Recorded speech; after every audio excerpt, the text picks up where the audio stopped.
Good morning, everyone. Say that again. Good morning, everyone. I do have some comments to make this morning, and I kind of question about where the best place for them is, but seeing as how the agenda says Warden's opening remarks, I'll make them now. We have truly had a long and arduous multi-year journey with respect to one of the topics on our agenda today. We've heard a lot of voices, both in favor and vehemently against what we did unanimously agree was needed. One thing that we've all gained during this process is a much greater knowledge about protecting our shorelines, which is part of my rationale, that this group probably should be the deciding body on the issue. We all have ideas on how to move forward, first with the bylaw itself. If it passes, on a lake health program, a possible watershed council, and the creation of partnerships similar to the one that we recently established with ULinks. Despite the challenges, we did finally at our last meeting agree on a document that we could live with after making amendments and some compromises. And while comments were made by members of council on whether to shelve the project until the new council was elected, I don't believe any agreement was reached on that topic.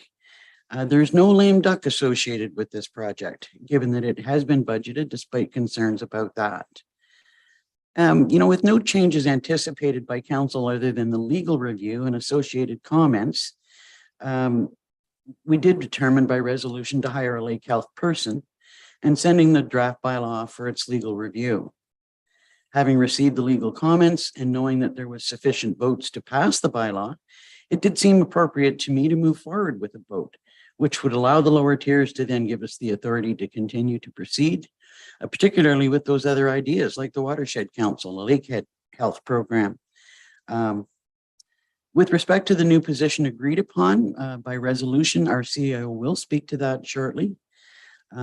In addition to my sending out an email advising of my intention to go to a vote, there are some clarifications needed and several things that remain to be discussed.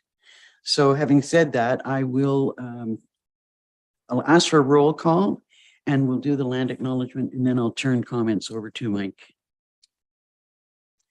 Warden Danielson. Present. Councillor Moffat. Councillor Roberts. Present. Councillor Kennedy. Present. Councillor Burton. Present. Councillor Ryle. Present. Councillor DeVolen. Present. And Councillor Shell. Present. Thank you. We respectfully acknowledge that the County of Halliburton is located on Treaty 20 Mississauga territory and in the traditional territory of the Mississauga and Chippewa nations, collectively known as the Williams Treaties First Nations.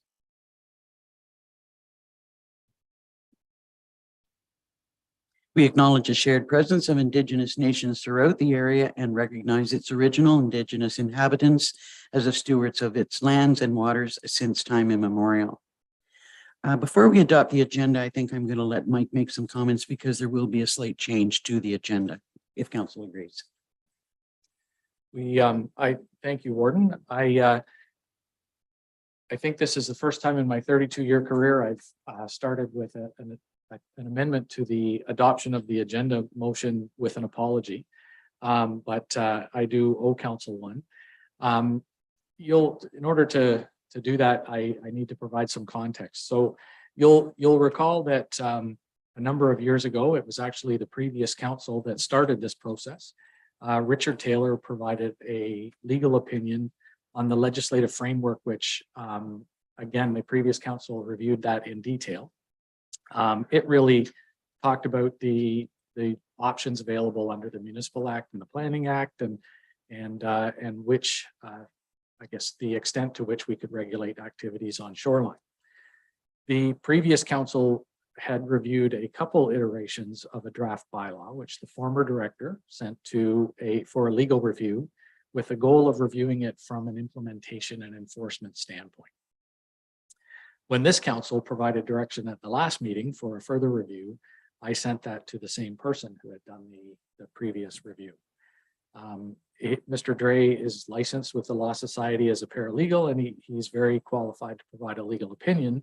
However, I wasn't aware he was a paralegal, and so now I will say that both the current director and previous director were aware of that, but I wasn't. So we did send that to Mr. Dre for comment. When that came to my attention on Monday, I believe a couple members of county council were made aware of that as well. And I forwarded it to John Ewart, a municipal law specialist, for review. And I have forwarded that to council yesterday. I will say that at some point during the meeting, I would ask that we project that review on the screen in the interest of transparency and openness, so that everyone sees the information. And we will certainly upload it to our agenda at the earliest convenience. The warden has indicated another couple things. There are a number of processes going on that I'm hopeful through this meeting we can get some clarity on, and I'm not sure that they'll be finalized, but council did provide direction to create a lake health position. We have drafted a job description on that, but to be quite honest, we haven't finalized it or brought it to council because we're just not clear on the mandate for that role. And so we were looking for, and we're hopeful that maybe some of that direction will come out of the meeting today, even though it's not on the agenda. The other thing is we're interested to see how that works together with the water quality monitoring that council has approved, and the watershed council work that we've talked about starting. And so I guess it's one of those, we're interested to find out which domino you want to fall first. Do we wait to do the lake health position until we know about a bylaw? Do we proceed with the lake health position before we know how it interacts with the watershed council, if in fact that begins? So I think there are a number of parallel initiatives. I want council to be confident we're working on them, but we are looking for some clarity in mandates so that we don't have overlapping responsibilities as we move forward. So that is all I am asking. Very lot of words to say. Could we add the legal review to the council agenda, and so approve the agenda as amended? So could I have a mover and a seconder to approve the agenda as amended? Councillors DeVolen and Burton. Thank you. Moved by Councillor DeVolen, seconded by Councillor Burton. Be it resolved that Haliburton County Council receives for information the solicitor's review and related memorandum from J.L. Richards. Oh, sorry. Got the wrong agenda, wrong. There we are. Moved by Councillor DeVolen, seconded by Councillor Burton. Be it resolved that the agenda for the August 10th, 2022 special meeting of Haliburton County Council be approved as amended. All in favor? That's carried. Is there any notice of pecuniary interest or general nature thereof today? Hearing none, I will move into our first item of business. And that's the review of the Shoreline Preservation draft bylaw.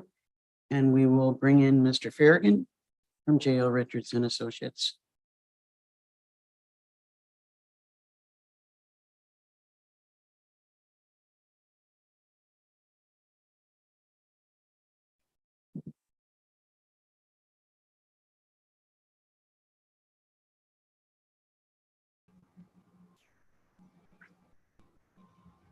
And Mr. Stone, our Director of Planning. Good morning, gentlemen. We'll turn the floor over to you, Jason, to take us through your report. Well, thank you very much, Warden Danielson, members of council. Very happy to be here with you this morning and to continue this very important journey and conversation with you on the Shoreline Preservation Framework for Haliburton County. Just before I begin, I wanted to do a quick sound check to make sure that everyone can hear me okay. I'm feeling slightly under the weather today, so my voice tends to project downwards when that happens, but so I want to make sure that council can hear me loud and clear. I'm getting a yes from Mike, so. Yeah. Okay, so I'm not downward projecting yet. That's a good thing. Okay, so I have thanks again for having us here. So included in your agenda package today is an overview memo that we have prepared on your behalf, which summarizes the outcome of the first stage of the legal review that Mr. Rutter has described. And I think high level, looking at the outcome of that first stage of the review, the good news is Mr. Dre, in his review of the bylaw, felt that the bylaw as a whole was a good bylaw, and it's a bylaw that can be enforced, subject to some modifications, potentially minor modifications and clarifications in the wording, and those are described in the comments that Mr. Dre has provided and that are attached to our memo itself. But as we've described in the memo through the consultation and the meeting that Mr. Rudder, Mr. Stone, myself, Mr. Dre, and others had last month, there are 4 items that we wanted to circle back to County Council on, just to sort of touch base to make sure that we're clear on both your expectations and your directions from the bylaw itself. And those items are documented in the memo. So, Madam Chair, I'm happy to go through each one in turn, or I can describe all 4 together, and then we can get into the discussion. So I need to get some direction from you on how you'd like me to proceed. Would you like me to describe all 4 or just do one at a time? I'm looking for direction from council. I'm thinking maybe one at a time. I'm seeing nodding heads, so let's address each one at a time. Okay, well, thank you very much for that. So as council, so I'll begin with item 4.3 then. So as we're describing in our memo, and to set the stage for council, you recall that item 4.3, we're sort of talking about exceptions to the bylaw, and we're thinking about how this bylaw relates to other policies and regulations that are in effect in the county, in particular, the planning approval system together with the building permit system.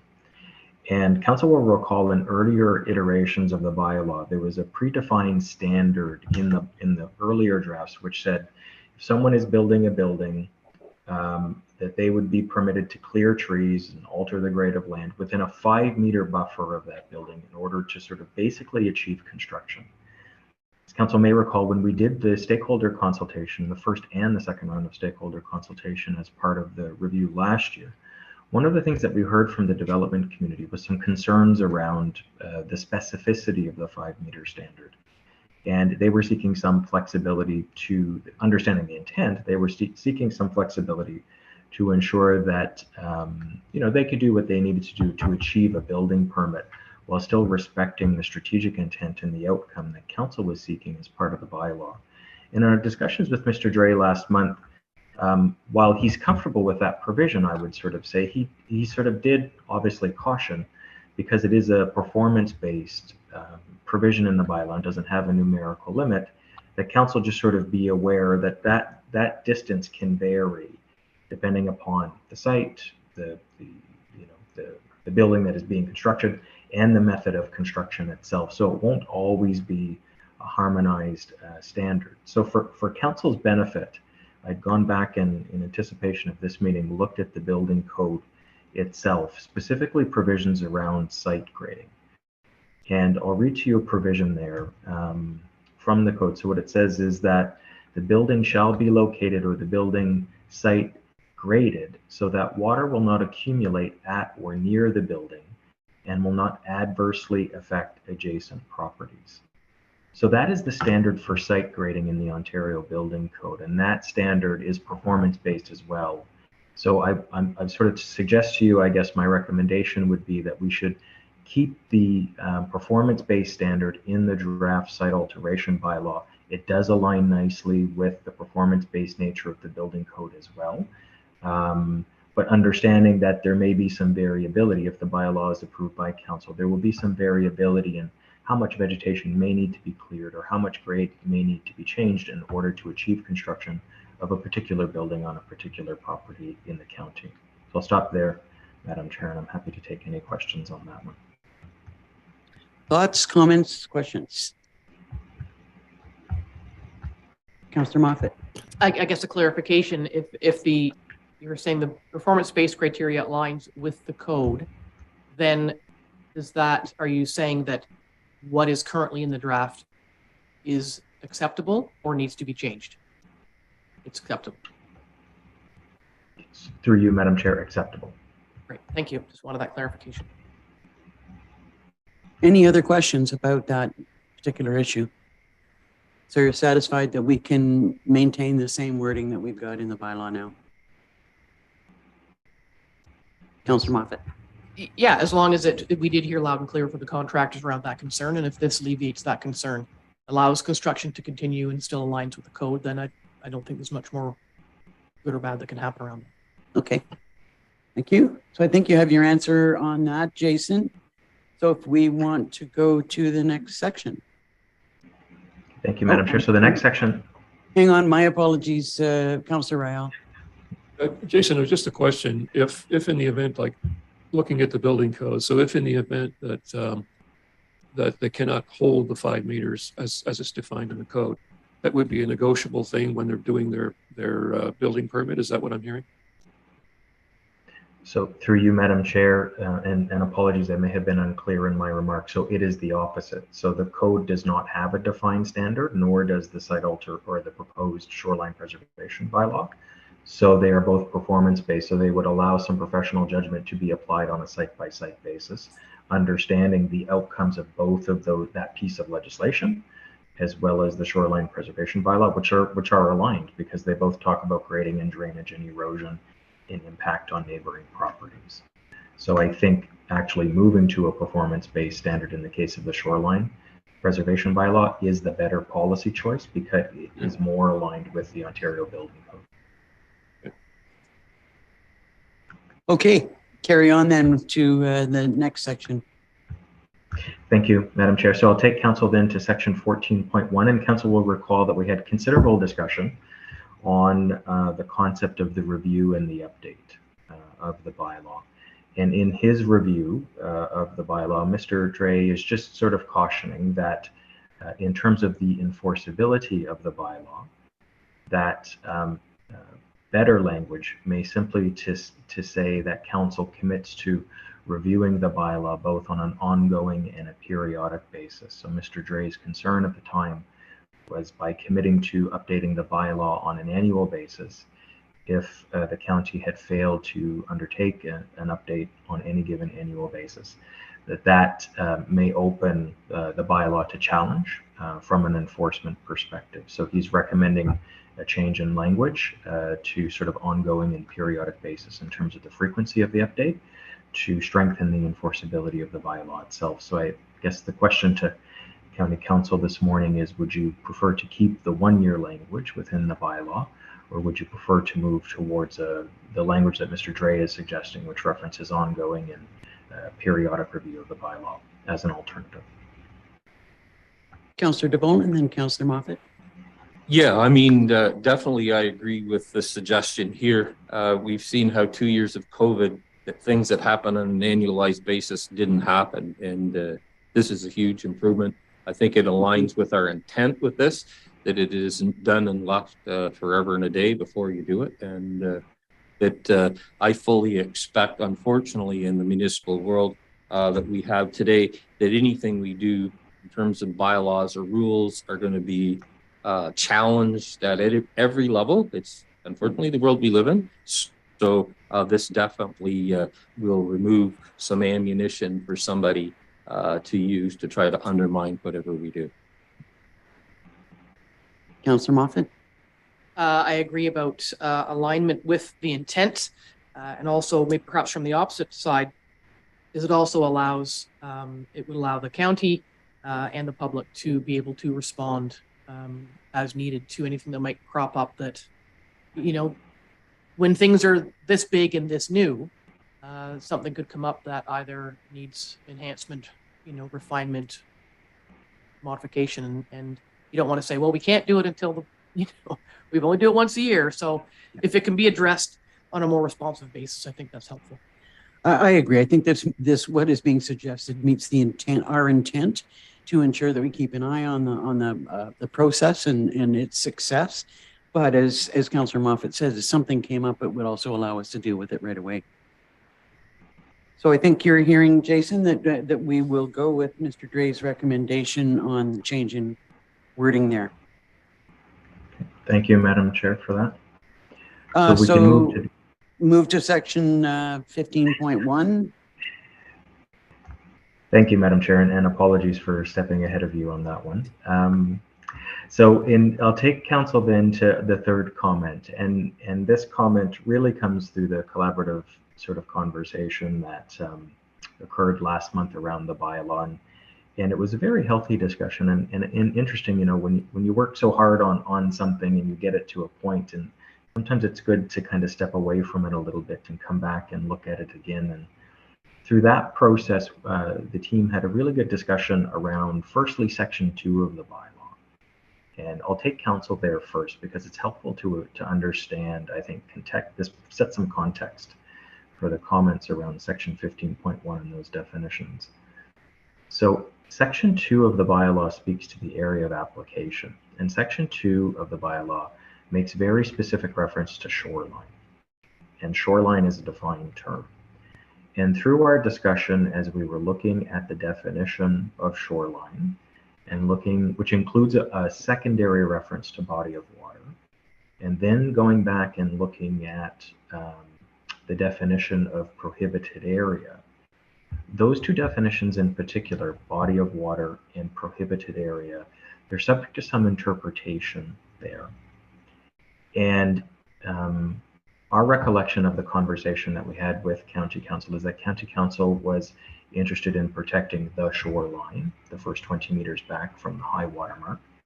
And County Council was also interested in protecting environmental features within the community that are identified in the county and the local planning document.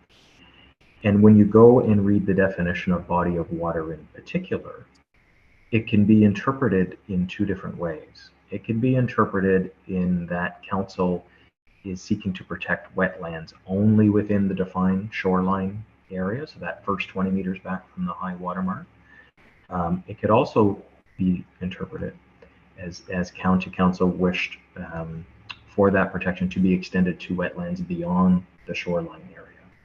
So in our conversation, we kind of scratched our heads a little bit. We admitted that there is some room for interpretation here. So we wanted to come back to County Council just to reconfirm your earlier expectations. Based on that reconfirmation, we will go back into the bylaw and we will clarify the language to ensure that it is subject to less interpretation, if you will. So with that, Madam Chair, I guess the question is, does County Council want to continue to have the bylaw apply to natural features such as wetlands outside of the 20-meter shoreline setback area? Or does it wish to limit the scope of the bylaw to wetland features within that 20-meter shoreline setback area? It was my understanding at the end of our last discussion that we had agreed or landed on the desire to protect the wetlands overall, not just the 20 meters. But I would look to members of council to confirm that or comments. Thoughts, comments, confirmation, Councillor Moffat, and then Councillor Schell. Yeah, I feel the same on that, and I think we've spoken probably at our own councils and certainly at this table about the importance of wetlands just in general. And I wonder if Mr. Stone could talk to us a little bit about the existing protections of wetlands. And I know that we certainly in the Algonquin Highlands zoning bylaw, there's 3 new EP zones that have been added. Is the existing protection the same across the county at each municipality? And is the protection already in place so that it doesn't need to be in here? Or I'll leave it at that. Mr. Stone, if he could. Good morning, Madam Warden and the rest of council. Can you hear me all right? Yes, we can. Awesome. When you look at across the board zoning regulations, so all 4 municipalities have 4 different zoning bylaws, and they refer to body of water more or less the same, but they do have their idiosyncrasies and differences. And if I can refer to my review of Dysart's zoning bylaw, you know, streams are mentioned in the body of water, but they're zoned through the EP zone. So it's a use of land issue, where this bylaw is alteration of land. And so they're distinctly different insofar as one deals with uses, the other one deals with alteration. So as I alluded to earlier in in my emails, you can approach protection of wetlands, for example, as a use of land. It takes a bold approach in terms of your interpretation of the bylaws, like Jason was saying. you can interpret it in such a way that filling a wetland for extending your residential lawn, which is incidental to the residential use, is not a permitted activity within an EP zone that has the wetland feature in it. So from a township's perspective, you could actually ask your zoning administrator or your bylaw enforcement officer to pursue that as a violation of the zoning bylaw in the courts. In our particular case with this bylaw, I'll just draw some similarities with the existing tree protection bylaw. It only deals or is applicable to shorelines on a navigable waterway. That term's not defined in our current bylaw, so you'd have to rely on the federal definition of navigable waterway to have it applied here in the county. Similarly, the draft, just as it's as the term says, deals with rivers and lakes. So that comparatively, they're about the same.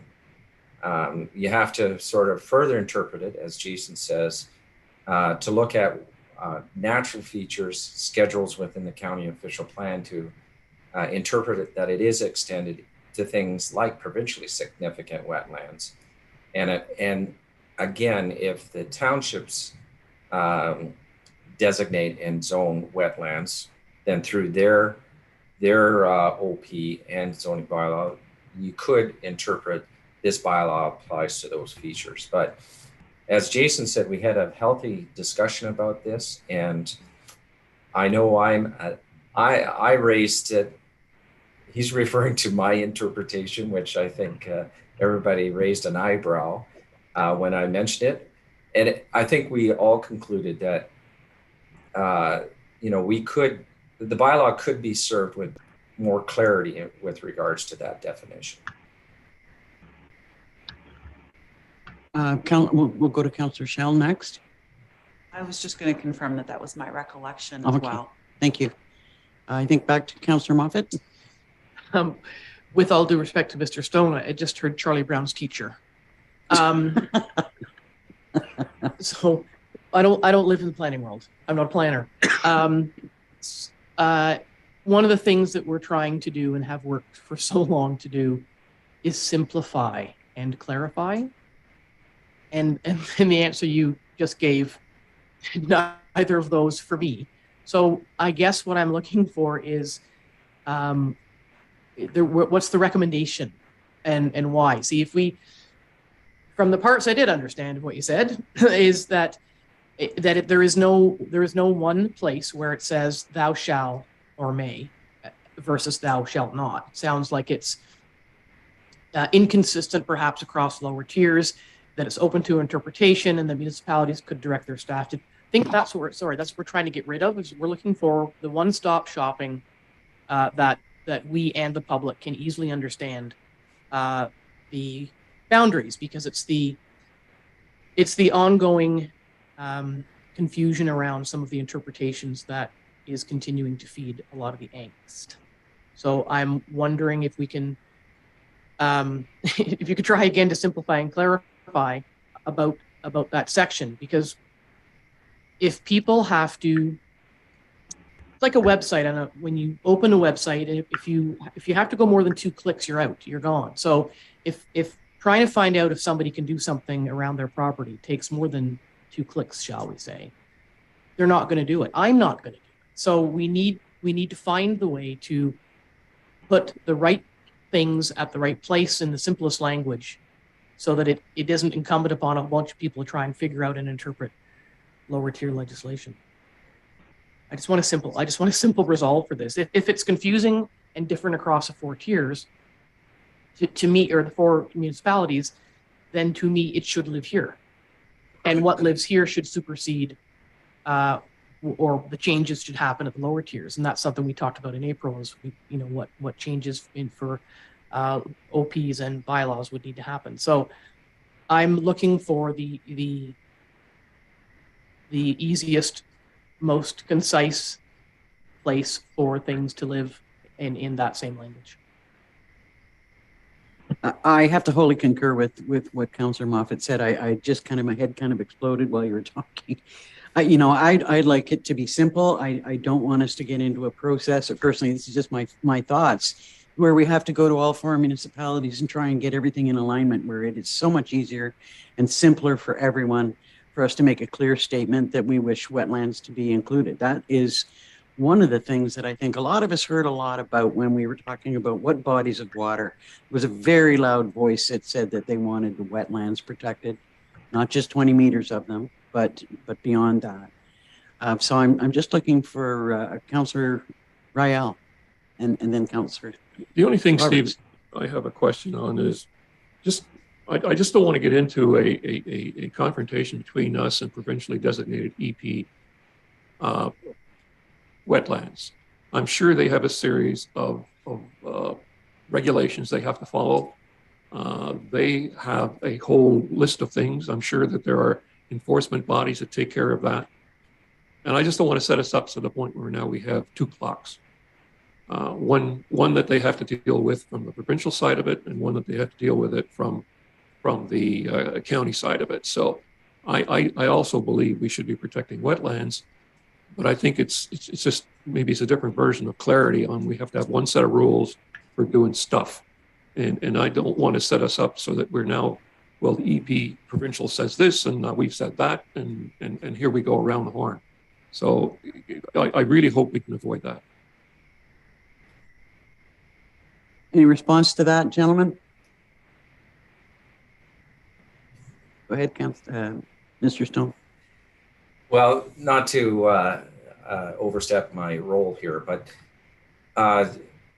to answer Councillor Rael's comment about provincially EP and county or township EP, the good thing about being consistent with provincial policy and provincially significant wetlands and wetlands in general is that it gets transferred down from the province to the county through its official plan, and then ultimately nests itself in the township's official plan and their zoning bylaws. So again, hopefully, these maps and schedules get updated every time we review the official plans, but you're hoping that most of the wetlands these days are in an EP zone or an open space zone. So Jason can sort of look at the term body of water, and maybe there's an opportunity to add something such as a phrase that refers to, and those lands zoned as open space, or I shouldn't say environmentally protection. So that might be the fix that council's looking at for some clarity. It doesn't specifically say wetlands, but it would include them if the townships have zoned it accordingly. The other opportunity, and I don't necessarily recommend this, but I'm going back to my days when I was a conservation authority planner, and what they did with their fill bylaws, and this is in the essence a site alteration bylaw, is that they had a separate schedule to those bylaws that actually include the areas regulated. Now that would take some energy on the county's part to prepare maps in that regard. That's why I'm not suggesting it at this point. I'm a little bit concerned that we I would not like us to use wording that would set us up so we would only be protecting those designated wetlands by the province. I think that we're talking about something much broader than that here, that we're looking at wetlands as a whole, and protecting them. If I may, that's where the zoning, the EP zone would go beyond just provincially significant wetlands. Thank you. Councillor, is your question a follow-up to the same discussion? Okay, go ahead, Councillor Rael. Steve, I just want to make sure at the end of the day that if we designate or put something into place with regards to wetlands, and I have no problem at all with the idea that we're going to go across all of our wetlands. I just want to make sure at the end of the day that we're not having an appeal situation where, because we've designated it as a protected area, and here's the rules and regulations based on our bylaw, that someone can't come to us and say, oh, by the way, the province says I can. And if the province doesn't have any I can type rules or can't, then I have no problem with what you're saying. I just want to make sure that we're not set up in such a situation where when we start to enforce something on a EP designated wetland, that we're not faced with, well, the province says I can do this. That's all I'm concerned about with this particular issue. Fair enough. I think Jason can sort of help explain that with the provisions that are in the exemptions, because there is language that affords some opportunities. For example, if you're working in and around a extractive operation or pit, that's a provincially mandated thing that would supersede this bylaw. But Jason can explain that. Yeah, so thank you for that. And listening to the discussion, what I would suggest is that the bylaw as drafted, save and accept the definition of body of water and potentially section 2, achieves the intent that council is seeking to protect not only provincially significant wetlands, but wetlands, which are identified in both the county and the lower tier official plans. So that is in the bylaw today. And I would also say, in terms of Councillor Ryle's comment about alignment, that maybe this is one advantage of not having a conservation authority in place is through this provision that you're creating through the Shoreline Preservation Bylaw, together with the official plans and the zoning. It is a fully harmonized framework because it's within the full scope and control of both the upper and the lower tier municipalities. So I do think that alignment exists. And I would suggest that if County Council wishes to continue to have the bylaw apply to wetlands, then we would take that direction and go back and look at the definition of body of water and look at section 2 of the bylaw. And in the definition of the body of water, we need to change that definition slightly. Council may recall the discussion that we had on man-made features and making sure that the bylaw didn't apply to artificial ponds. And when we were responding to that direction, we built an exclusion into the middle of the definition of body of water, which excludes man-made features. And so the interpretation of that exclusion can extend to the final part of that definition, which talks about natural heritage features and wetlands. And that's the point of confusion. So we just need to switch that definition around a little bit. And then we need to go back to section 2 of the bylaw, which speaks specifically to shorelines, and make a reference to prohibited areas as well, which is the wetlands piece, basically, to ensure that that is very clear. To Councillor Moffat's point, the 2 clicks, you get the intent of the bylaw on the first click. It applies to shorelines and it applies to the prohibited area. So if council wishes the bylaw to continue to apply to wetlands, it can. The alignment is there. I think we just need to make a couple of sort of small changes to the bylaw, wordsmith it a little bit, to bring some greater clarity to that question and that intent. I'll go to Councillor Roberts. Okay. And actually, Jason, you really just helped clarify things. I was a little bit like Councillor Moffat thinking, okay, what's your choice? Like A, B, or C, or 1, 2, 3, pick whichever door. Right. And to the warden's comments, protecting wetlands have been a huge concern for people across the county as well. And I wasn't sure that was included in this bylaw if we were only defining it as shoreline 20 meter from a lake or river. Wasn't including wetlands. So obviously there's some changes if that's the direction that the rest of County Council want to go to protect the wetlands. I'll give an example of a recent zoning bylaw amendment at Dicer, where because of mapping, a gentleman or a couple, whatever, they own a property, it's zoned, there's some residential, but there's some EP on our mapping, the little green blobs, as I think Steve called them, on the mapping. And so they wanted to extend the area where the residential zone could be. And so they had to have an EIS. Like, that's a rather extensive environmental impact. Is that the right study, I believe, from a reputable firm, and determine where the wetland actually is to where it is not, and it had to be further defined. So it was pretty onerous on the applicant. So I guess part of my concern is that our mapping it isn't necessarily clear to what's on the ground. We know we've had at our climate change and advisory committee, we've had a great discussion with one of our members and talked about the wetland mapping that we're doing, and it's quite, it's not accurate to what's on the ground. So I do have a little bit of concern. However, I think protecting our wetlands and including them in the bylaw is a good idea. Councillor Rail. You guys made a statement that we don't or didn't appear to have any conservation authorities that to worry about. Well, unfortunately, in Highlands East on the east side, we've got the Crow Valley. And that would set us up in the same potential possibility with EP designated when the Crow Valley comes into play.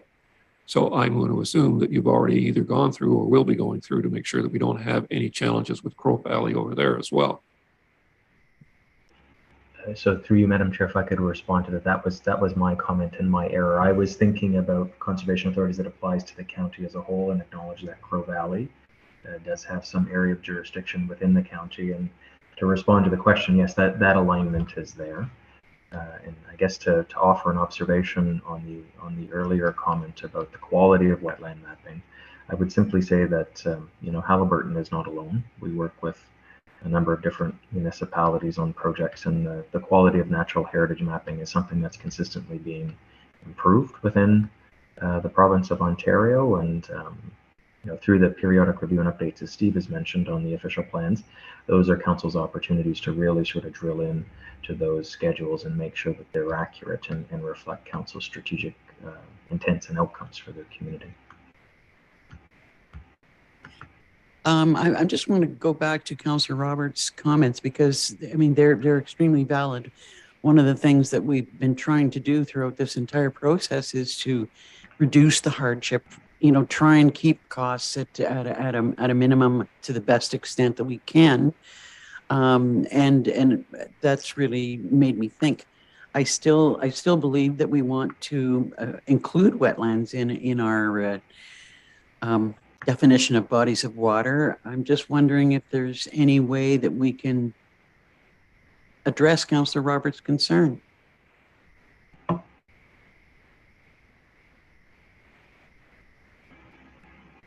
If I may, which was regarding the, and I hope I'm saying it right, it's an EIS, environmental impact study, which in the case that I was talking about the zoning application, the people did undertake, but I think those are in the right, those are thousands of dollars, have to be done at certain times a year, and it's still actually a work in progress. But we've seen it before where people have had to undertake that in order to get a building envelope that they want. And I think, actually it's far more than 20 meters back from any, it was 100 and something meters back. Anywho, cost of an EIS.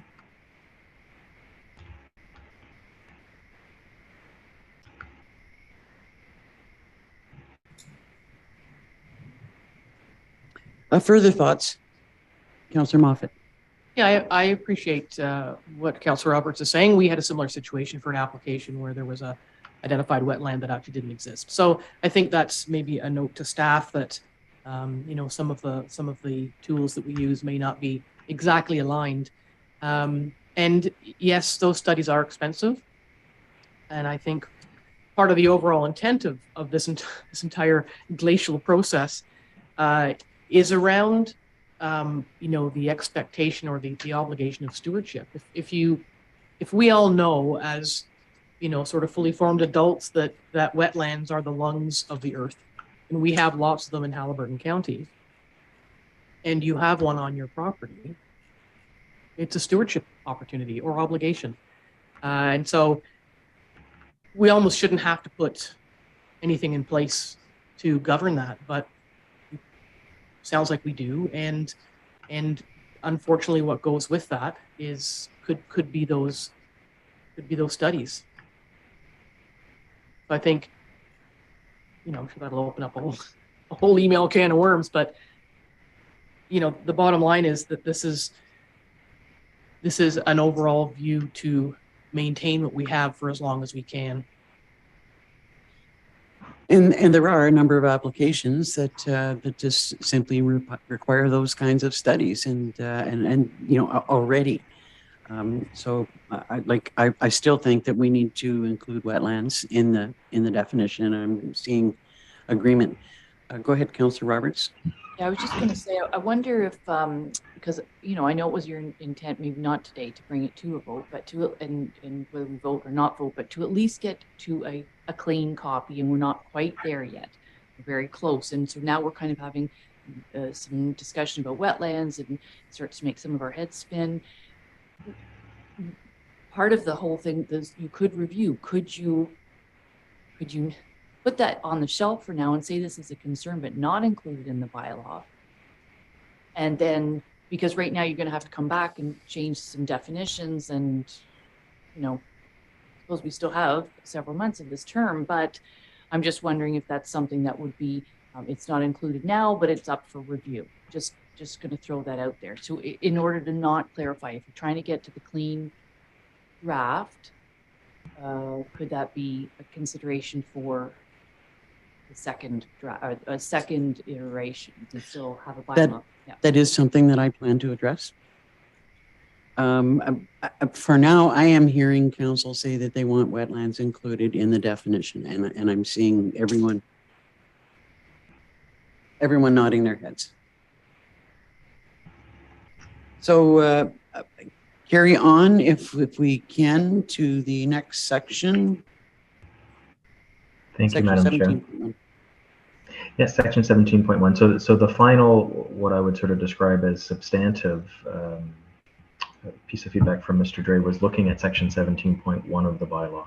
And Mr. Dre is just recommending some language be added to that particular section to sort of ensure that that any action or any orders that were issued under former bylaws continue to survive, notwithstanding the repeal of that former bylaw, until they're fully resolved, either through actions on part of the property owner or as determined by the court. So some language just to sort of reinforce, I think, council's original intent is that the earlier provisions, the provisions of the existing bylaw that you have, remain in force and effect for those matters that are underway until they're fully disposed of, notwithstanding your decision to move to this new bylaw. So we are recommending that this change be made. It's a good suggestion, and it really would strengthen, I think, the draft shoreline bylaw as well. Thoughts or comments that we can agree with the recommendation being made? Okay, thank you. Oh, I'm sorry, Councillor Roberts. Yeah, I did want to point out, because I did say that at the April 27th meeting, that our current tree cutting bylaw does regulate 30 meters back. And I just want councillors, you know, just to keep it in their thoughts, that we have landed on a 20 meters for this regulation area. So therefore, the section from the 20 meter to the 30 meter is now unregulated, would be potentially unregulated for the trees under this new bylaw, because you're going to repeal the old one. Just something to think. Comments, thoughts? Go ahead, Councillor Moffat. Yes, and you know, that is an excellent point, and it was my impression that in the suggesting of the seeking concurrence on a smaller setback in light of CERN, that would have been understood. So hopefully when folks agreed to that was, I don't know, I see it as a bit of a concession in the face of public feedback. But certainly that is definitely worth noting. Thank you. So we'll go on to the last section. Thank you, Madam Chair. So Mr. Dre also pointed out, and this is obviously the benefit of having a third set of eyes on a bylaw such as this type, is that as he went through his review of the bylaw, he had noticed and observed various sections which made reference to site alteration agreements, which were a concept that had come from an earlier iteration of the bylaw. I believe it was one of our first drafts where we had sort of presented an interim approval framework and then a more fulsome approval framework to be implemented at some point in time, including application requirements. And at one point in time, council has sort of given us direction to move to a single integrated framework that had one set of requirements. And in the drafting of the bylaw, we did not go back and clean up all of the languages that related to site alteration agreements. So what Mr. Dre is just simply pointing out, you're sort of saying, we notice that they make reference to the sections on site alteration agreement, but it isn't a requirement of the bylaw itself. So you just want to make sure that you go back and clean up that language so there isn't any confusion about what expectations are for the implementation and the administration of the bylaw. So we agreed with the change, and subject to council's direction, we will go back and make those editorial adjustments. Comments or questions on that recommendation? Hearing none, I think we can agree with the recommendation. So just one final item, I think that just for absolute clarity, we're agreeing to move the definitions to the beginning of the bylaw so that it's all laid out there, right there. It's easy for people to find. I think that was one of the recommendations that was made. Are there any issues with that? Okay, are there any other questions or concerns about the document, the bylaw document itself and its contents? Councillor DeBolen and then Councillor Kennedy. Well, and I'm going to say some things I've said before. We've had 5 years invested in this, and there's been comments made on multiple platforms, folks that have only paid attention in the last little while. And there's a lot of time and energy, both by this council, the lower tiers, staff, I mean, a lot of stuff. There's no bylaw or legislation that's perfect. And we've not only made reference during the course of this process that this is a living thing, that if there are things with unintended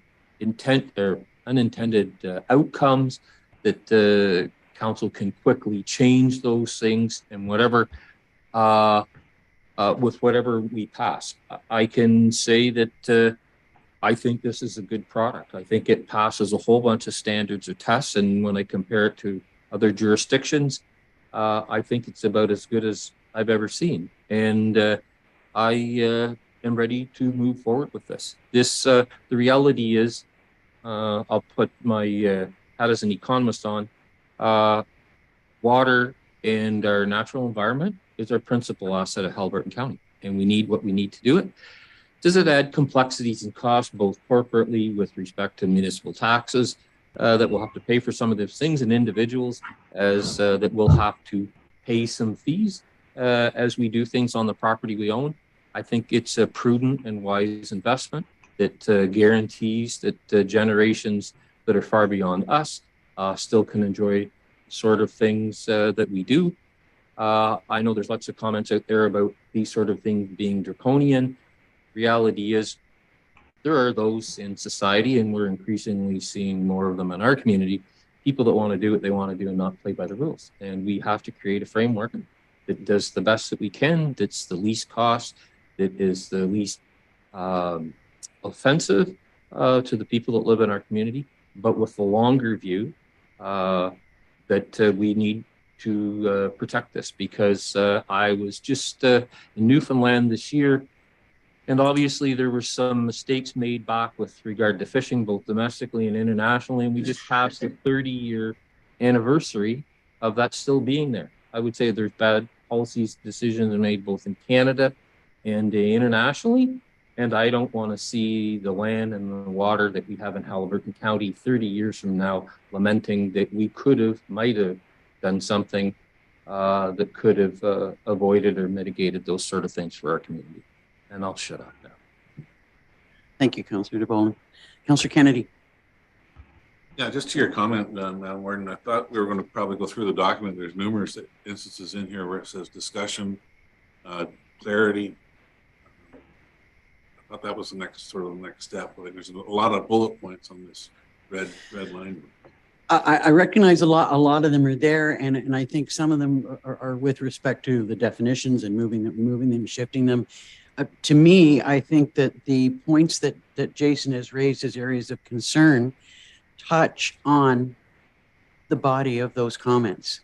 And I guess I have to also say that if we received a legal recommendation to move forward with something, that it would behoove us to do that. Now, if there are still things that you are unclear about, I would definitely, you have that opportunity to bring them out. Well, one that I've asked for the last 4 years is the definition of high quality native vegetation. We're still saying 50%, but there's no definition. what that is in the document. You've got native vegetation, but it's still right in page 2, the preamble, basically 50% high quality. That's a pretty minor point. But if I'm going to do the rehab on my property, I want to find it. So what do they mean by high quality? I can't find it in the document. Just that's very minor. A comment possibly from Mr. Stone.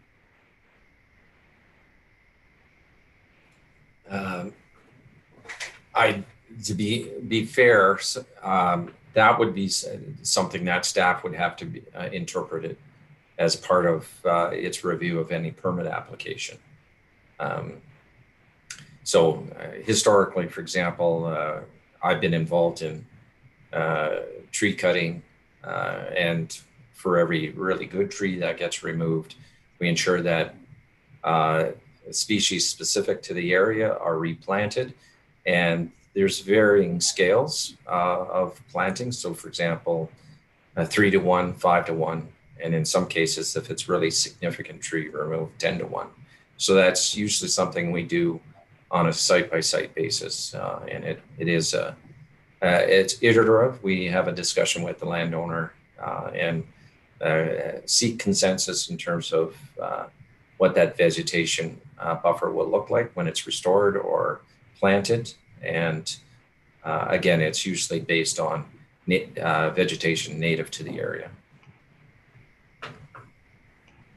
So, Councillor Kennedy, do you have further questions that are new based on what we've seen, or that because I think we've kind of landed on the contents of the document, and I'm just wondering about how you see something may have changed with the comments that we've recently received. I'll leave it at that for now. I guess, are there any other comments or questions at this time? I guess I want to address one thing, that we have a couple of options here. Now, I know that I made statements that I thought that it would be appropriate for us to take a vote today. Now, that would include us voting on a document as amended. And I'm not sure, given some of the discussion that because there's been a couple of things that we actually haven't seen, and that's this definition of a body of water. There are a couple of changes that need to be kind of thought through by Jason's firm and our staff. So the other option is to bring back a clean document, as Councillor Roberts was saying, at our meeting at the end of the month. I know that will open us up to another ream of emails, on all sides. And it would have been my preference to, we've just worked on this for so long, but there are a couple of things that need clarity.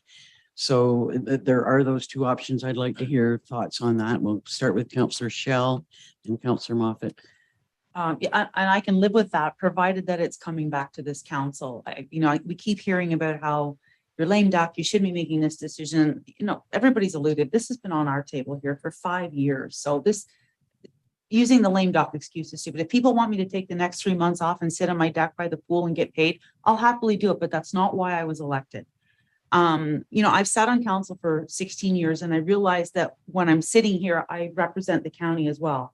But at the end of the day, I'm elected by the residents of Minden Hills. And from everything that our council has received from our lake associations within our municipality, et cetera, they are in favor of this document.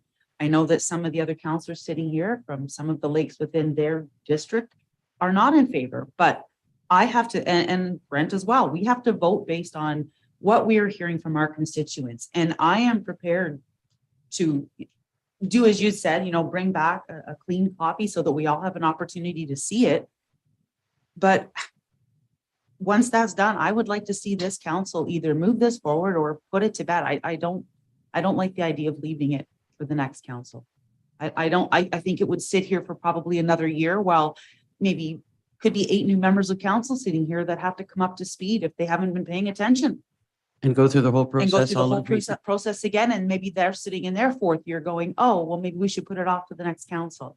There's too much, I looked at a few of the websites of some local landscapers, and what they're advertising is frightening with, the stone right to the lake, clear cutting the lots, and it's happening everywhere. And that's just my 2 cents worth. I'm acceptable as far as if you feel we should have a clean copy come back to us, but I would like to see it in this term of council, and I would like to see this council make a decision.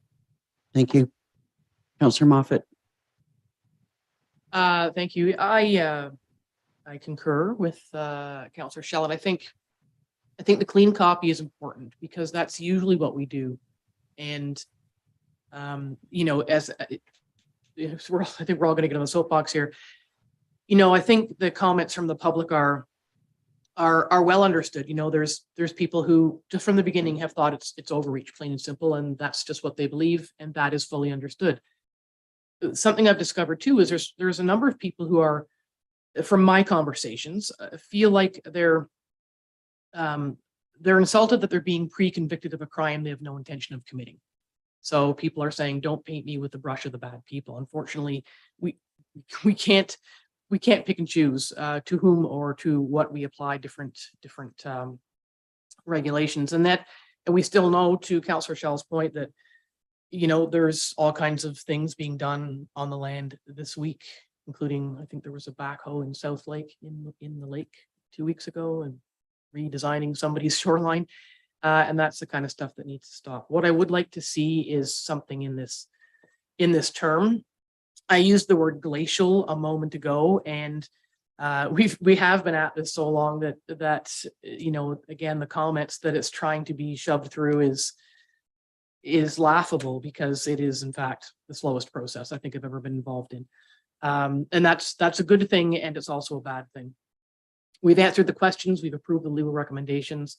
I would like to see the wetland piece in writing with the Section 2 changes, and that's in keeping with the traditional way in which we undertake our business, where staff are given direction, staff bring back the clean copy to Councillor Roberts' point, and then we have a final look at it. But I would also like to see some other pieces pulled in, which already exist. I know 2 weeks is not very much time, but I kind of still want to see the rough framework of the whole package. Again, notwithstanding what the CAO has said about the chicken and egg of the staff part, I fully understand that. But in the April, this is my shoreline pile here, in the April meeting, Mr. Stone provided some pieces about education and what that might look like. And I would just like to see those pieces plugged into a document that says, okay, you know, this is what we have. Here's the bylaw piece, here's the enforcement piece, here's the education piece. You know, we've talked about on and off for months and months and months and well, years about what is essentially a suite of tools, but we've addressed them all piecemeal. And I don't know what that looks like, Mr. CAO.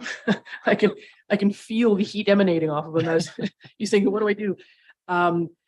I just think that we have a lot of good information that are in previous documents. This memo came to us without a staff report. I'd like to see a report that says, here's your clean bylaw, and here's the other part of the program.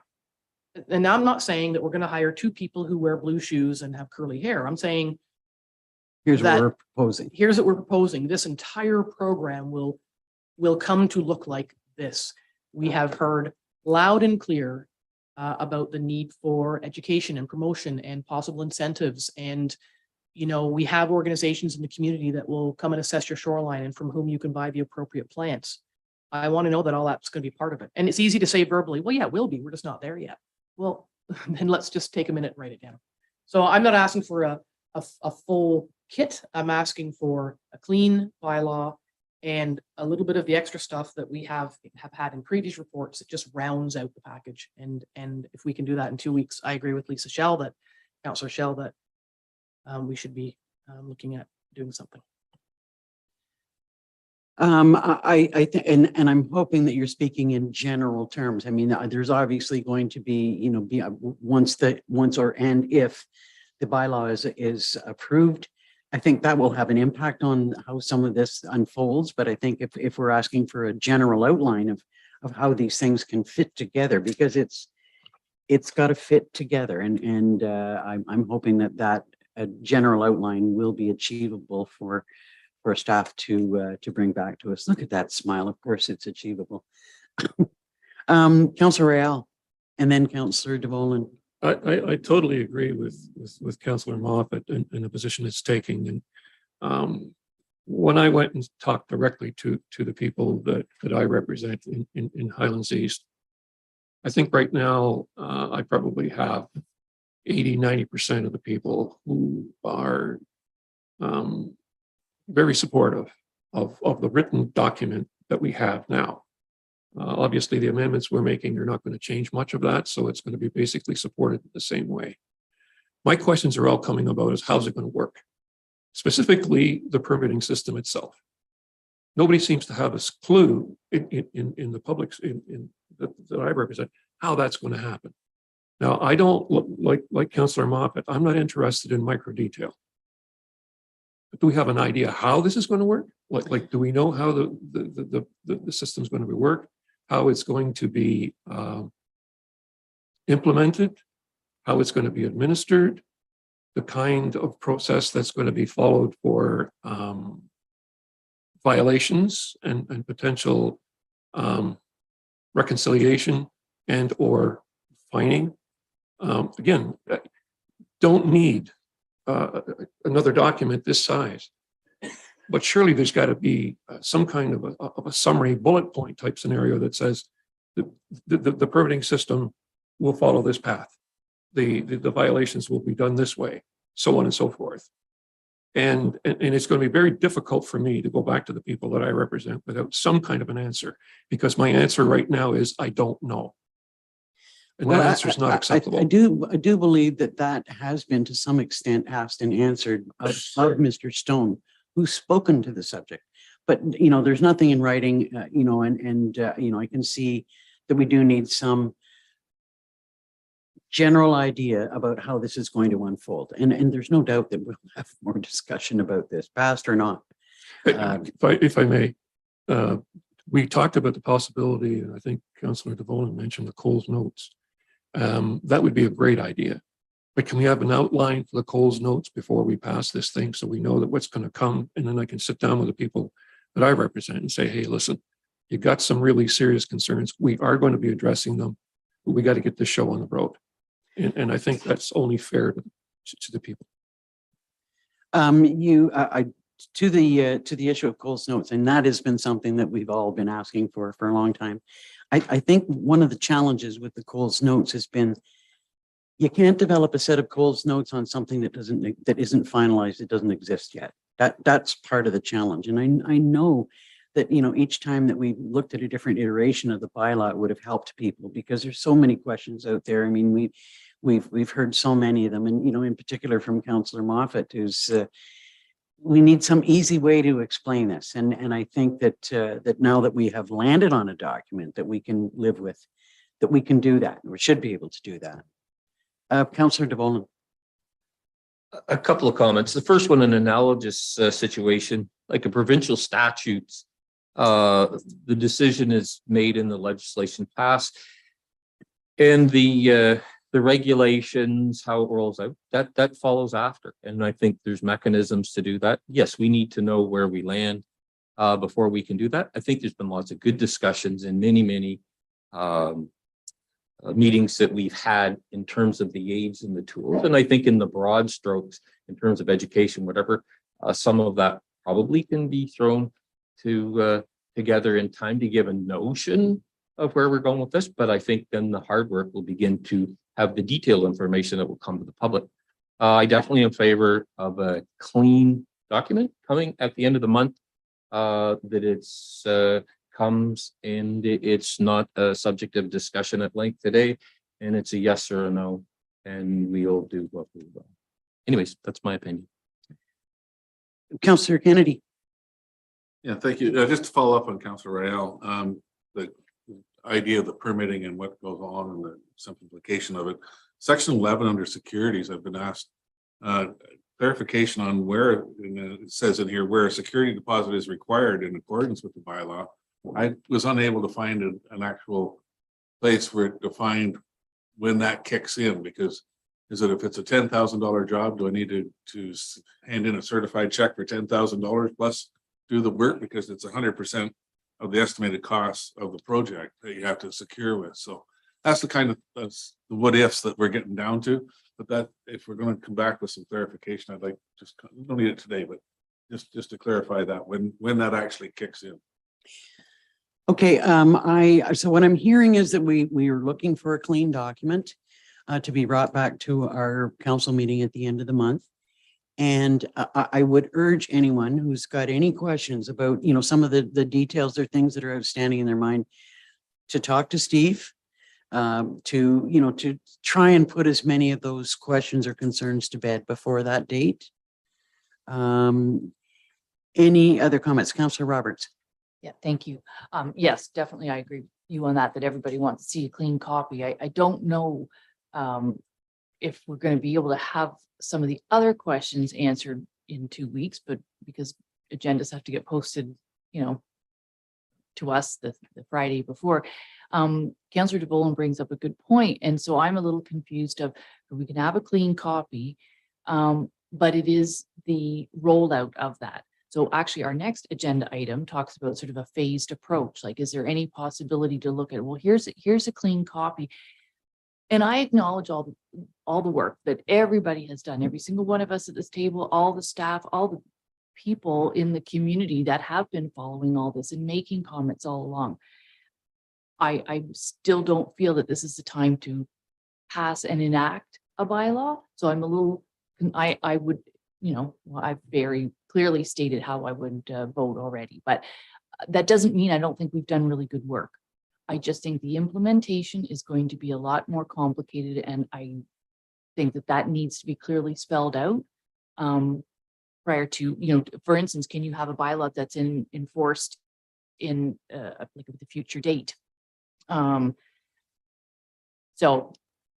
I think there's still going to be a lot of questions, and I would doubt that they're going to be answered in 2 weeks. So to pass a bylaw and have it enacted immediately, effective immediately, but we're not going to do anything about it because we haven't hired staff. We haven't done that. Without that full implementation process, I think it's going to be difficult to make that decision. Well, we've asked for the work to be done. We've asked for a general outline on how things would unfold. I think it's hard to comment on that without seeing it. And I believe that it is our ability to adopt a bylaw with an effective date. And that would give us, a window within which the details can be worked out. Councillor Rael? I think I'm kind of sharing the same opinion as Councillor Roberts, is that right now I'm not comfortable with some pieces of it. However, we are so close, it's not even funny. And if we can't get it in 2 weeks, then where does it say we can't have another special meeting in September to get the thing done? But get it done so that we can go to our people and say, not only is this a good bylaw on paper, but darn thing's going to work, and it's going to work well for all of us. The environment, the governments that are affected, and also the people. And at the moment, I got to be honest, I'm not feeling that. To your point, and back to a point that Councillor Shell made about the whole lame duck issue. We have gotten legal advice. There is absolutely no lame duck associated with this project. It's been budgeted for, it's been planned. We've been working on it for years. The money's in the budget, and it's the financial aspect of it that has the most impact on the lame duck aspect. So we can bring this back to our meeting and look at the document, see what we receive from staff, but we have to the end of our term to decide this. I think that really a lot of us would just like to make a decision, once and for all, and get on with the work of those things that you're looking for. So, but I just to the point that, we've got the time to provide the information I think that you need to give us all a general idea about, okay, how's this going to unfold and what's the time frame within which we're going to do that? Councillor Moffat. Yeah, just to your point, again, I think maybe beating the horse, but I did in the face of, I did my homework, because I often do, as we all do. I went back, wasn't the only one, and watched the April 27th meeting wherein it's been suggested that we've all changed our minds. We did not, as you said this at the beginning of the meeting, there was talk about deferral, but there was never any vote in that. And so when I went and actually transcribed what everybody said, it was keep working, see how far we get. We've come too far to throw it out. Don't drop it. Cautiously move forward. And so the idea that that we would suddenly just quit is to Lisa's point, well, I've got things to do. The very next item on our agenda then would have to be summarily tossed out as well. So the idea that we should just stop doing business is ridiculous. I think what I'm looking for in terms of next, and again, Councillor DeVolen's already said this, we can't keep looking at it. We can't keep. So what I think most of what I'm looking for already exists. I would just like it consolidated. I mean, even Councillor Rael, a couple of things you're looking for, I think, are in Steve's report from April about the forms and the process. There was a little bit about education in there. It was mentioned earlier in a conversation about how it unfolds. And so my little scribbly notes, what I'm looking for in my little brain are, the bylaw is the thing. And then there would be a person hired, and then the education program would be developed. That would include the who, the how, the promotion, the plant piece. And we also talked a long time ago, I had asked if the GIS layer could be updated so that for ease of public use, so that if somebody needs to find out if there's a wetland or a fishery or something, that we can find it. Charles, he had said, yes, that can be done. And I think we had talked to Steve's nodding that that's either underway or can be done. And then that there will at some point be, me beating the old FAQ. I believe we would be in a very different place if we had done the FAQ 2 years ago in terms of that public communication piece. And I'm not looking for what that would say. I'm just saying that first this, then that, then the other, then the other. What's the process? What comes first? What comes second? What comes third? And I think that if we can at least say that these are the corollary commitments to the greater plan, I think that would be helpful in people understanding, including us, what happens on a go-forward basis. Okay, I think we landed. It will come back to us at our next meeting. I'm wondering if you have a resolution for us.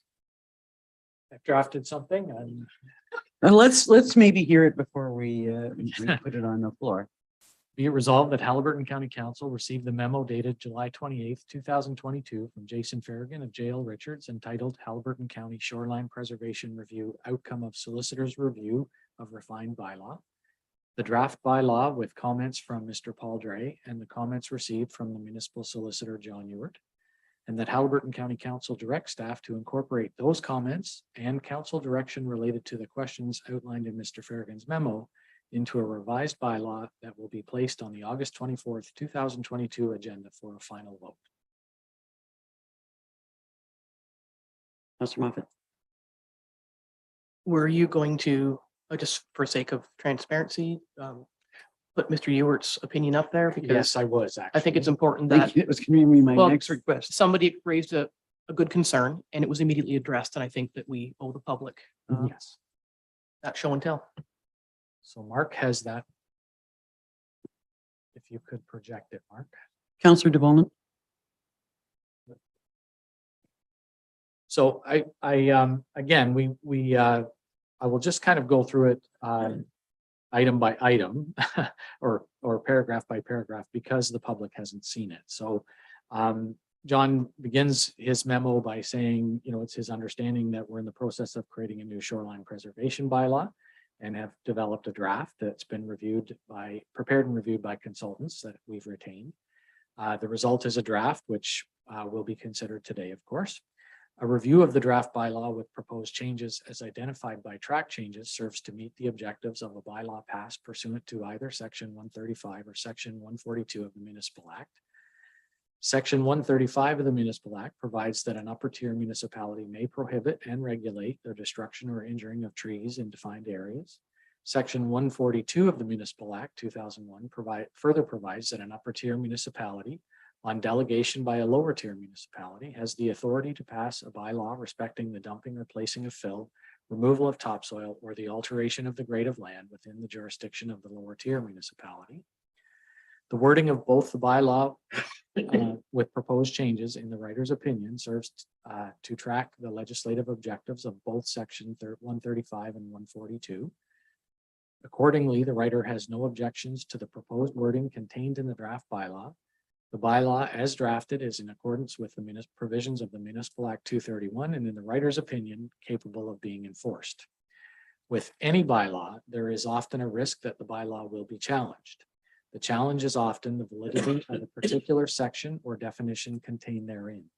To this end, it would be the writer's sole comment that the bylaw be reformatted to place any defined term at the outset of the bylaw and to include a severability clause in the event that any portion of the bylaw is ultimately deemed to be ultra vires pursuant to section 272 or 273 of the Municipal Act 2001. Other than the comments set out above, the bylaw appears to be a carefully worded document and one which has been through a series of careful review. I trust the above is of assistance. So basically what he has said is that the authorities that we've used under the Municipal Act are relevant and okay. The only suggestions he has made is to, and Mr. Dre made the same recommendation to move the definitions to the beginning of the bylaw. And then to add a severability clause so that if it is challenged and one article or one clause is found to be outside of our authority, then the balance of the bylaw would stay in effect. So we would propose to incorporate, and the resolution says to incorporate those comments into it as well. But generally speaking, you know, he's said that he's comfortable with the bylaw in its current form. Councillor Royale. If we did what John's suggesting, then that would get rid of our potential challenges that we might have with EP from the province and Crow Valley, would it not? I'm not sure who I'm asking, but I'm throwing it out there for somebody to answer. I look to the planners. Councillor DeVolen has a comment. Okay. Comment, gentlemen? Thank you, Madam Chair. I think simply I'm smiling a little bit because it was my recommendation to move the definitions to the end of the bylaw as opposed to the beginning of the bylaw to improve the readability of the documents. And I think now I've heard from two experts in the legal field that was probably, I could have made a different recommendation in that regard. So definitely happy to bring those definitions to the front. And I do agree with Councillor Ryle that will sort of help ensure that there is alignment and clarity on expectation, if I could define it that way, in terms of the implementation of the bylaw itself. Thank you. Councillor DeVolen. Well, John offers wonderful legal opinion as usual. I would say, yeah, the fact, and I would say this, if anything we do that in terms of rules or regulations or bylaws, the fact that if we made some errors, that the reality and part of it isn't enforceable or whatever, it doesn't kill the whole thing. I mean, we do that with official plans and other things, whatever, and should become standard protocol. And it's lovely that he has added that portion to it. And on a go forward basis, we should always make sure that anything we do is covered in this regard. So thanks, John. Thank you. So can I have a mover and a seconder for the resolution, Councillors DeVolen and Moffat? And maybe just for clarity, you could read it one more time. Moved by Councillor DeVolen, seconded by Councillor Moffat. Be it resolved that Haliburton County Council received the memo dated July 28th, 2022 from Jason Farragon of J.L. Richards entitled Haliburton County Shoreline Preservation Review Outcome of Solicitor's Review of Refined Bylaw. The draft bylaw with comments from Mr. Paul Dre and the comments received from the municipal solicitor, John Ewart. And that Haliburton County Council direct staff to incorporate those comments and council direction related to the questions outlined in Mr. Farragon's memo into a revised bylaw that will be placed on the August 24th, 2022 agenda for a final vote. Do we want to add a sentence that that reflects our request for an outline of how the program would unfold?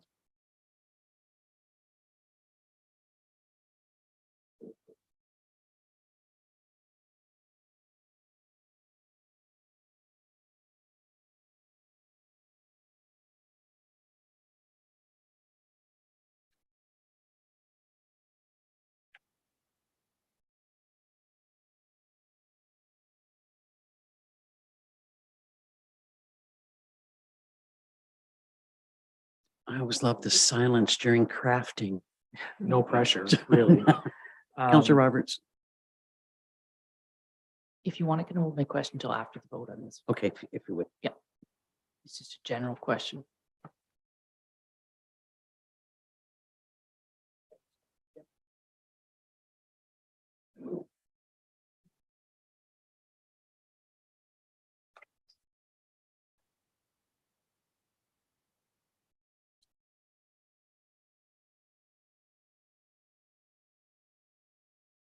I could ask it because it's to Steve Stone. Go ahead. Okay, so just in general terms, because this has never not been my experience since I've been on council, if a municipality passes a bylaw and it gets appealed, what's happens? How does it get appealed? What's the process? Does it then force the bylaw like to, yeah, could you just explain the process? Because I have no idea. I've not experienced that.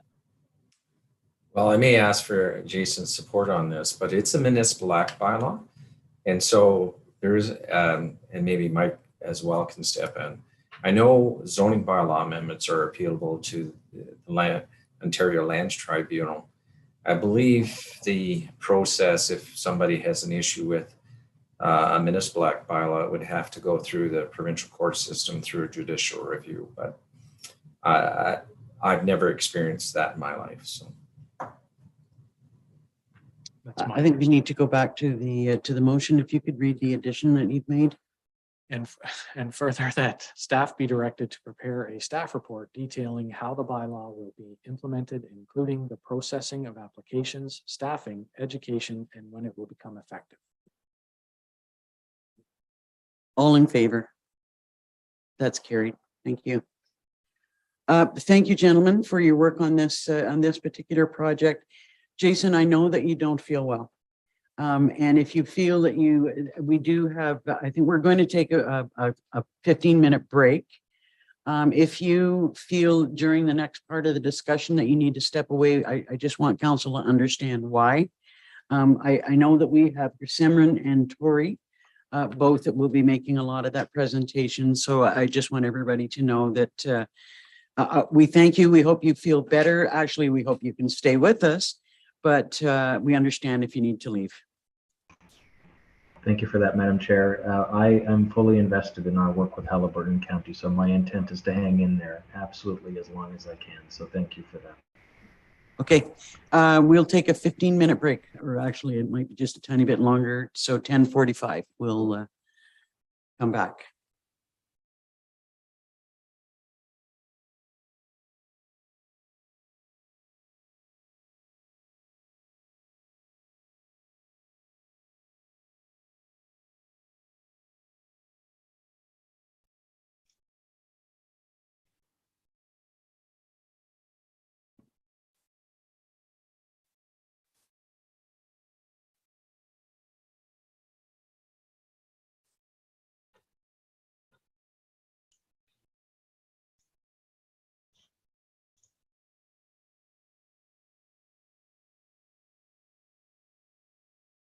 The next item on the agenda is the options report on the short-term rental review work that we've been doing. Welcome back, Mr. Farragon, and welcome both Tori and Simran. Sorry, Well, thank you. I'll say that again. I've got my microphone on now. Welcome back to this session. Our next item on the agenda is the options report on the short-term rental review that we're undergoing. I'd like to welcome back from J.L. Richards and Associates, Jason Farragon, Simran Saini, and Tori Ruck. And forgive me if I have mispronounced anybody's name. So we'll turn it over to you and look forward to your review and taking us through the questions or that you need to raise with us. Well, thank you very much, Madam Chair, and we're pleased to be here, obviously, with County Council again this morning to talk about a second important policy subject for the municipality, which is the short-term rental accommodations. I am very pleased to be joined by my colleagues, Ms. Ruck and Ms. Saini, who have been doing the lion's share of work on the file, as County Council knows, working both with Steve and I to bring forward the information that county council is seeking in order to make some informed choices about what that short-term rental accommodation framework looks like for the county. So in terms of our game plan, we have a bit of a presentation that we would like to go through with county council, which in one way it summarizes some of the information that we've described in our report, and in another way what it's designed to do is begin to facilitate a more focused discussion with county council around what we're sort of going to describe for now as the key elements of the short-term rental accommodation framework. So similar to some of the steps that we've taken with the Shoreline Preservation Bylaw, we want to talk to you about some very specific framework elements to get some high-level direction from you, I think, on those elements. And then based on the feedback and the direction that you provide to us, then we'll go away and we'll do the work that we need to do to come back with the framework and put more details on the framework for your sort of review and consideration. So what I'm going to do is I'm just very briefly going to sort of kick things off. I have a couple of slides that I will speak to. At that point, I'll turn it over to my colleague Gersimran, who will kind of walk us through some of the work that we've done in response to your earlier direction. I think we're going to hand it over to Tori, who's going to talk about some of the feedback that we've heard from stakeholders since the meeting that we've last had with you in May. And I will sort of pause and say at this time, we really do appreciate, very similar to the shoreline preservation process, all of the time and energy that people have both spent and given to us in this assignment. These conversations have been invaluable to us in terms of understanding the nature of the issue and the opportunity within the county. So we certainly appreciate the time that folks have spent with us, especially in the summer months. And then I believe Tori's then going to turn it back over to Gersimran, and we're going to begin to walk through those sort of key elements of the framework. And Gersimran's going to share some information with you, and then we're going to pause and we're going to sort of ask maybe some key questions. These may not be the only questions that County Council may wish to explore, but we have some questions that we're going to pose to you to start kind of focusing the discussion again, as I sort of said, into the key elements of the bylaw itself. So with that, Madam Chair, so we've got, I see we've got the presentation up, which is awesome. So if we can go to the first slide, and maybe I've said all of this already. So we're really sort of here today to kind of check in with you and talk about where we are, the work that we've done since our last meeting in May. And I can't believe how quickly time has gone by on this one, and then get your feedback and your directions on the key element of the framework itself. And just to kind of reorient, Count, if we go down to the next slide, please, just in terms of the big picture where we are in the process, we're right in the middle phase, in the understanding and the direction phase. So this is, as County Council knows, I'm fond of saying this is, the phase where we wrap our arms and our minds around the issue and the opportunities that we're dealing with. So we are four square in the middle of that phase, and we very much look forward to the conversation with County Council today. So at our last meeting, you gave us some very specific direction. I think, in terms of the precedent review, you sort of said, that's great. Can we take a look at some more local examples and perhaps have a few conversations with some municipalities around their administrative experience? We've done that. And so Gersimran is going to walk you through that now. Gersimran. Thank you, Jason, and good morning, everyone. If we can move on to the next slide, please. Thank you. So I would like to start off with the precedent review based on the direction we received from Council after the last meeting. We reviewed the approach of 4 additional municipalities to short-term rentals. These municipalities were Bracebridge, Trent Lakes, Lambton Shores, and Fort Erie. Similar to the examples that were presented to Council during our last meeting, licensing is the adopted approach across these municipalities as well. There are 2 unique approaches that I'd like to highlight for Council's consideration. First is Trent Lakes. So Trent Lakes has adopted a 3-phased approach where phase 1 includes review of existing bylaws, review of implementation tools, and tracking of STR-related complaints. The second phase, slated for 2023, includes working out budget requirements for enhanced administration and enforcement, introduction of a nuisance bylaw, and possible changes to bylaw enforcement. The third phase for 2024 includes revisiting the licensing program. So what Trent Lakes is trying to do is looking into building an enforcement capacity before implementing the actual bylaw and working out the details of the bylaw itself. The second interesting approach is the one adopted by Lambton Shores. So the first phase, again, they've also undertaken a phased approach. And the first phase requires the registration of STRs. So there's no fees attached to this, this process. There's an online registration portal that was set up to facilitate this. The second phase, starting Feb 2023, implements licensing. So another unique feature of this program is that all short-term rentals run out of primary dwellings, as well as accessory apartments, which are on the same lot as the primary dwelling, are exempt from licensing requirements. So these are the additional unique features that we identified in the local municipalities that we looked at. Before I proceed to the framework options, I will hand over to Tori to walk us through the stakeholder perspectives. If we could just pause for a moment, I have emailed the presentation to members of council. So if you have access to your email, you'll be able to find that. Sorry. No problem. Good morning, everybody. Can we move on to the next slide, please? Perfect. So as Jason mentioned, since our last presentation to council, we've gone and consulted with the remainder of our stakeholder list, including those additional stakeholders that we identified at the previous council meeting. We've had discussions with Airbnb, Halliburton, Kawartha Lakes Housing Corporation, and Environment Halliburton. And we've also presented to the councils of Minden Hills, Dysart, and Highlands East, and we're scheduled to present to Algonquin Highlands tomorrow.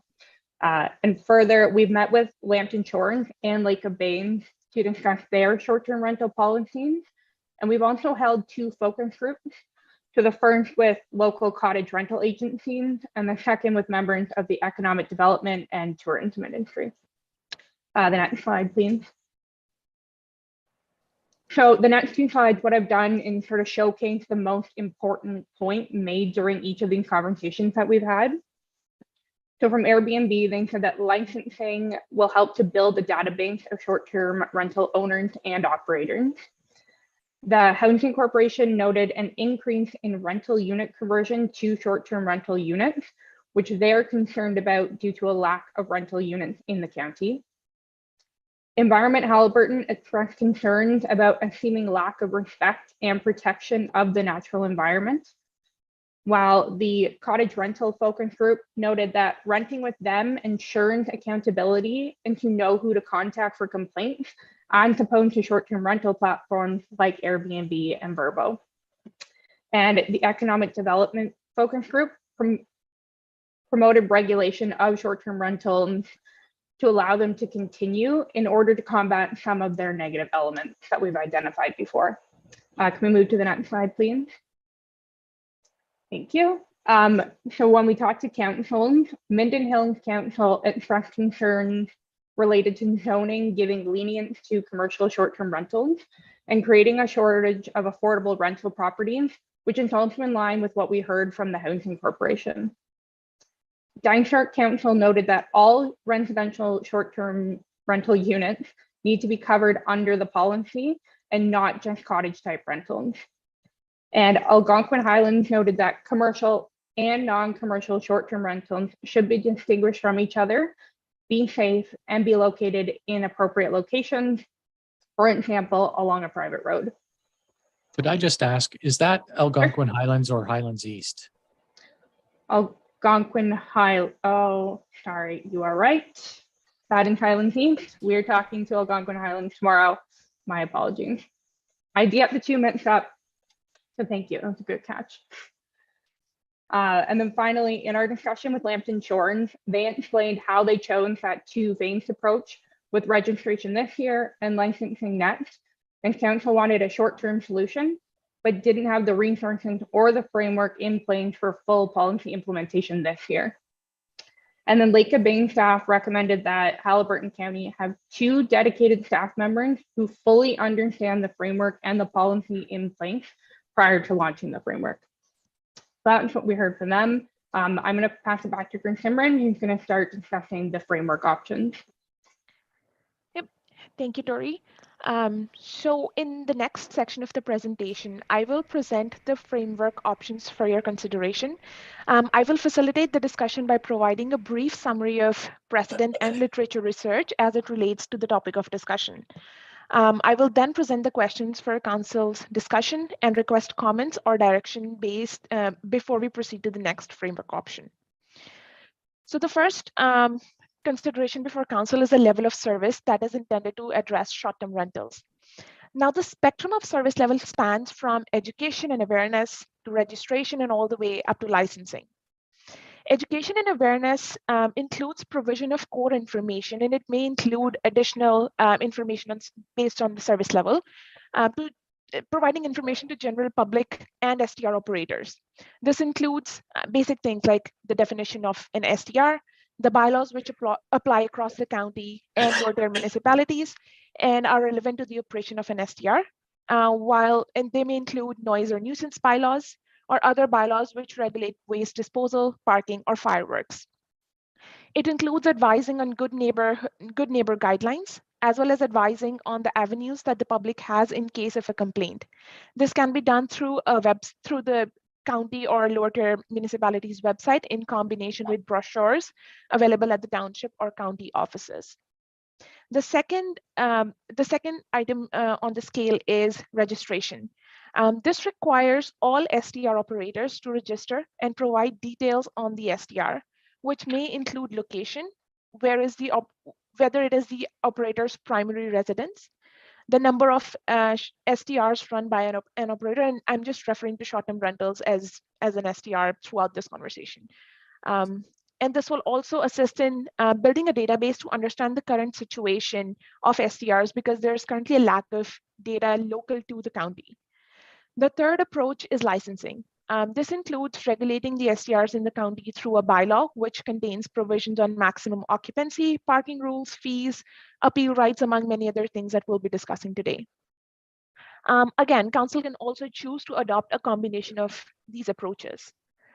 So based on this discussion, the first question before council is, which regulatory option or a combination of options is preferable for adoption in the county? I will open it up to comments or questions now. Thoughts and questions, comments? We'll start with Councillor Moffat and then Councillor Roberts. Thank you. Excuse me. I like the combination, start with registration and go for licensing. Councillor Roberts. Ditto. I could say ditto as well.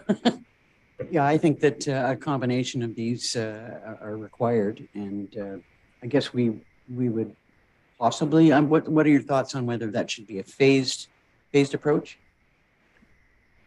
Councillor Roberts, then Councillor DeBolen, then Councillor Kennedy. Yeah, just to follow up when I said ditto so cleanly. So it is the phased approach. So registration is a bylaw first. So that's an actual bylaw that you must register by, I believe Land Insurance said, whatever the date was.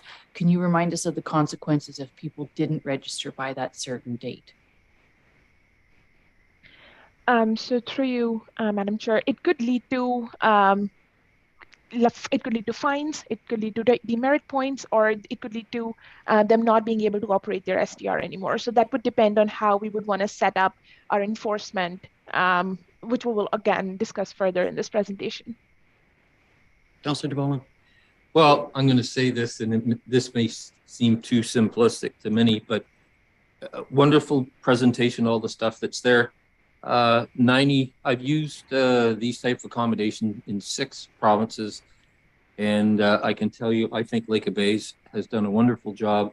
I'm ready to copy and paste what they have and tweak it that's relevant to our area. And any questions you have in any of those, I defer. You just see Lake of Bays approach on this, and that'll be my answer to the questions going forward. Thank you. Clear and concise. Let's vote on that now. No, I'm just kidding. I'm sorry. Sure. Go ahead.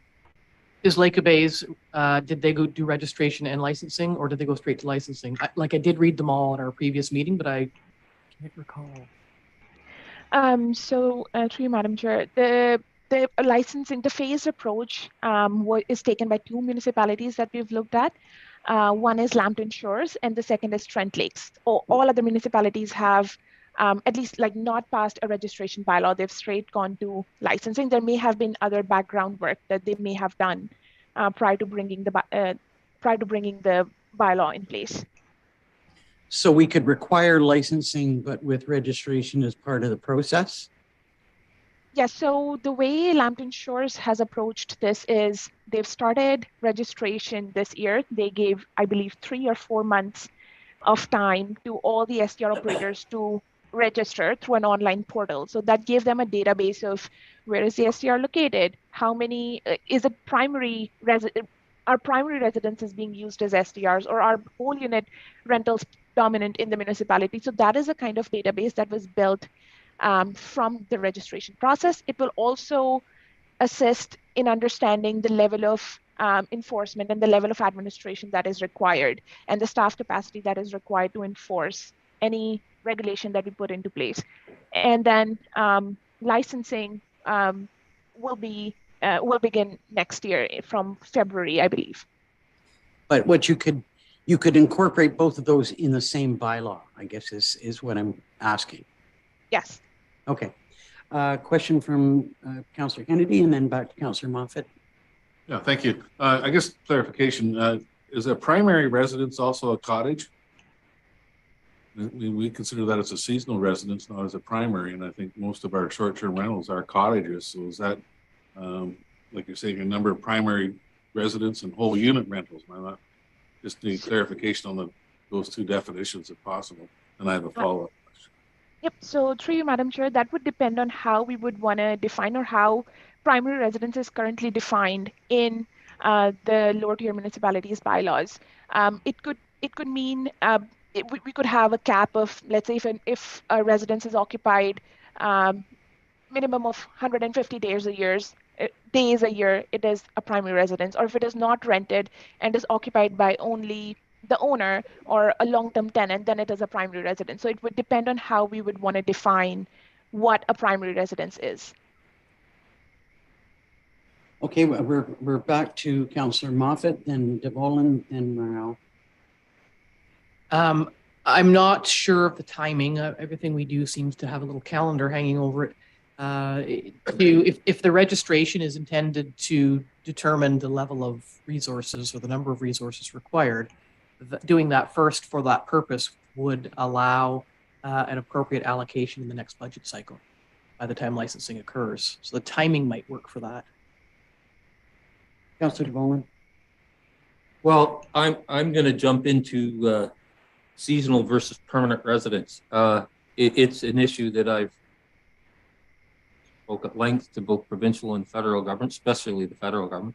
CRA is what's on your Ontario driver's license. And so the reality is the lion's share of our seasonal people that are here for cottages are not deemed by CRA as permanent residents in this county. So I think I use that lens, and the reality is the majority of the short-term rentals that will be here will be by those that are not, these are not their permanent residences. So I think we have to look at that. Obviously, we should use similar yardsticks that other levels of government do and build a program accordingly. Go ahead, Councillor Morrell. The other thing too that's probably going to come up in our neck of the woods because of the way things are is we have a lot of seasonal places or permanent places that have bunkies. And although they may not be renting out their place of dwelling, I don't want to call it their prime residence, but where they live, but the bunkie on the back or the side gets leased out. So is that something that we're going to have to incorporate? I would hope we would, so that we can get some control over that as well. I think you're seeing nodding heads around the table that yes, it is something that we'd like to see incorporated. Go back to Councillor DeVolen and then Councillor Kennedy. Your chief building officials will talk to you at length their thoughts on those matters. Councillor Kennedy. Thank you. I didn't see any reference in here to a 2 or 3 tier licensing system. I think my conversations I've had with a number of people is that the person who wants to rent their cottage for 3 or 4 weeks a year to pay taxes, build a dock, replace their roof is entirely different than the person who's renting as a business or, 150 days a year, that type of thing. And I'd like to see some separation. Like, is that something we will address as we go through? I just didn't see any reference anywhere in the documents about tiered licensing or tiered registrations or whatever the term's going to be. So through you, Madam Chair, that is, so it depends on how we want to set that up. So we discussed that when we discussed the types of STRs. So how do we want to regulate that would depend on, would we want separate fee structures for, let's say, primary residence versus an accessory apartment unit versus a whole unit rental. So that would be discussed, I believe, in the next sections of the presentation. Thank you. So Any other if I could, questions at this point? Sorry, if I could, Madam Chair, just to build on that answer. Absolutely. I think the point is yes. So, and part of the information, what you're sort of seeing in the information that's before you this morning is our sort of internalization and reflection on the earlier direction that's already been provided by Council. So I think in our earlier discussions, you've been very clear with us that you'd like to see some sort of distinguishment between commercial and non-commercial short-term rental accommodation. So that is, I think, an inherent piece of the work. And as Gersimran has mentioned, there's some strategies to get there, which we'll sort of get to later in the presentation. But I just wanted to answer that one four square if I could. So thank you. Thank you.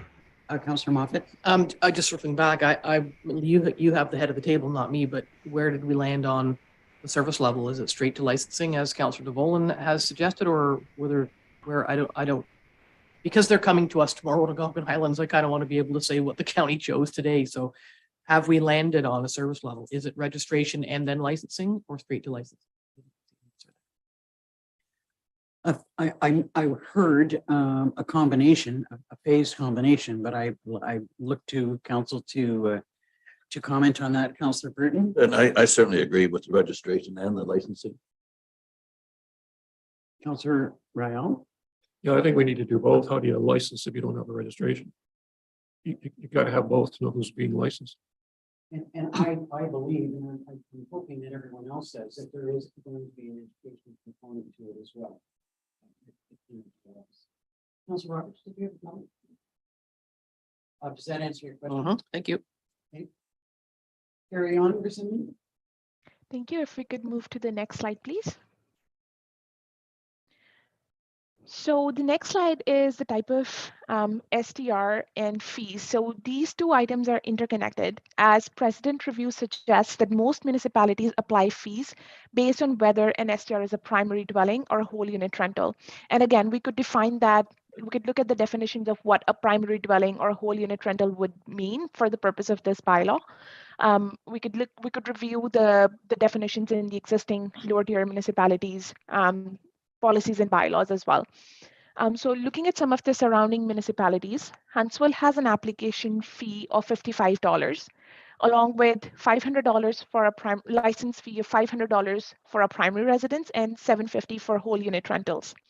Renewal fee is $250 for a primary residence and $500 for a whole unit. Bracebridge, on the other hand, requires a fee of $250 per location. So there's no application fee, one-time application fee that is associated with this application. Lake of Bays has divided the STRs into 3 classes based on criteria, such as the number of STRs per operator, the number of nights a unit is rented per year. You can see a screenshot of their system on your screen. So as you can see, if an STR matches all the criteria for example, Class A, the fees is $125. As soon as any criteria is exceeded, the applicant is automatically bumped up to the next higher license requirement, and the maximum requirement in this case is $500. I would also like to note here again that Lambton Shores exempts primary unit short-term rentals or accessory dwelling units from STR licensing. So for example, if you have a bunkie on the same lot as the primary dwelling, then that bunkie is exempt from licensing requirements as per their bylaw. And the way of distinguishing primary residential rentals versus more commercialized rentals is the fee difference. So if it's a whole unit rental, the fee is usually higher. If it's a primary dwelling that is a few rooms in it are being rented out, then the fees is usually lower. If we could move on to the next slide, please. So based on this information, here are the questions before council. And the first one is, should short-term rentals be limited to primary residences only, or be permitted in both primary residences and whole unit rentals? I will now open it up for comments before we move on to the next question. I like particularly Lake Bay's classification A, B, and C, and whether it's a permanent or seasonal resident is irrelevant because the number of short-term rentals that people have, the number of nights per year, whatever, resolves that whole problem.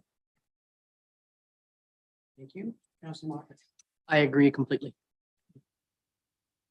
And that means that as well that the issue of structures like bunkies are considered as well. I don't see exempting. Councilor Kennedy. Yeah, the only thing with the Lake of Bays, I really like the model other than just a fine tuning. They're going to number of STRs operated by the same owner at 3 or more, and then they're showing 90 days or more. I'm wondering, do we eliminate that if you're doing 90 days or more, it's $750 a year? Do we is that something we would consider? Or if you're only one owner and you're only allowed I guess up to 90, looks like, because you can have 1 or 2 units. I just like to see that cleaned up a little bit, but maybe not everybody owns 3 of them, but they own 1 and they're renting it for 150 days a year. That's all. I really like the concept of the tiered, because what I was referring to before. So thanks. Councilor Ram. Bring up a question to the license operator with the license location. So if I've got one operator here. Microphone, please. I was gonna, do we license the operator or the physical locations? An example would be, I have one operator who owns cottages on 3 different lakes. Now, do we have one license for the operator, or should there be licenses for each operation? If I have 2 on the same lake, it's the same idea. I would prefer the location myself. I think you're seeing complete agreement on a license for every location. Are there any other comments or questions on that issue? Councilor Roberts. Just for clarification, so we probably shouldn't use language like primary residence. We should use language like whole unit, because somebody then could argue their cottage, that's not my primary residence. Is that what we determined? Yes. Whole unit rental. Sorry. Yes. Thank you. No, thank you for that. Asking for that clarification. So Gersimran, do you have what you need for your question number 1? Yes. If we could move on to the next question. Should there be difference in licensing fee for primary unit STRs or whole unit rentals versus someone who's renting out a couple of rooms in their permanent residence or their long-term residence? Councilor Moffat. Nobody here is renting out rooms in their house. And if they are, that's the very classic model of Airbnb. Our concern here, and with all the municipalities across the province who are working on this, isn't about somebody, taking $50 a week for a student to rent a bedroom to go to the School of the Arts. I don't think that's the problem or the issue. It's the renting of the whole cottage. Like I'm not aware, there may be a few, but there are not a whole bunch of people who are renting out rooms in their house while they are in the next bedroom down the hall. This is, so I don't know if that matters. Well, I'm just wondering about now, when we've just, all of us have changed or are about to change our zoning bylaws to accept granny suites and secondary units. In this case, are we talking about one license for both units on the property, or is there a license for each one because they're being handled separately? Councillor DeVolen, then Rael, then Roberts. I would be most comfortable with the housing corporation and those other groups, whatever. It would answer some of those, because the question will granny suites, if they're for permanent or longer term rental, not get caught up in the middle of this. And especially some of those involve support, some 1, 2, or 3 levels of support from different arms of the government. That's very nuanced, and I think we probably need some input from them with regard to granny suites versus this and short-term and long-term and all that kind of stuff, because the devil will be in the details and all that stuff. Well, I think that leads to my concern. If there's one license for a property that covers like 2 or 3 structures, one of them might come, have been built under a different auspice, and so we need to be looking at separate licensing for each building, each use. Councillor Royale and then Councillor Roberts. Your microphone, cease. Mike, your mic, please. That kind of answered half of what I was going to bring up was the fact that you are renting out a bunkie 50 weeks of the year or whatever it is that they're going to rent them out. That's commercial. There's no ands, buts, or maybes about it. Having said that, if it's on the same location as one that you are renting out on a casual basis, to me, we're splitting hairs here. You have a commercial license, period. And that's just the way it is. If it's on different properties, that's different. If we want to go into licensing each one, so if I have a main house, for the lack of a prime, and 2 bunkies, then I would need 3 licenses, one for the house and one for each bunkie. Or do we just give them a lot and say, okay, much like a motel, you're renting this one, any one of them on that property for more than 22 weeks in the year, then you're paying the full fee for all of it. Have a nice day. I look to other members of council to weigh in on that. Andrea, I'm sorry, Councillor Roberts is next, and then Councillor Moffat. It's okay. It's hard to keep track when we're all jumping to join in. I think we go back to the definition of short-term rental as well. And nobody's finding a room for $50 a week or even probably a night. I know you just said that off the top of your head, but that's okay. One of the concerns at the Dysart table when they came and did a presentation is the fact that some people have opted to rent what could be a year-round rental unit to a student coming to the college from September to April, or to someone just looking for a place.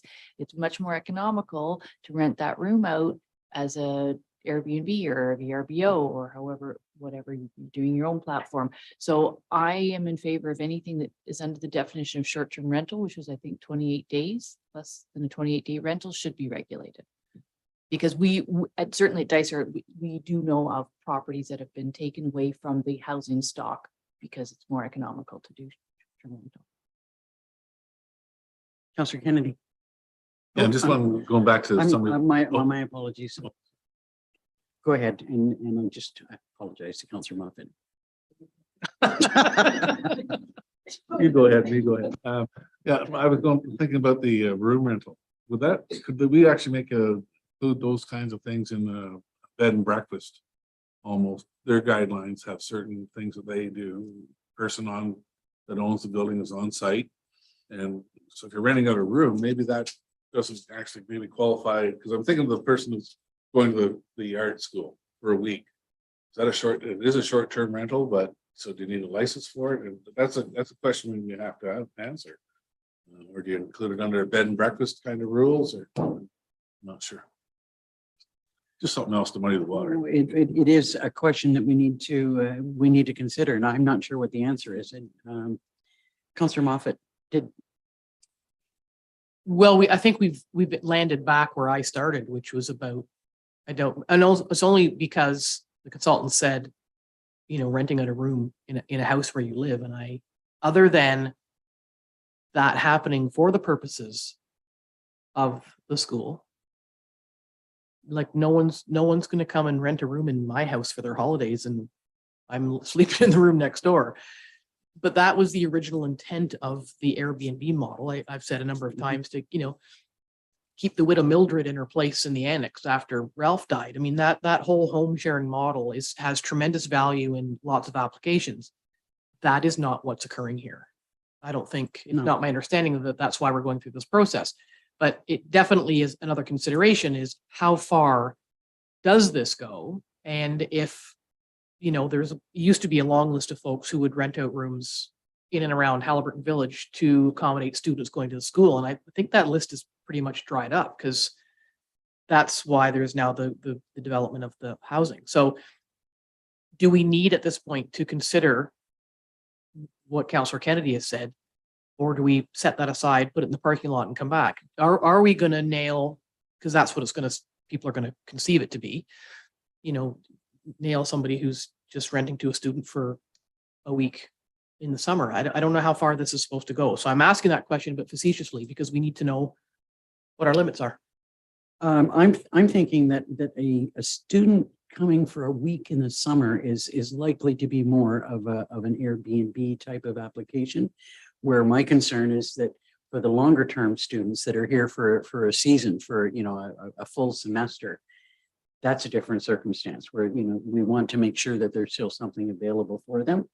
At the same time, I'm concerned that you referred to a granny suite or a secondary suite that's intended for family extension for whatever purpose, that we don't see those types of applications filled with short-term rentals instead, because that goes to Councillor DeVolen's concern.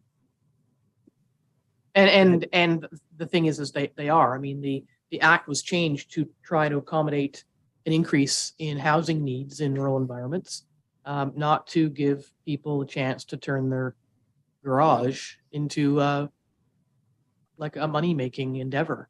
And so I maybe this comes up later, maybe under the accessory dwelling units part, but we do need to be attentive to the need for housing, and that the intent of the act to provide for that additional second unit on a property was intended to find homes for the elderly and the vulnerable and younger people starting out, not to have them turned into Airbnbs.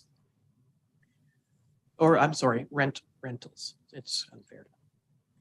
So, Gersimran, have you got any comments that you would like to make about this item number 2?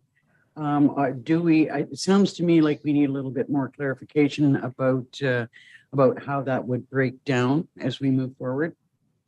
Yeah, so Madam Chair, the only thing that I would like to add is through the precedent review, one thing that we've seen is that the license may be issued to the operator. So the license may not be specific to a property. The license may be issued to an operator, but they would have to list all the units that they're renting. So fees would be based on each unit, but the license would be for one operator. So what that enables us to do is, if let's say one unit is everything's fine, but there are complaints, that multiple complaints on another unit, ultimately the license is impacted off the operator. So that forces them to pay equal attention to all the units that they're running, if that makes sense. So that's just something that I wanted to bring to the attention of council. Yeah, I'm hearing the council is looking for something different than a single operator. I mean, I can definitely see problems with this. If, for instance, when we get talking about the details of things, that we have expectations that there be somebody readily available to respond to concerns, and that does not mean that we have to call the bylaw officer or the police, but there is someone identified by whoever the owner of the license is, must respond to things. That by having an operator that's looking after multiple properties, that raises concerns for me. And Councillor Moffat, you have comments as well? Yeah, I believe that the licensing should be attached to the property. And we've heard kind of a unanimous agreement to that earlier. Councillor Rail. Turn it on this time. The thing I like about what you said, though, is that I have no problem with the licensing being separate. That makes good sense. But when it comes down to the demerit points, now I'd like to see the one operator responsible for 3 different areas. If they get demerit points in location A, it applies to the whole program. So now they're not going to take and say, okay, well, we don't really care about this one, we'll let that one go. Now they will pay the price for not maintaining their entire program, whatever that might be. Now, if the licenses apply to each individual property, that's fine. But at the end of the day, if a person owns 5 units, then they need to make sure at the end of the day that those demerit points, it's not like sharing your minutes with your family on your cell phone. It doesn't work like that. You took on the commercial aspect of it, you're responsible. I'd like to see something more in that line where the bigger your program, the tighter the restrictions are.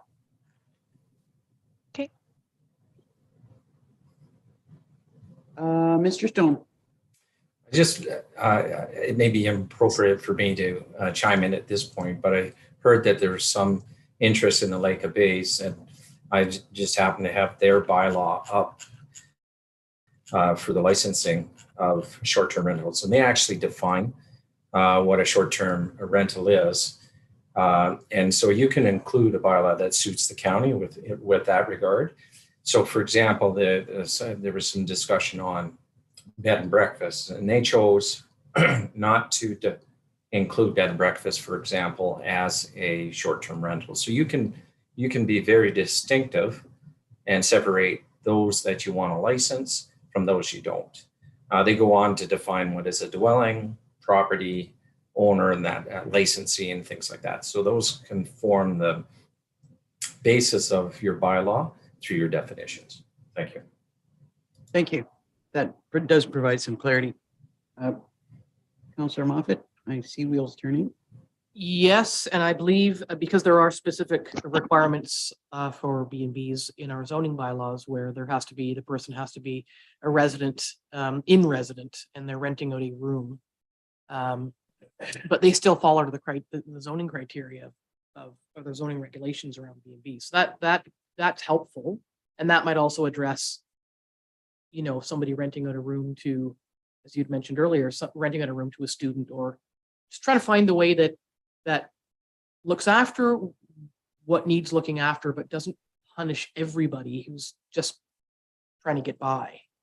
There's a big difference between somebody who, as Pat has said, as Councillor Kennedy has said, between somebody who rents for the college or rents, you know, to Uncle Frank so they can put a new roof on, versus the guy who owns 7 properties in Haliburton County and doesn't live here and makes $273,000 a year From each property. there's a huge difference on all those things. Councillor Roberts. Yeah, I just want to speak to the Lambton Shores one as well, which is included in our package from J.L. Richards. And so when you click on the link to that one, well, there's 2 links because one's to the registration and one's to the licensing, but they have that FAQ that's right there. So what is definition of short-term rental is the first one, and it's anything less than 30 days. And I live on site and only rent out an accessory unit or bedroom in my home. Do I need to register my short-term rental accommodation? And you click and open that, and it basically says no. So to me, it's, I don't know, reinvent the wheel, but somewhere between Lake of Bays and Lambton Shores, the questions are answered. They're right there. Well, and I think that kind of goes to what Steve Stone is saying, that, you know, we can develop our own list of criteria. So have you got what you need there with that one, Simran? Yes, Madam Chair, but if I could just request some clarity on how we wanted to proceed with regards to someone renting out a room in their house, for example. So as mentioned by council, we are able to define the short-term rentals in a way that excludes them, but I just wanted to get clear direction if that's what we wanted to do. It sounded, yes, I think that is what council is saying. Okay. Unless I hear any concerns. Councillor Moffat. I've never heard anybody tell me they're thinking of moving because the person next door rents a room out. Yeah, that's not where the problems are coming from in any way, shape, or form. So I think that, you know, if somebody was renting a room out to a student, that would be considered under the same guidelines as a B&B. Okay. Councillor Kennedy. Yeah, and anything over 28 days or 30 days is a totally different animal. Renting a student out for a semester is not short-term rental, in my opinion. That falls under the rental guidelines. Okay, and that takes us to, I think, number 3.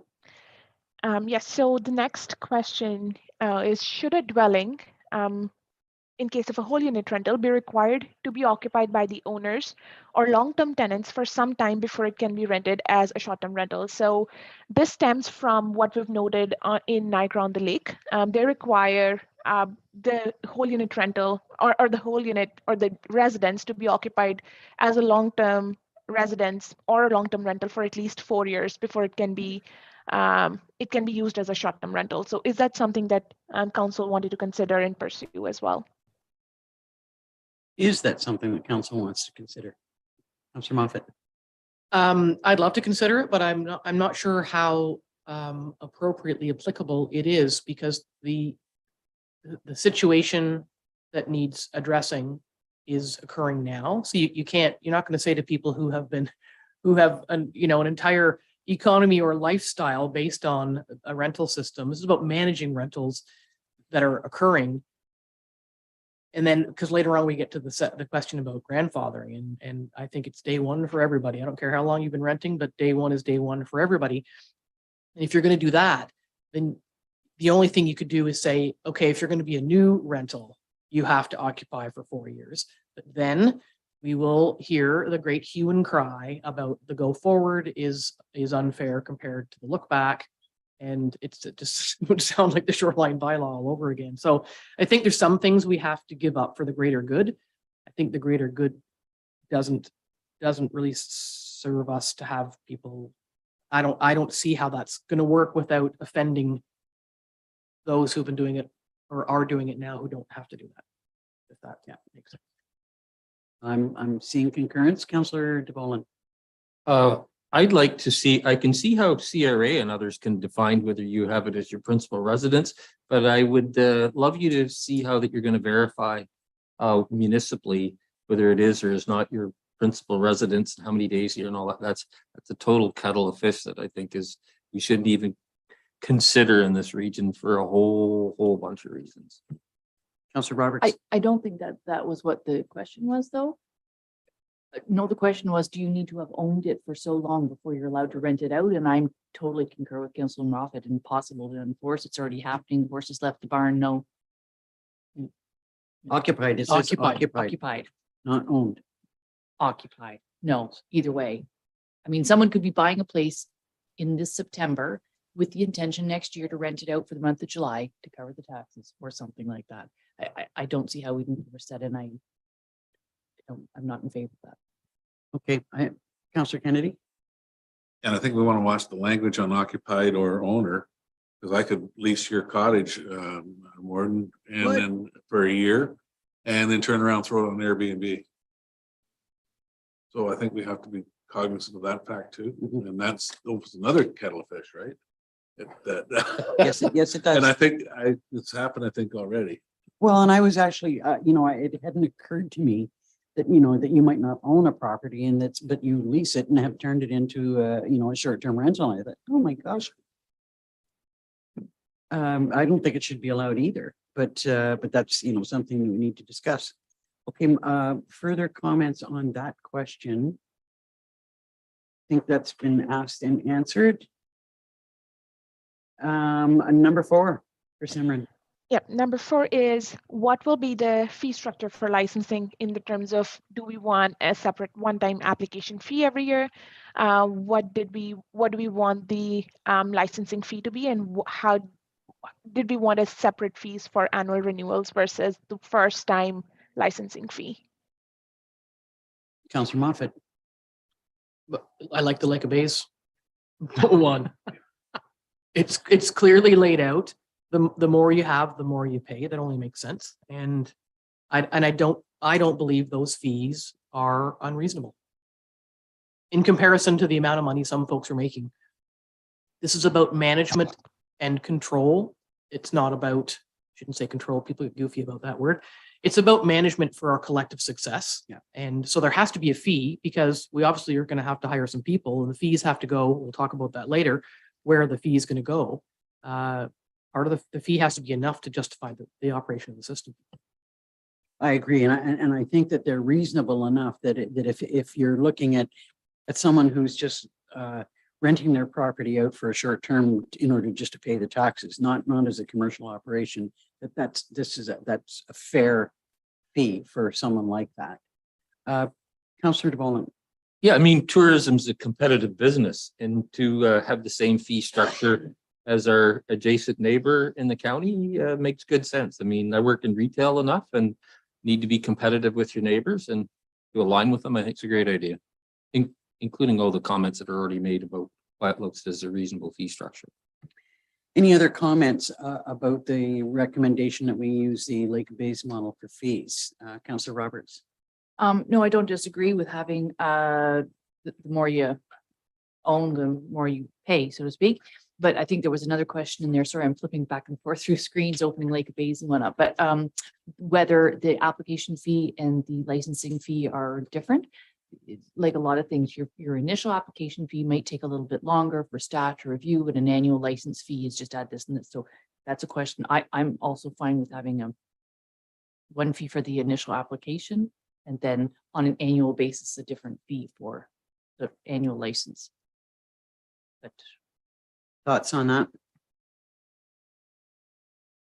Councillor Bowman, then Councillor Moffat. It's consistent with the fee structure Lake Bays have. They have an application and renewal. Yeah, I know I'm going to sound like a broken record and that's somebody's okay. going to throw something at me, but anyways, that's my answer. Okay, then we'll go to Councillor Rael. Yeah, I think it's a little premature because if we have an application fee separate from the fee, I'm fine with that. But we don't know what the approval is going to be. Does the property have to be inspected to make sure it complies? We have no idea what any of that stuff is yet. And I don't particularly want to deal with it right now while we're still trying to figure out how we're going to do it. Okay. So I think that we do have a number of other questions that we'd like to raise over and above the ones that you have identified here, Simran. And so I would look to, and in particular, I've got questions that we talked about fees to some extent. But I'm not sure that we've addressed the suggestion that there would be a mat tax, and if there was, how that would tie in with the fees, if they would overlap, or maybe I missed something. Yes, I'm sure we will be discussing municipal accommodation tax later in this presentation. Okay, my apologies. We'll then ask you to carry on. Yep, if we could move on to the next slide, please. Thank you.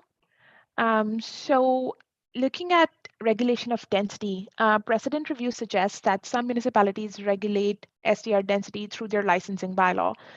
So a couple of examples are Blue Mountains, which requires a 120-meter separation between SDR units.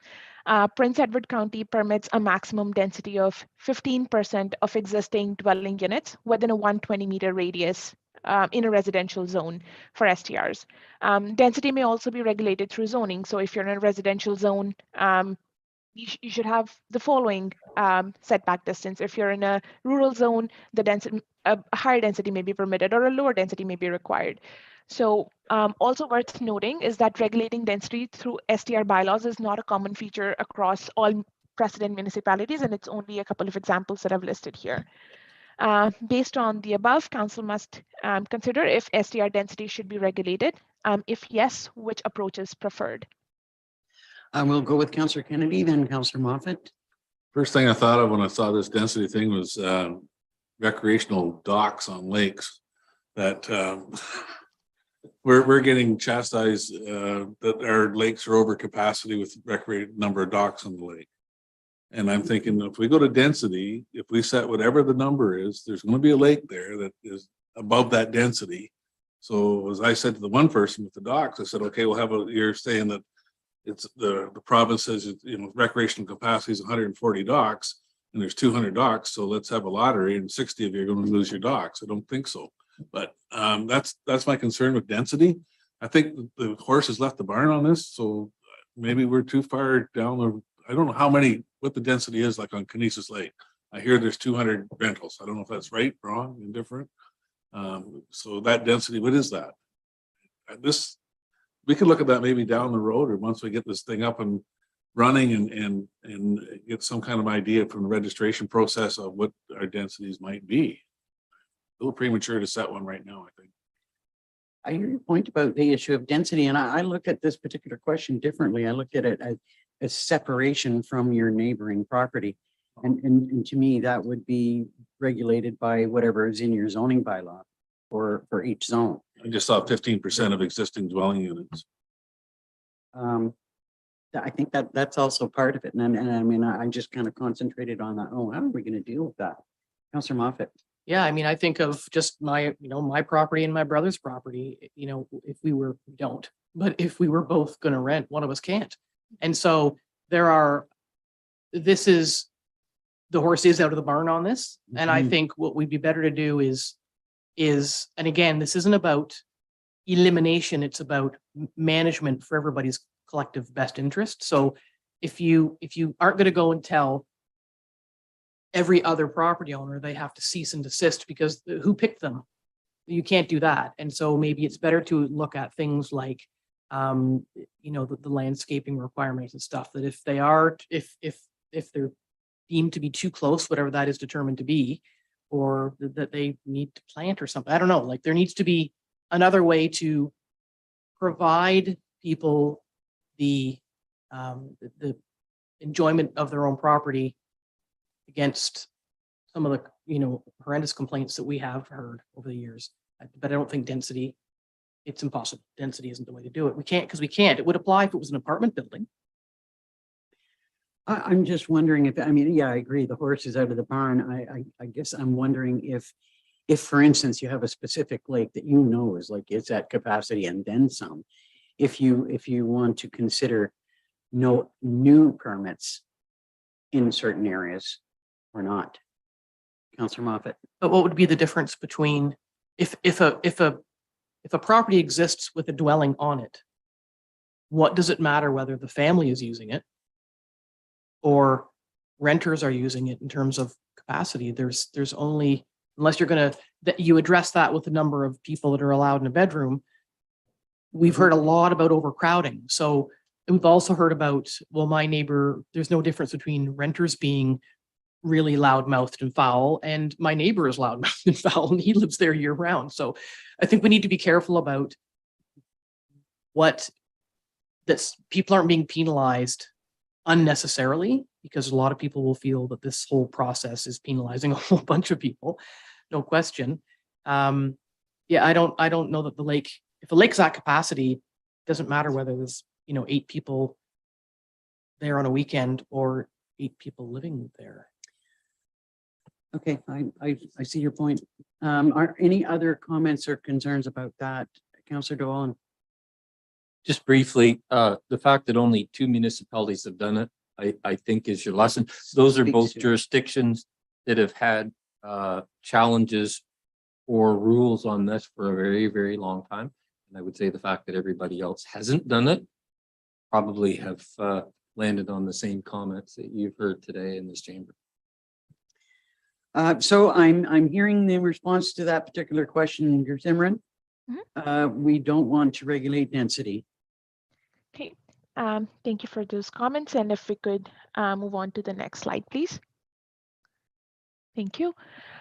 So next consideration before council is occupancy. So precedent review suggests that the general requirement, that maximum occupancy is a general requirement across all municipalities.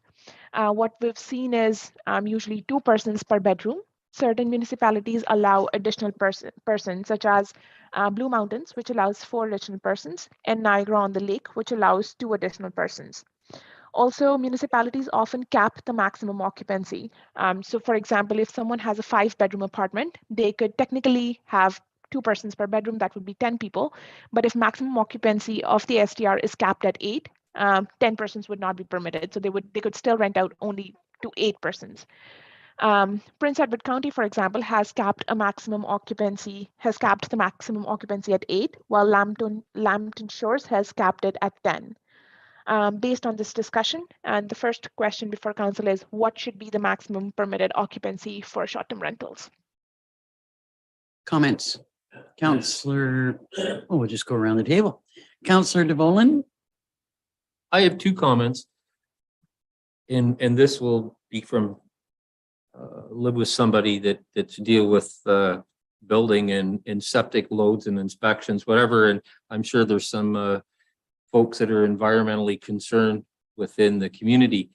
How many per bedroom doesn't take into consideration the design elements of what basically becomes a commercialized property in my opinion, whatever, and whether the existing systems can support it. I know that's Pandora's box, and I hate to open it up, but we know that we live in primarily a lot of small, shallow lakes, and you take a building that historically was used on a lake for 100 days a year and make it 250 days a year in the intensity.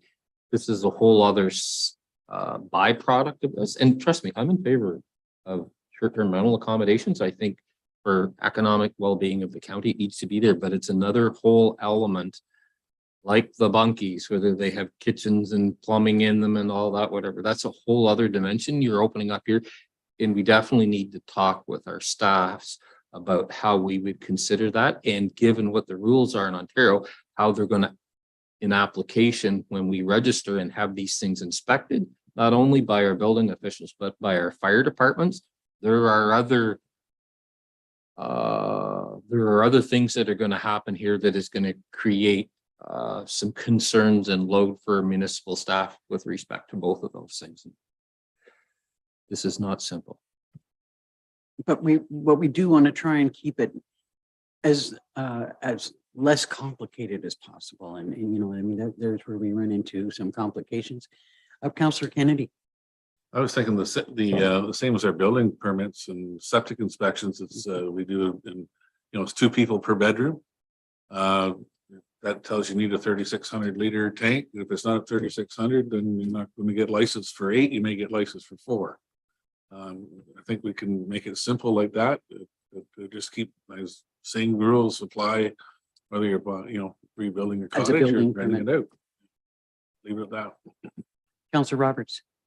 Yep, I agree. So that then means 2 adults per bedroom and children under 12. I know that's the next question after, but I would do the not included. So I would do 2 per bedroom.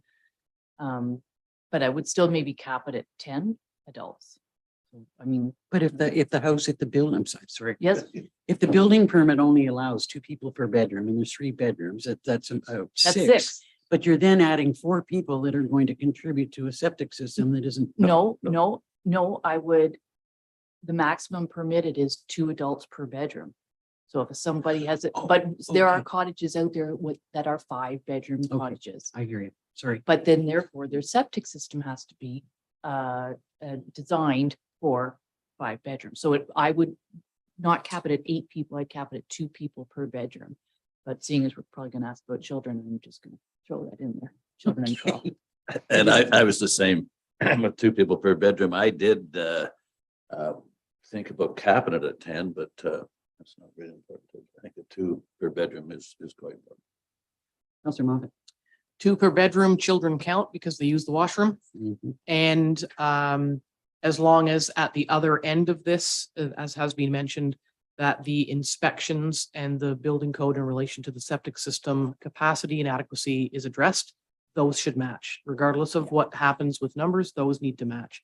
And as has been said, yeah, if you have an old septic system that was built for the cottage when it had 3 people in it, and now you want to put 8 in it, then you're going to have to only put 3 in it or upgrade your system. Upgrade The your end. I system, mean, that's what we're yeah. here for, is to make sure that we're not overloading septic systems and Yeah. having mushy lawns and problems.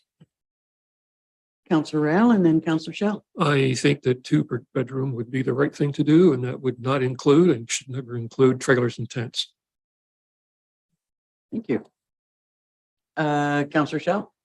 I would agree as well with the 2 per bedroom, but my comment was going to be much like Councillor Moffat.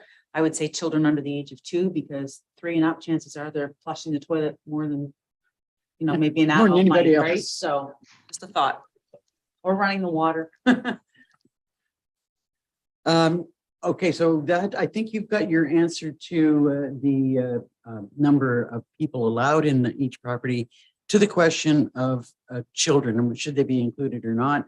I'm hearing that, yes, they should be included, but I need to hear from a couple of other members of council on that.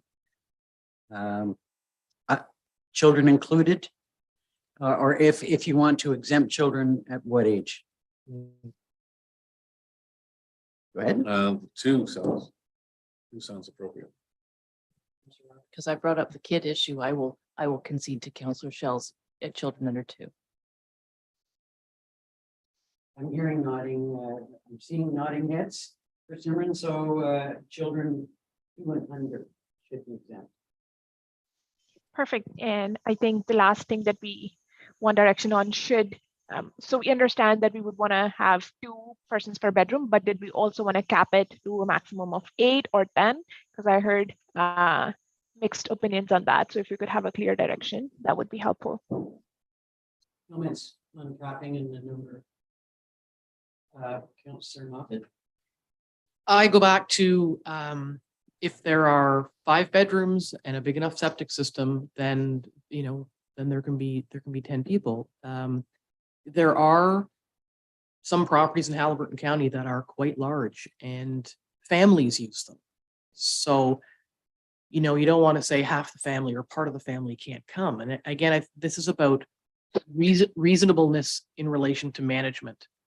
And when we get to that section, I'm really big on the inspections and the septic inspections and licensing and fire code and all of that stuff. I think when put together as a puzzle, that will make it all work.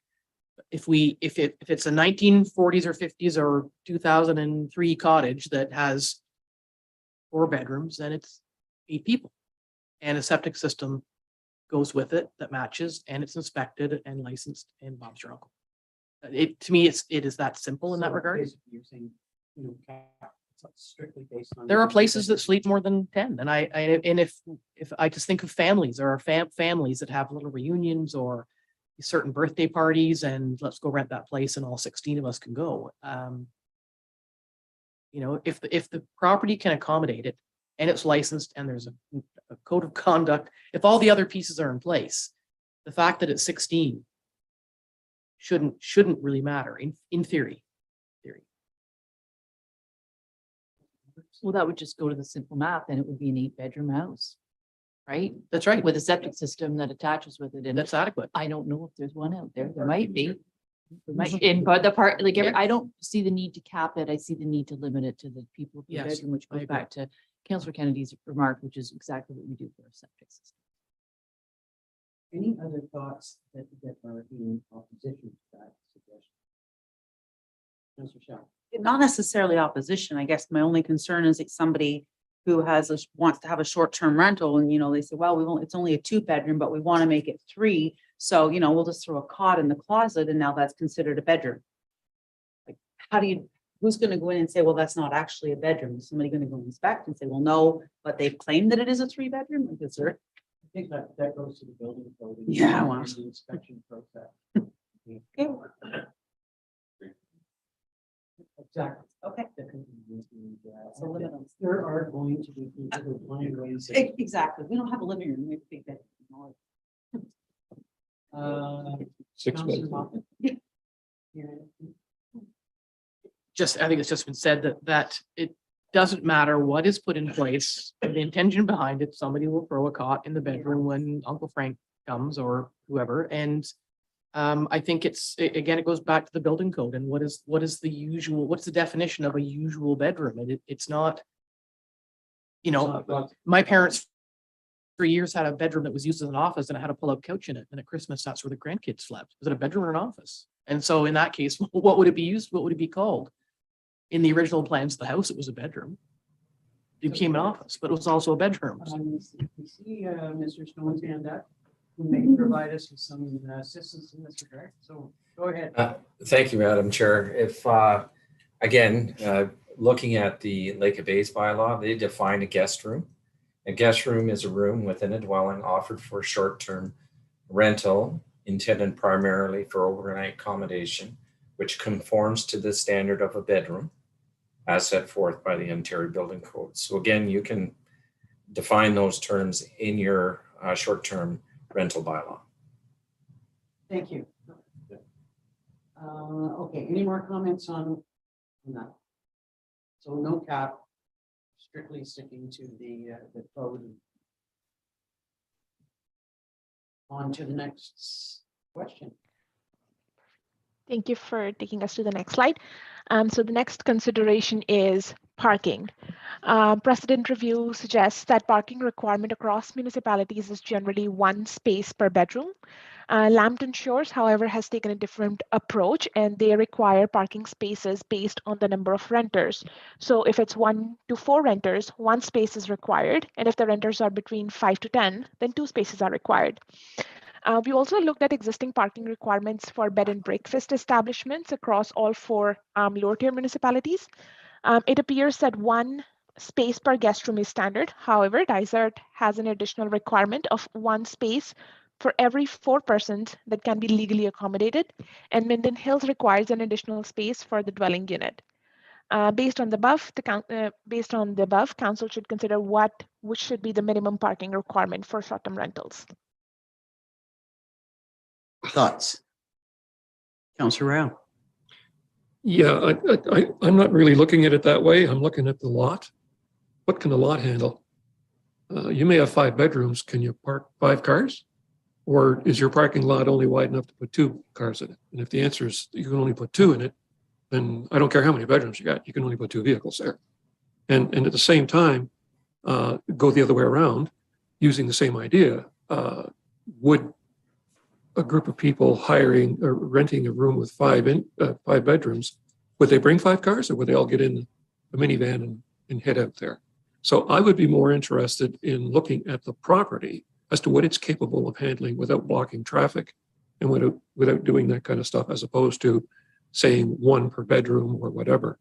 That when you get your application, you're told how many vehicles you can put on the lot. Case closed. And they prescribed requirements for where they're parked, like that it's. Correct. Thoughts, comments, Councillor Moffat? Yeah, I don't think I think we'd have to refine that a little bit. You know, I had a meeting at my home 10 days ago, and 7 people came from different areas in the province and parked all over my lawn. That's different. That's different than having 7 people parking on the lawn for days and weeks and months at a time. Mm-hmm. So, and the other thing I wanted to note is in the report around parking, it was talking about, you know, parking should be permitted only on paved surfaces in compliance with the respective municipal parking bylaws. And I wanted to know if that was just connected to one of the interviews, or if that's being suggested because I think the majority of rentals are occurring on, you know, cottage roads, and there are no paved roads. So that wouldn't be helpful at all.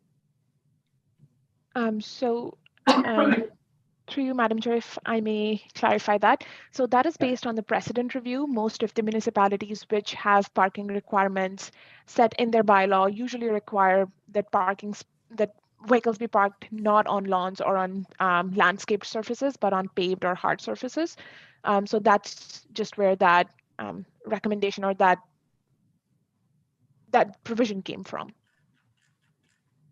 Councillor Kennedy, and then Councillor Roberts. I'll just save Councillor DeVolin some breath here. I like the Lake of Bays one.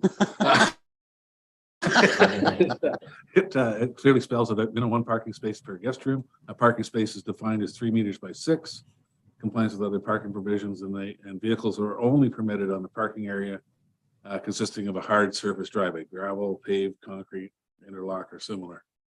The story. That works. It works for me. Councillor Roberts, and then Councillor Moffat. Okay, I wasn't fast enough to scroll through the Lake of Bays trying to find the parking requirements, but absolutely, like we need to do it to the maximum. So yeah, I was going to say 1 parking space per bedroom on a hard surface. As described. Councillor Moffat, and then Councillor Rao. Lots of people don't have gravel driveways. They have 50-year packed dirt that has grass growing out of it. There are still people who Hard have. surface. It just says, Hard okay, surface. if that's what you mean by hard Yeah, surface. that's actually right in, or similar hard surfaces. Okay, so it means you Sorry. can't pull up on the edge of the forest, and you can't park on the grass for a week. And okay, that's what you mean. Although my hard surface does have grass growing in In the middle of it. it. Councillor Rao. Yeah, I think that would satisfy my needs. So you're allowed up to, if you had 5 bedrooms, you'd be allowed up to 5 vehicles. But if you've only got hard surface for 2, then the 2 overrides the 5 because you can't park them in the trees. Right. So that's, we're agreed on that. So continue, your Simran. Before we proceed, if I could just clarify, did we want to have a minimum requirement of 1 space per bedroom, or would we want it to be based on, and we'll discuss this further in the complete application requirements, would we want the applicant to provide a parking management plan, and based on that, we would decide on what is the maximum number of vehicles that could be parked on the property? I was hearing 1 space per bedroom, but the idea of a plan as part of the application process, parking plan, is that something that council would like as well? Go ahead, Councilor. Yeah, a parking plan, yes. And I just wonder, that could it be a combination of what we've agreed to and what Councillor Ryle said, that to provide some flexibility, that it's 1 space per bedroom, and or whatever the land will accommodate, because you could not have a big parking area. Like, people don't have parking lots. They have driveways that may be wide in certain areas, or a little reversing hole or something. Like, we've all seen thousands of these. And so somebody could have 4 bedrooms, but not really have space for 4 cars. And so it would be part of the agreement is when the property's inspected, it's like, you'll never fit 4 cars here. You can have 2 cars, or I don't know. Can we build, I think we could probably build that level of flexibility into a bylaw. So if I may, what that would mean is, if we're saying that we need 1 space per bedroom, but then if someone, let's say, has 4 bedrooms that they could rent out, so that means, based on a previous discussion, they could have 8 people, and they would require 4 parking spaces. So they would not be able to rent out all of those 4 bedrooms if they didn't have 1 space per bedroom available as a hard surface for where potential tenants could park. So did we still want that 1 space per bedroom, or did we just want it to be flexible based on what is available on the site based on the parking plan? What I was hearing is that we were satisfied with the 1 space per bedroom, but that it would be subject to the inspection process as part of the application. And if it was deemed that there wasn't sufficient parking, that particular license would be issued based on the space available. Okay. Suitable space available. Councillor DeVolen. I think we're talking bedrooms, we're talking septic, we're talking parking spot, and whatever the weak link in the chain is what the numbers pared down to. So if you only got 4 bedrooms, but you only have capacity in the septic for 4 persons or whatever, then you either upgrade it or do whatever. And similarly with parking, I immediately think of Little Canice. There's some 4-bedroom and maybe even 5-bedroom cottages that I know there's no way in the world, given the topography, you could ever do it. So in that circumstance, the parking would be the limiting factor, not the bedrooms or the septic or whatever. Any of them go down to the most limiting criteria, and that's what defines it. I'm seeing concurrence with that. Councillor Ryle. And I also think that there's 2 separate issues here. You could have still, if you have two people per bedroom, 8 of them could come in 2 cars. and then that way. They could, but they probably won't. No, I'm just saying, the point I'm making is that you don't have to restrict the number of people in the building because the cars can only be accommodated. They could actually double up. Like I've gone other places with my brother and his wife, the 4 of us together in 1 vehicle. So we would have 2 separate bedrooms, but we'd have 1 vehicle.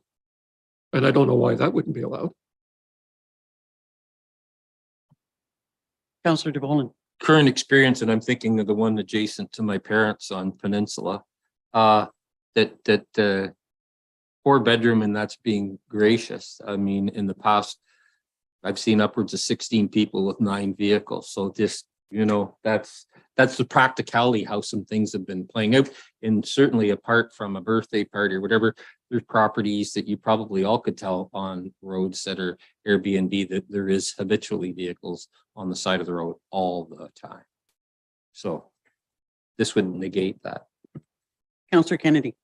Yeah, I think for the Councillor Rael, I think when the person gets their property registered and licensed, then it goes out there that it's a 5-bedroom home. You can sleep up to 10 people, but our parking is only licensed for 3 vehicles.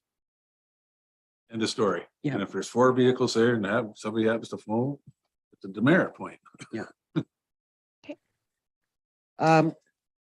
Okay, one more comment on parking. Go ahead. Councillor Moffat. Thank you. So have we provided clarity for you on the issue of parking, Pierre Simran? It sounds to me like we have, that there's some little bit of flexibility. There's, I'm sorry, go ahead, Mr. Stone. Just to aid council's discussion on this, if you look at the Lake of Bays, they do have a licensing requirements. So it refers to bedrooms, refers to septic, and it refers to parking areas. So it's all covered. Thank you. All right, let's move on to landscaping and amenity areas.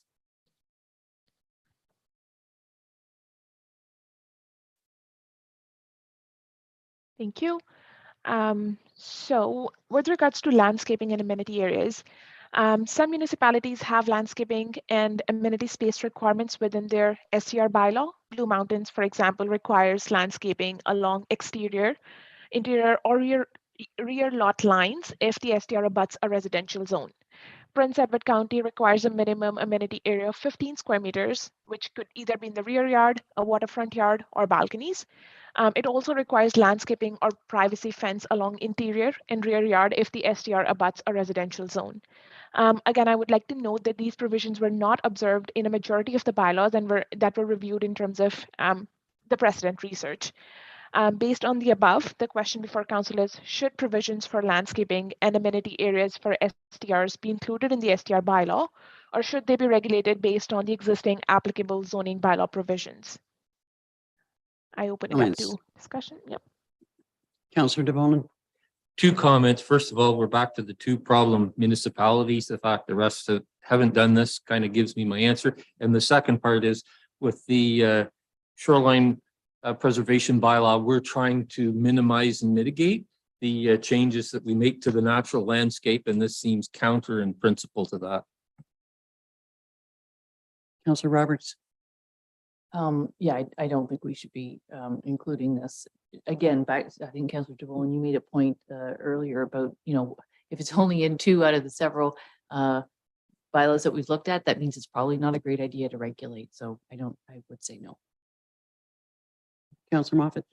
Yeah, it's a difficult one. And I'd mentioned earlier about perhaps addressing the density issue around landscaping. And I think what I meant by that, I know what I meant by that is, and maybe it's part of an education package or the, you know, good neighbor code or something, is that, you know, notwithstanding regulations contained in zoning bylaws for front yard fencing on waterfront lots, but that folks make an effort to be a good neighbor and plant and make sure that it's just not this wide open gaping yaw between properties that could be problematic. And we also, I mean, we have to say too, there are thousands and thousands of people who rent well and quietly and no one even knows they're there. So we need to be careful to make sure that we put in, you know, a management program that helps mitigate the problems while still permitting the economic activity that's been mentioned before. So yeah, maybe it lives somewhere in that education package or the encouragement of good neighbor policies. Good neighbor, like barriers, plant something, plant a hedge, you know. I mean, I would like to see something that encouraged, not required, but that encouraged planting. You know, separation, greater privacy, but it's an encouragement, and encouraging planting in any direction is probably a good thing. But as far as incorporating it into a bylaw, I think that's a bit heavy-handed. And this is way down the road. Once you get something in place, the carrot and the stick with demerit points, that if there's positive and negative points, it can be accumulated and and we could get creative about those properties that did it, and somehow there would be some perceived or real benefit by, having positive points associated with the use of their property, not just negative one demerit. So in the case of somebody who had, say, loss of demerit points consistently because of noise, encroaching on neighbors, maybe that could be one of the requirements that they plant or put a fence up. That might be the positive credit to offset the demerit point that on that instance temporarily would wash it. Okay, any other comments? I think you're hearing that we don't want to, that we want to incorporate something like that into a good neighbor policy, but that we don't want to incorporate it into the bylaw.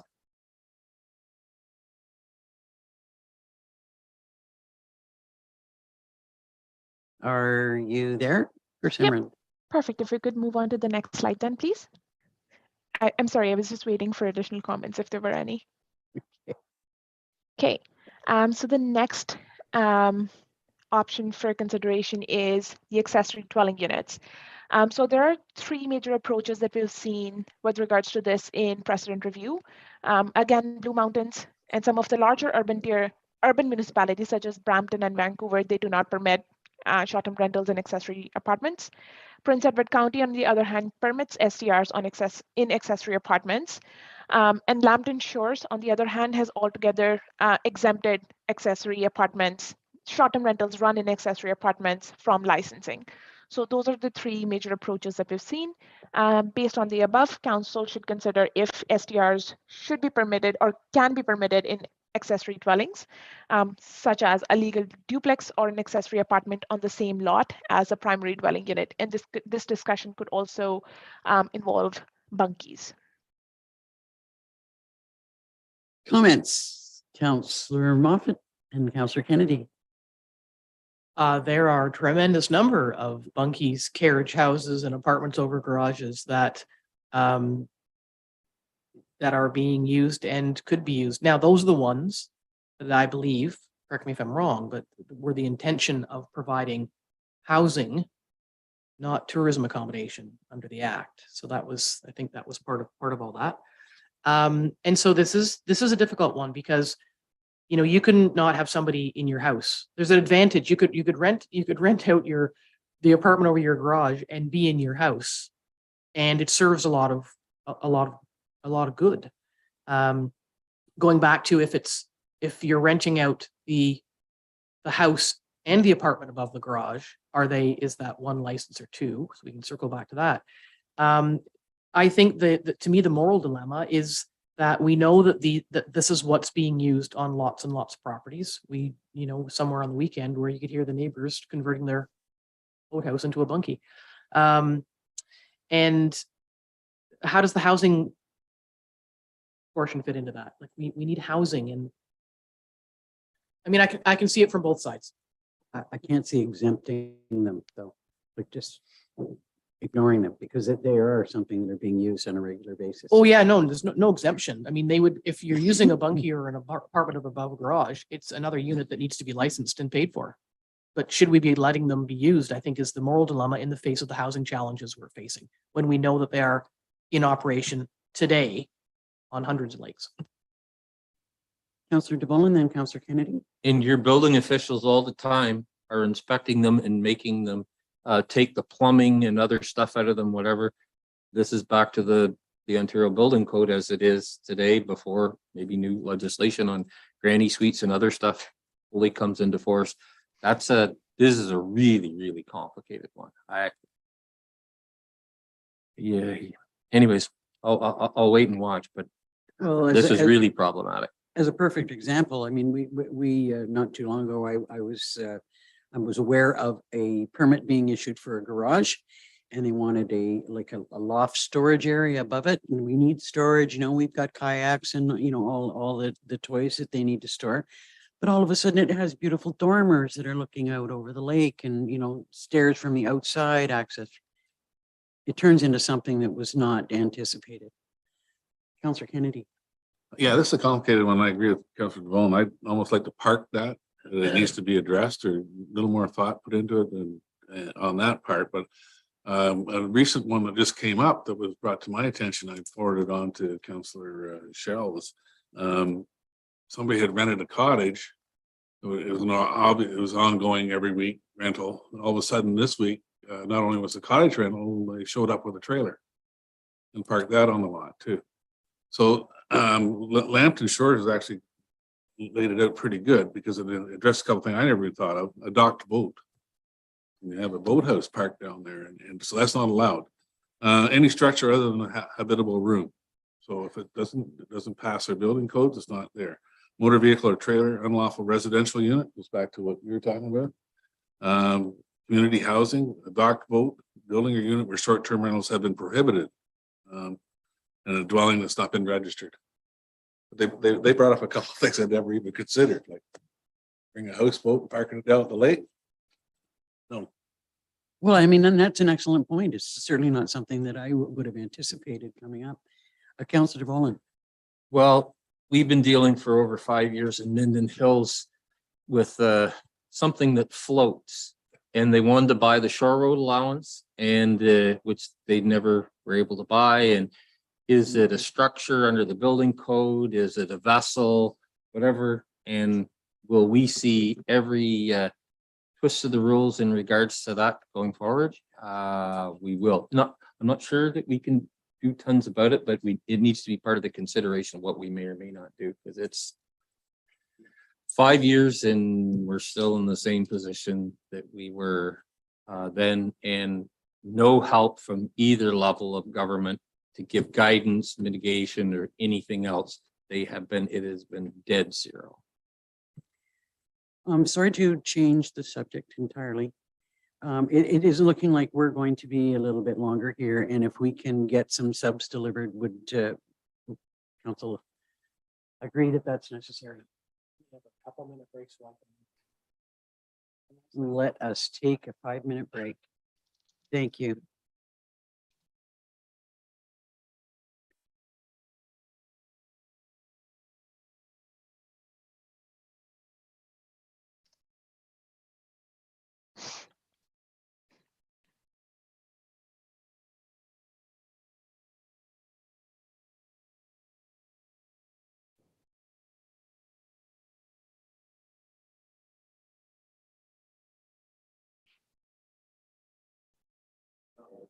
I thought I heard him say, okay, well, I'm gonna have to say it 3 times.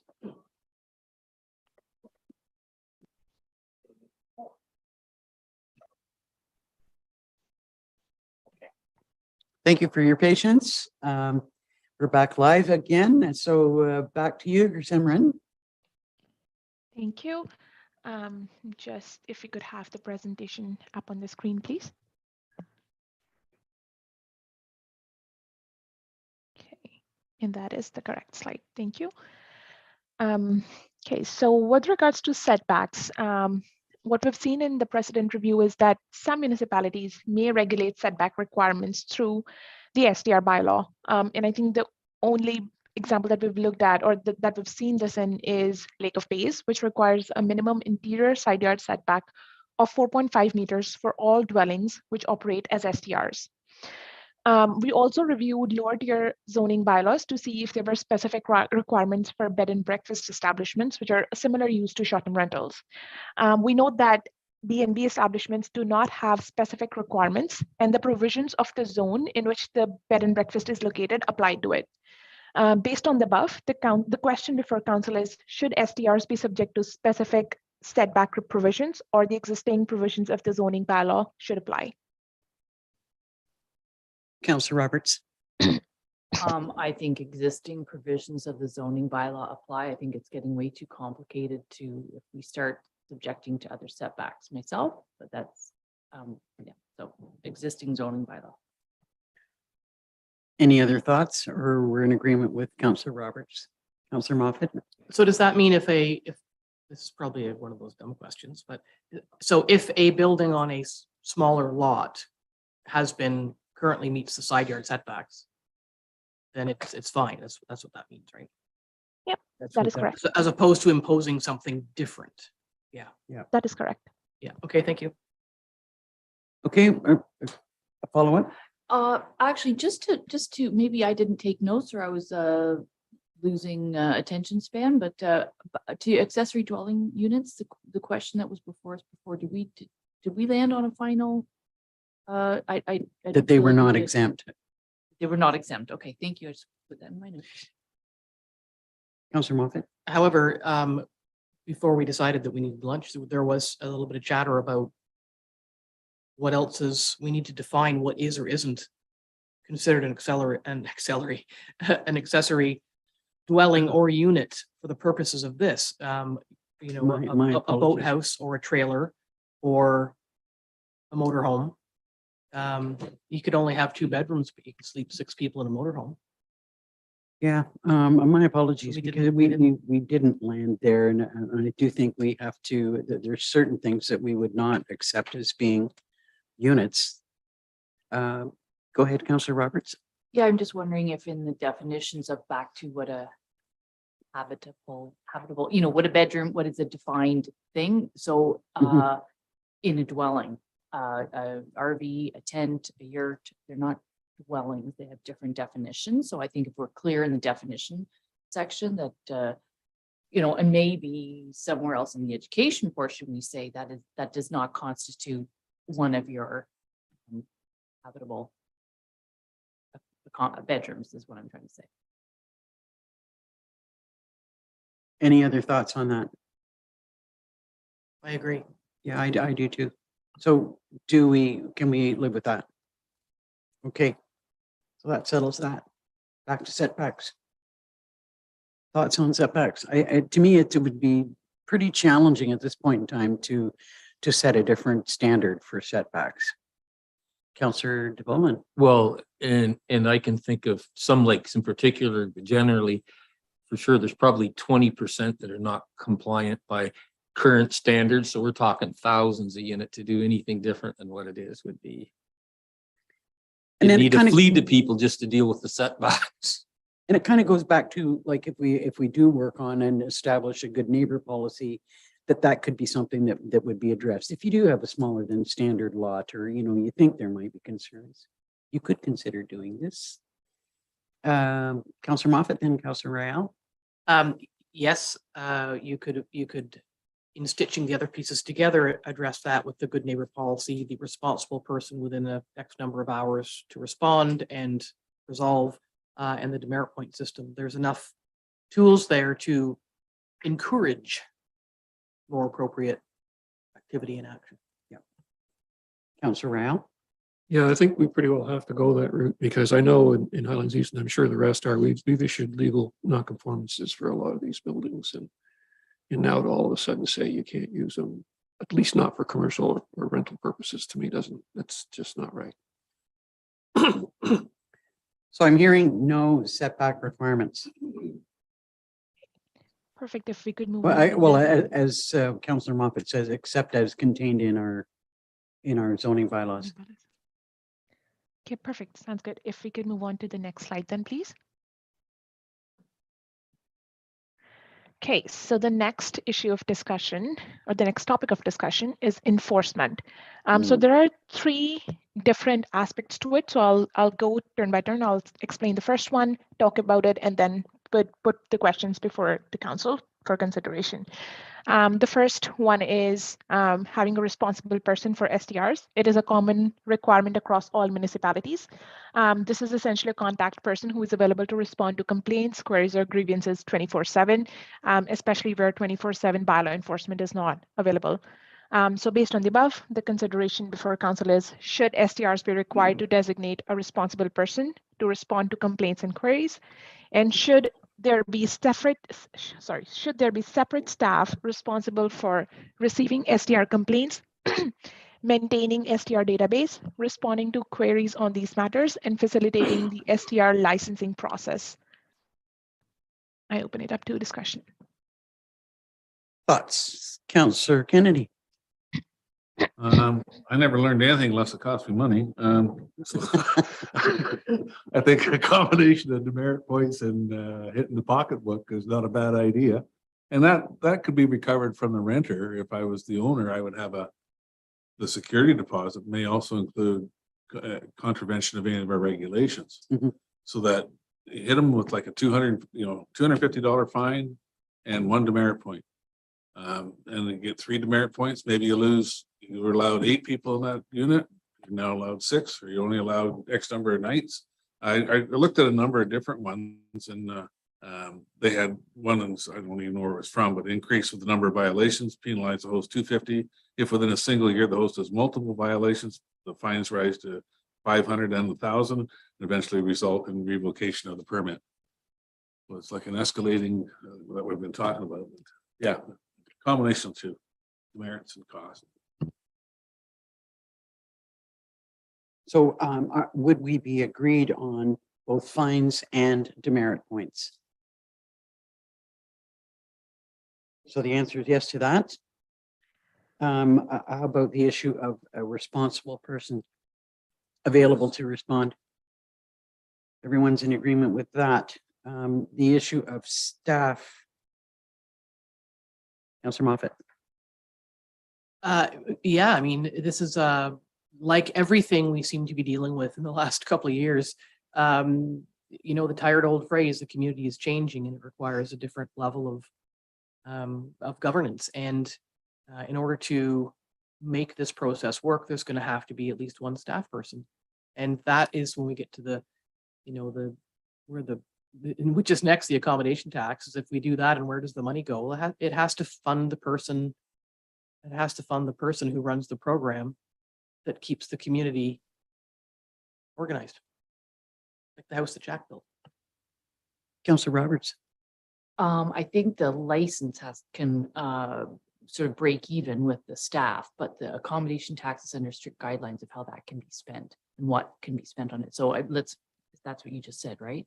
But the accommodation tax, the license should cover, and I believe in Lambton Shore said it was just a break even, and you know, we're not trying to make money by the license, it's just to cover the cost of the program for the license.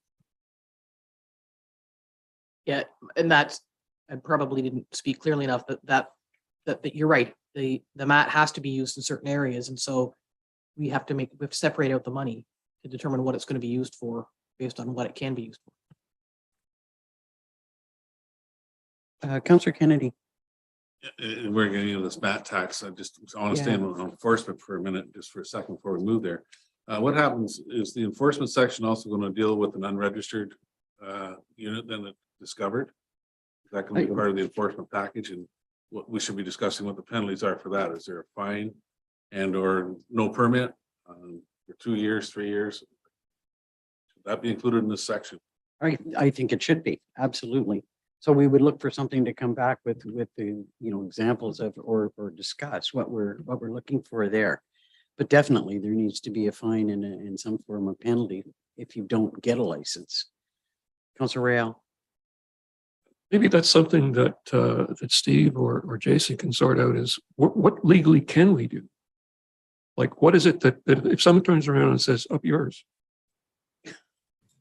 right? I'm not getting a permit. No, That's it it. happens. Now what do we do? And I think if we're going to put a bylaw in place, we should understand that could happen. And if so, what can we do? Because if we can't do anything about it, nobody's going to get a license. Can we add the fine to their property tax? I don't know that. Like, that's what I wanted to know, if we could find that out. Do any staff members have some comments with respect to that? Steve, go ahead. Yes, it's certainly like if you have a parking bylaw, if someone parks in a spot where they're not allowed to park in or stays there too long, you give them a ticket. They can appeal that or go to court to fight it, but ultimately, if we have a bylaw in effect, we can enforce it with the fine. And if they want to challenge that, we'll have our day in court, and more often than not, we'll be successful because the bylaw will be that firm.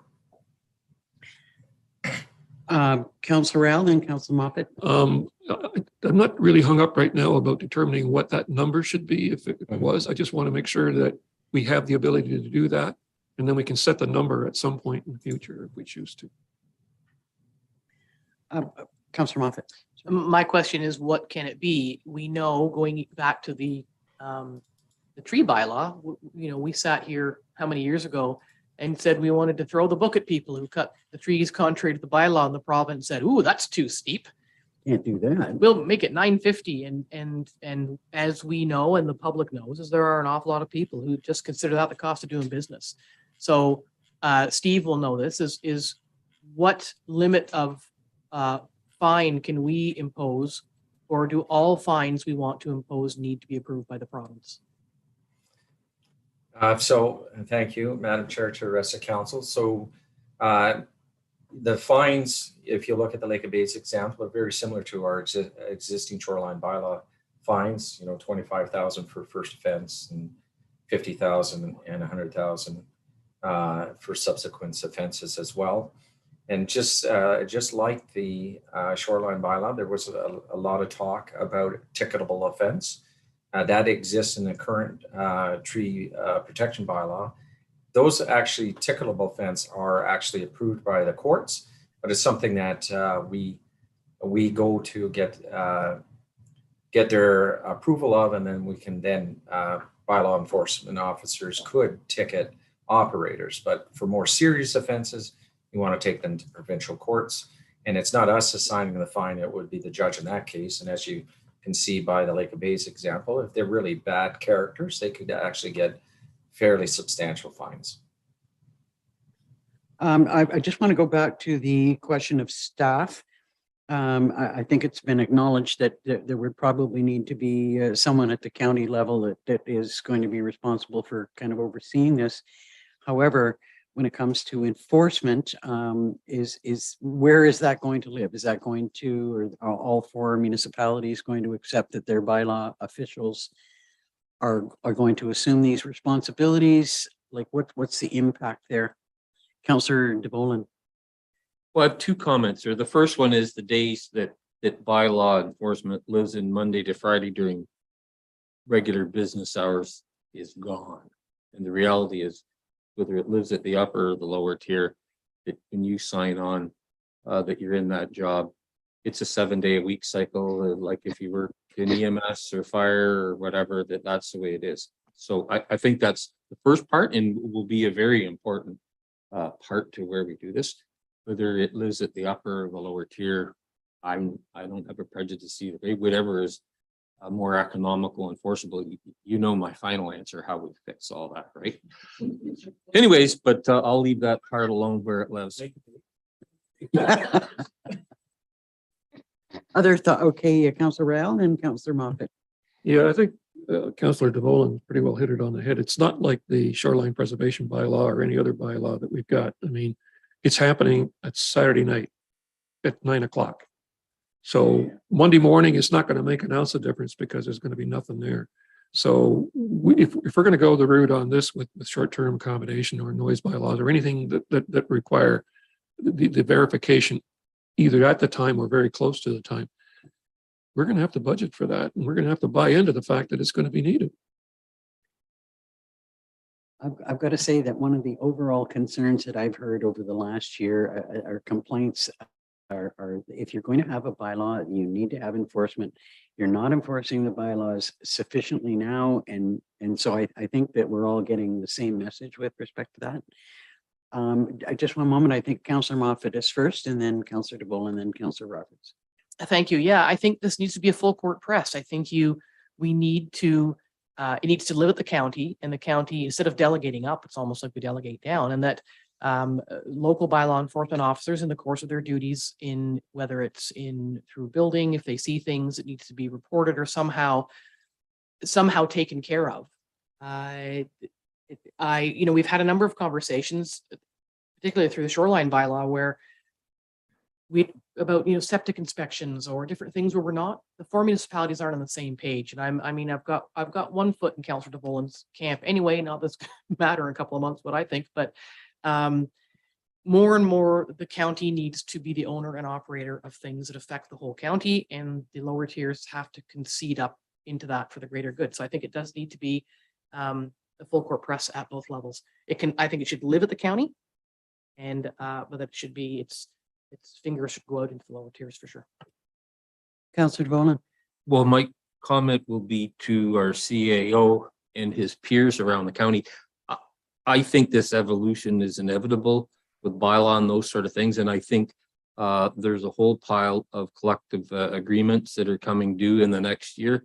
And I think the evolution of people working outside of what I'll call regular business hours are going to need to be a substantial portion of that discussion as we go forward in collective agreements. Councillor Roberts. I didn't know if the CAO wanted to comment or not. It's gotta happen. So as we started heading down this path, I guess I had an assumption that if we did adopt a licensing bylaw, that it would live here and it would be administered here. I think that, you know, I suppose it's possible to do it the other way around and do that, but I'm just not sure how that would work. I always had an envision that it would be here and it would be staffed here at the county. And that people would apply for a license to the county licensing bylaw. I think it might complicate things, but I don't know, maybe Jason and staff can answer it, because we're a two-tier system. Lake Bays is its own municipality in Muskoka. So have you, and Lambton Shores is its own municipality. Yeah, maybe you can just explain with any experience with the two-tier system what you know of.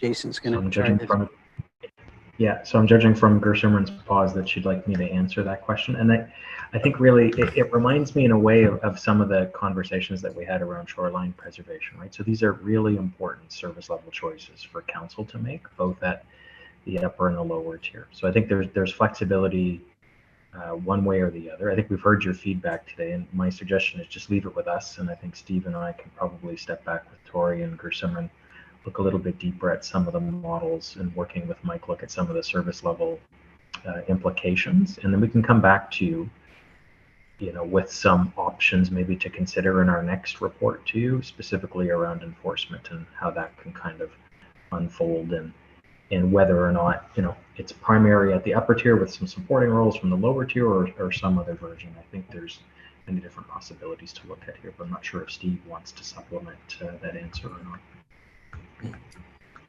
I would simply say that it, you know, if the county council wants the licensing bylaw to rest with the county, there would be an expectation that county staff would work closely with local building staff, bylaw enforcement staff, fire department staff, just to ensure that the requirements of the licensing bylaw are met, whether it be, you know, filling out the application, verifying with the building department, for example, the status of the septic system and so on and so forth before we issue license in that regard. And then in terms of enforcement, it would be a shared things as well.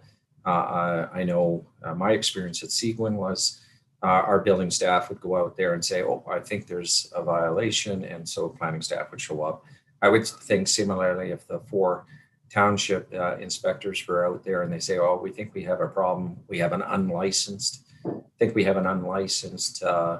short-term rental. They would inform us and we would begin our inspection and follow up on that regard. So thank you. Councillor Royale. Just to follow up on that, would this be something that we might in the future turn over to the service delivery review to just get an idea of what our CAOs think would be the right way to handle this, both administratively and cost effectively? I think we have to have something, but again, I'm just suggesting something. I think we've heard that this is something that we'd like to see discussed by the CAOs and get their thoughts. And we've heard Jason say that his team is going to come back with some suggestions and recommendations. I had a bit of a different view to it than Councillor Roberts, where you know, I saw the licensing, the administration, the bylaw, you know, sort of being here at the upper tier, being administered here, but there would be support from bylaw officials from the lower tiers. Go ahead. If I could just, most of those complaints would actually be about municipal bylaws. So it would be noise bylaw, parking bylaw, So I think in most cases, it would start with local staff only. And so it would almost be a duplication of effort if the county were doing bylaw enforcement. Administration of the program, one thing, but it would almost be a duplication, I think, if the county was involved in that enforcement, because almost all of the complaints would be the result of a complaint about a municipal bylaw. Councillor Moffat. Well, the challenge, of course, is we can do it that's kind of what I mean by the full court press, is it has to live at both places. And what I meant by that is that you wouldn't have lower tier staff seeing something and just say, well, it's not my jurisdiction, and walk on by. So we want to make sure. We also know that there are working alone provisions. So yeah, there are considerable impacts at the lower tiers in terms of a bylaw. And I mean, some of us are still looking for bylaw staff. We, in Algonquin Highlands, we've had an opening for a deputy CBO for some time. And we need to make sure that it's fully understood that in order to put a management program like this in place, it will require staff. And that feeds into where the funds go, because there are a lot of people who have said, yes, it needs to be managed or better regulated for our collective benefit, but I don't want my taxes used to fund it.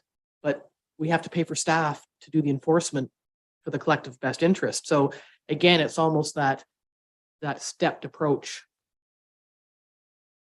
So it'll be interesting to see what you guys say.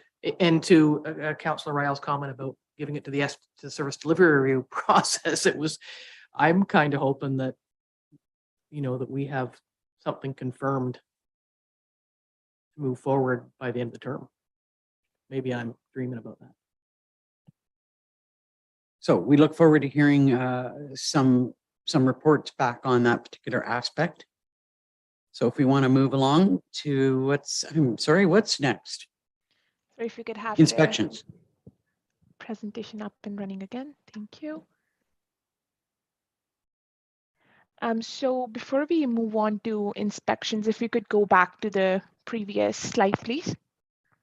I just wanted to quickly talk about fines, penalties, and the demerit system. So fines and demerit points are common approaches to address bylaw contraventions. Huntsville, for example, has fines for different offenses. For example, violation of a renter's code of conduct is subject to a $400 fine, or improper parking is subject to a $350 fine. Lake of Bays has a demerit system where 1 demerit point is added per contravention. License may be suspended in certain situations, such as if 3 demerit points are accumulated on a property, and license may be revoked if additional violation is confirmed on a property on which a license is already suspended. Lambton Shores also has a demerit system. Collection of 7 demerit points leads to a 6-month suspension, and 15 demerit points leads to license revocation. Demerit points may be assigned to different offenses. For example, non-availability of a responsible person may lead to 3 demerit points, while a noise or nuisance complaint may lead to 2 demerit points. So based on this, the questions before council are, what should be the penalty system in case of bylaw contraventions? Should it include fine, demerit system, or both? What should be the framework for suspension and revocation of licenses? For example, how many infractions does a license, after how many infractions does a license get suspended? And should demerit points be collected against the property or against the operator in case of an SDR? Before I look for hands, personally, I like the idea of a combination of fines and demerit points, and that based on Lake of Bays demerit point system, that at a certain point, the license is revoked. But I look for comments. Councillor Moffat and Councillor Rao. Part of the challenge in having, I think it makes sense to have both fines and then the demerit point system, but we need to be very careful about how that's set out. Some of the things that would fall under this enforcement section will be widely argued to have been subjective. So a group of people celebrating somebody's birthday party is somebody celebrating someone's birthday party. So we also have to make sure that the public says, oh, isn't it nice that they're celebrating someone's birthday party, a milestone in someone's life, as opposed to just, Edith Kravitz and complaining every 5 minutes. And using up resources. So there has to be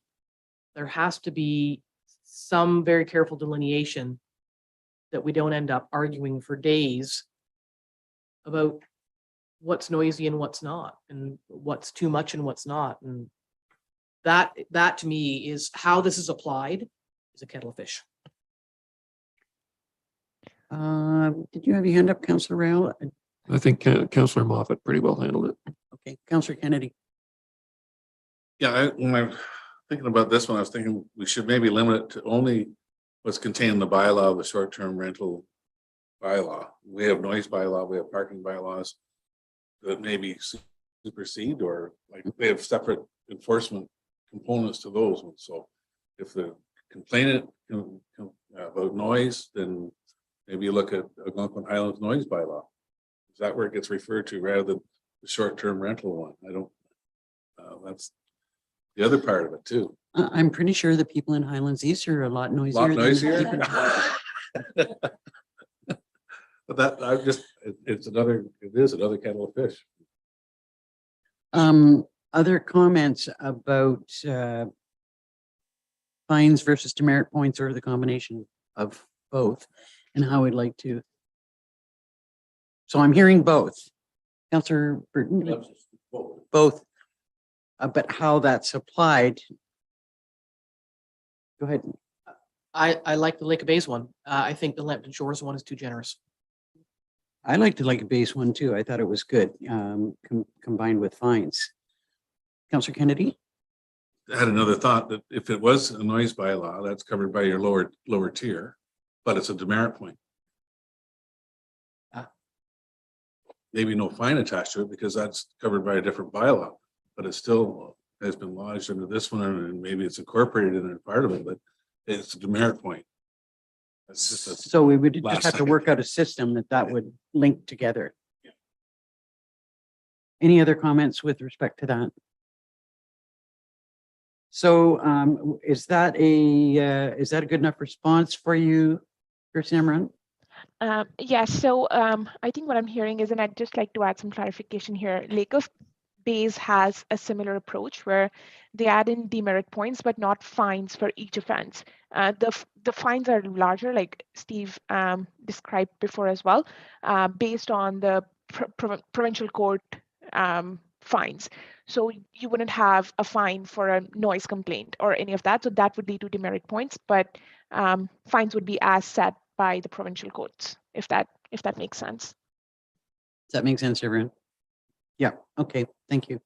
Okay, thank you. And if we could move on to the next slide, please. Okay, so the last item related to enforcement is inspections.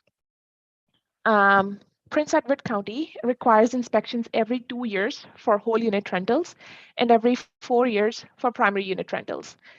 So the way they've dealt with it is that the license renewal fees for inspection year is double than what it is for non-inspection years. So the fees, for example, is $100 for a primary unit, STR for non-inspection year, and $200 for an inspection year. Lambton Shores has a different approach, and it requires the applicant to provide proof of septic or well maintenance, functioning smoke alarms, and all the other considerations that we would have under inspection. Then we'll discuss them later when we discuss complete application requirements as well. Municipal inspections are not mandatory and may be conducted at the discretion of an officer. Based on the above, the questions before council are: how often should inspections be undertaken for STRs?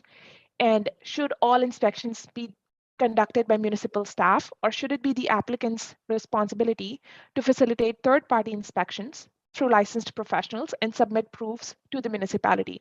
And just to clarify, in this case, municipal staff inspections would be on an as-needed basis. Open it up for discussion. And any third party would have to be approved through some process. The third party inspectors. Yep, they could be licensed professionals, or they could have they could be approved personnel based on their proficiency or based on their professional designations. I'm just thinking about the process that we use for septic inspections.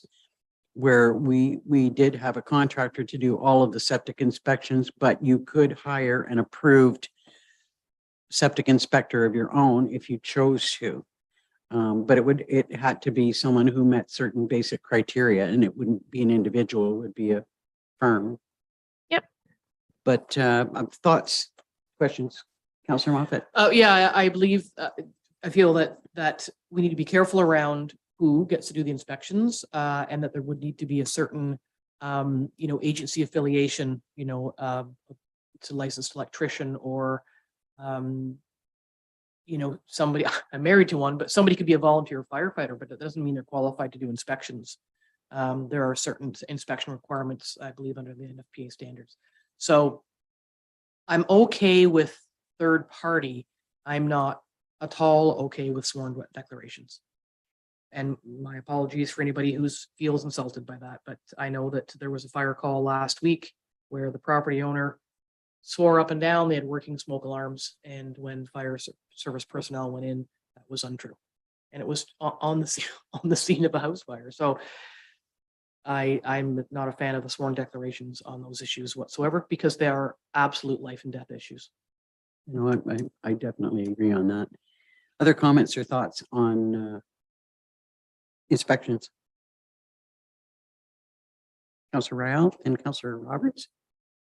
Yeah, I think this gets down to the initial application where you're trying to get your license in the first place versus your annual or whatever we decide inspections. So I think that when you get down to the getting of your license in the first place, that's going to be quite a thorough inspection, and you're going to have to go through a whole pile of stuff. And so there's going to be possibly a different charge for that because of the depth that we have to go into. I don't think we can delegate that unless we get verifiable evidence. In other words, there's a report that we can supply that a licensed person can deal with. As far as the annual, my personal opinion is a fixed rate biannually. Biannually. Every other year, fixed rate. So it's whatever set up for your particular facility. If you're 5 rooms with a whole bunch of stuff, it might be slightly different than somebody with 1 room. But having said that, whatever it is, it's the same amount every 2 years. Here's the format you got to do. I think that I agree with Councillor Moffat in that I don't think we need to have it tied up with county staff, but whoever does it on your behalf has to have credentials that say that's what they should be able to do, and then we can accept that. Any other comments or thoughts? I'm sorry, Councillor Roberts. Okay, it's getting long. At first I was leaning to the Lambton Shores where people would sign a declaration of that. I know, Councillor Moffat, to what you just said, and that's a tragic incident. One of my concerns with having an inspection is in the register, but if we're doing it 2-step in the registration process, and we find out we have 1,000 short-term rentals registered, maybe that's manageable. What if in the registration, or it's whatever number, and then but we find out we have 2,000, like how will those, it takes long enough to do the septic inspections. I'm just wondering, maybe a little bit ahead about the logistics of getting the inspections and all of that stuff. So maybe this is something that we could park a little bit till later, based on the 2-step approach that we sort of agreed to before, of where there's a registration and a bylaw comes into effect after. I'm not sure. I'm going to turn to our consultants on that one. Well, and if there's a registration process, I mean, maybe we can look at a time frame within which somebody who's already operating can come into compliance, so that all the inspections are not required at one time, but it's kind of a phased in thing that they've got, like, I don't know, 6 months to have their inspections and or whatever. I mean, that's just another thought. Yeah. I'm not sure how long this part of the discussion is going to take place. We do have lunch here. You want to finish inspections, or do you want to take a break and come back to it? Councillor Moffat. Okay. I think, it's, hearing a couple of comments. My apologies to you folks online. But, you could probably stand a break just as well as us. So we're going to break, let's say for 20 minutes. And then come back and we'll finish off the discussion about inspections. Okay?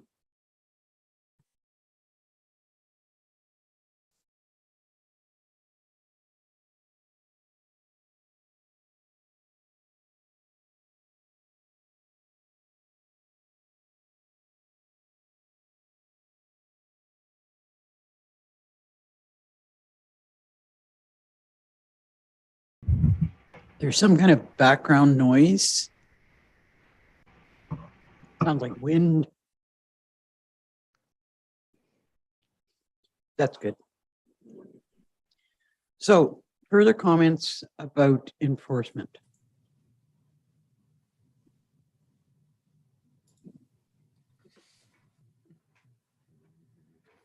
Are you finished with your questions, or are you, maybe I'll just turn it back over to you, Simran, and see where we land. Yep, I think we wanted to get another round of comments for inspections. If there's nothing further to add on that, we can proceed to municipal accommodation tax. Councillor Kennedy. Yeah, as we go into the municipal accommodation tax, I'd like clarification if I could, please. When I was looking this up and I'm trying to find the actual reference, I can't. I have the regulation here, but my notes say that upper tier municipalities, regional or county governments do not have the authority to implement a tax. Only single tier and lower tier municipalities. So, is the county eligible to do this? Good question. So to you, Madam Chair, the municipalities that I've looked at, and I'm just looking at them now, are all single tier. So I think unless, Jason, you're able to supplement this, we would have to go back and look at the eligibility for double tier municipalities and MAD.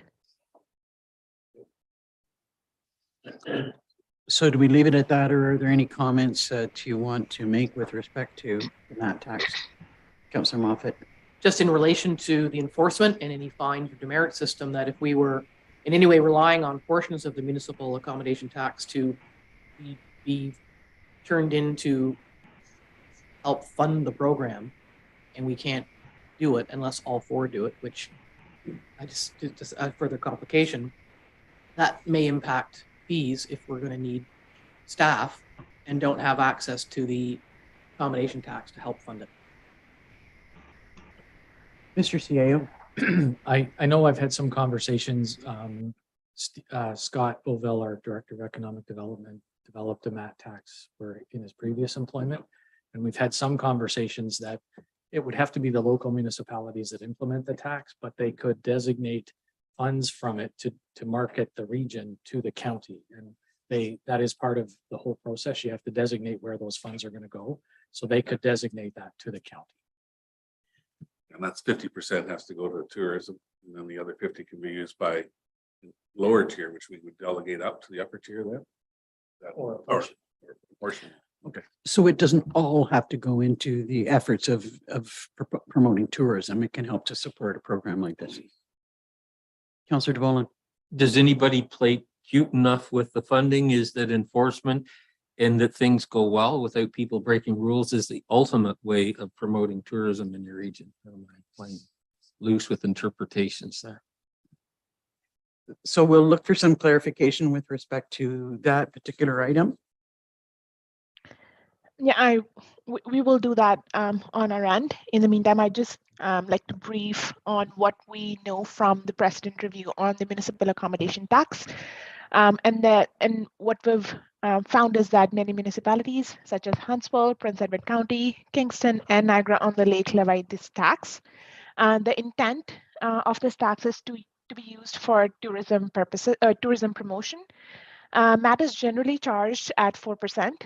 However, Niagara-on-the-Lake has adopted a phased approach, starting with 2% this year, increasing to 3% from Jan 2024, and ultimately scaling to 4% from Jan 2025. However, in Niagara-on-the-Lake, MAT is only applicable to short-term rental establishments with 5 or more rooms. So there's flexibility on which rental units should MAT apply to. Based on the above, council must consider if MAT should be applied to all STRs, and if it should be applied at all. The second consideration would be what should be the rate of this tax for STRs, and should it be implemented in a phased manner? And third would be, should MAT be applied to all STRs, or STRs above a certain threshold in terms of number of bedrooms available in that unit? Open it up to discussion now. Councillor Moffat. Phased and all STRs. Councillor Kennedy. I've thought about this a lot, and I'm wondering if this is an opportunity to help out our traditional accommodators by exempting them. That they wouldn't have to pay the MAT tax, which the usual thing is the hotels and that type of thing have to pay it. Just limit ourselves to just STRs only. Our businesses already have to pay additional fees that STRs don't, and they're struggling as it is. And I don't know if they would actually get caught up in the MAT tax if we brought it in, if we didn't highlight that they're exempt. Well, and there was considerable discussion about MAT taxes by the existing accommodators, not short-term rentals, but our accommodators. And I'm trying to recall it. It seemed to me that they were not overall in favor of a MAT tax. I can see that, that suggestion might have some merit. Councillor Rowell and Councillor Roberts. Yeah, I think that if we're going to go down the MAT road, I think here's where we clearly need to differentiate between commercial versus casual. I would totally not be in favor of the odd person renting their place out having to pay a MAT tax. Whereas I think in people where they are using it as a sole revenue generator, then that's a totally different approach. So that would be based on, say, the number of days. Exactly. Threshold. First, Councillor Roberts and Councillor Moffat. Yeah, so I know this was part of the scope of the project that we contracted JL Richards to do, was to investigate the MAT tax. But I would, I think it's great to do all the investigative work, but I would think just roll out one thing at a time. And if there's myself, I would hold off on that. Get all the research and what you can do and how it could be implemented. But I'm not really actually in favor. It's not saying I don't want to get the information or that the information should be provided to county council and researched in a separate type of folder, but I would prefer to, it seems there was lots of support for the licensing, but I would separate, and it is meant to be separate. I'm just not really in favor of the MAT tax at this time. Councillor Moffat. Well, this is the beauty of discussion around a table, is I see your point. And I don't think I was, when I said all STRs, and I don't think I had considered the traditional accommodators. So, thank you for that as well. And so maybe it is part of the phasing in. There is going to be, it's a bit of a bite to people, and there's going to be pushback. So I can see the value of the idea of the MAT being phased in. I know that years ago in another life, when I was doing the county's tourism, we tried to do a destination marketing fee, which was very similar, but in a different era. And it didn't go over well at all, but that's a long time ago. So everything happens as it needs to happen. So to me, it could come later because it is almost a separate entity that's attached. But to Councillor Rael's comment, how are you going? Everybody's going to say, I only rent 6 weeks of the year. How on earth would you ever police that to know? I don't think you can split that difference. I believe our CIO's got a comment. I think one thing to bear in mind is that to Councillor Ryle's comment, the MAT tax is actually a tax against the visitor, not against the property owner. So it actually is like, again, it's not charged to the property owner. It's actually an addition to the bill, charged to the visitor.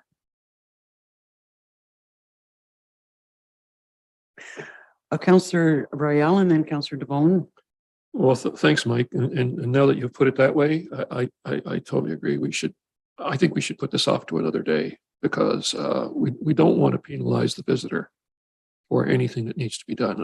I would totally not be in favor of that at this time. Councillor DeBolen. Well, and it begs the question then with the short term, is what they're doing on the books or off the books? Are they a registered business? Are they paying HST? That's the complication, whether I'm for or against municipal accommodation tax, it will be in the mix. So just, I would, and I don't need the answer today, but from staff and our consultants is explain to me how that works in other jurisdictions.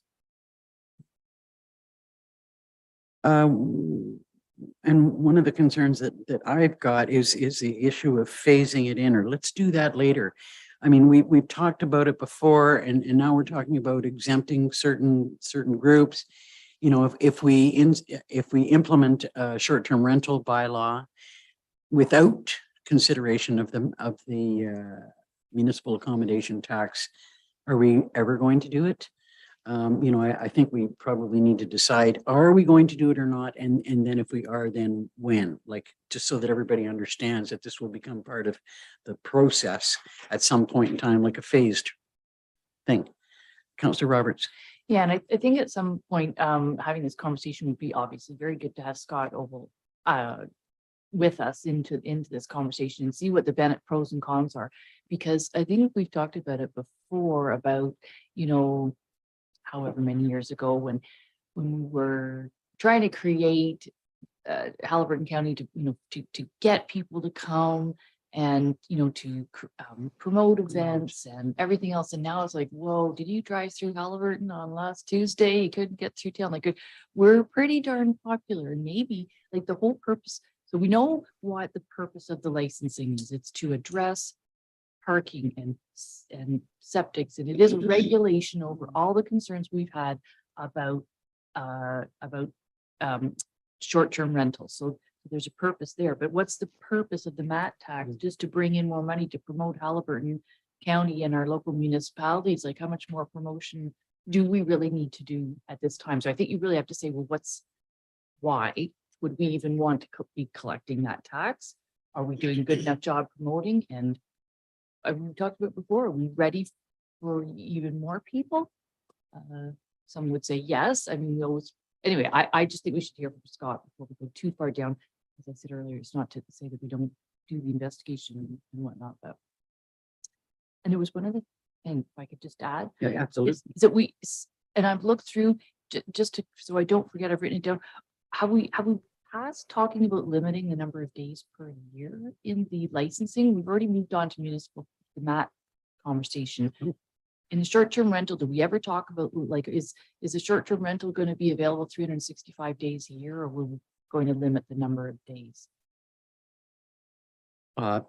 Thank you for that. Let's just finish with the MAT tax part of the discussion and then go back to that. Councillor Kennedy. Sorry. Yeah, I think Councillor Roberts makes some very good points there. What I was thinking after Councillor Royale was using the Lake of Bays again. Their level A is a maximum of 30 nights per year. So maybe that's 30 nights or less, there's no MAT tax. Keeps it at the casual level. But I'd also like to find out what are the eligible expenses that can be, the MAT tax funds can be used for. If it's can be used for infrastructure, could be used for a physical tourism office that has a physical building. Just explore that a bit more.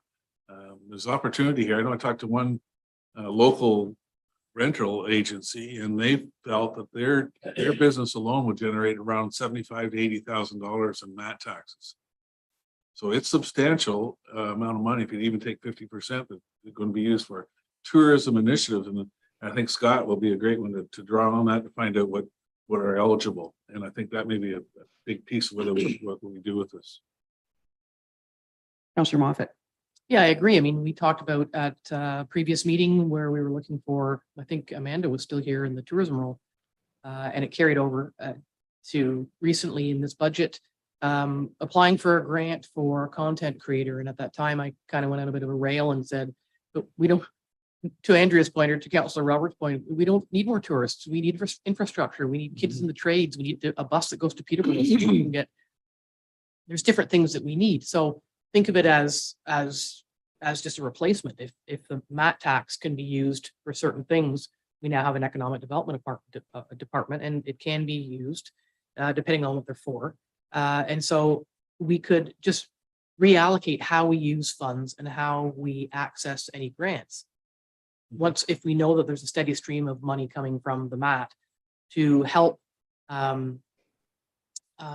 sort of line the, I don't want to say line the coffers, but I can't think of a better word, provide revenue for the county for tourism related activities. That means that the money that's currently in the levy could be redirected toward economic development in the greater picture, or other way around. It's a matter of how you use the money and plug it into itself and into the bigger picture. Any other comments? So what I'm hearing is that we need more information brought back for us to consider this. And do you have enough, Simran, now to look into MAT tax and come back with some recommendations for us?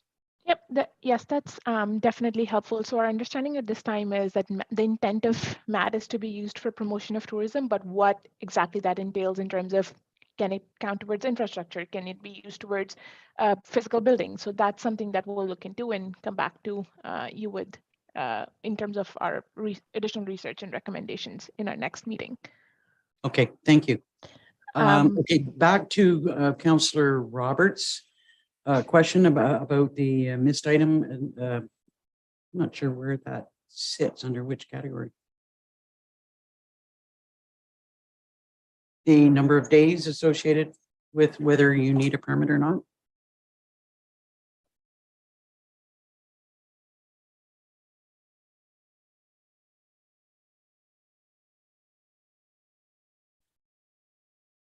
See that? Who are you asking? Well, I guess I'm asking Simran because it was something that we did not answer. Land Yes, on. Madam.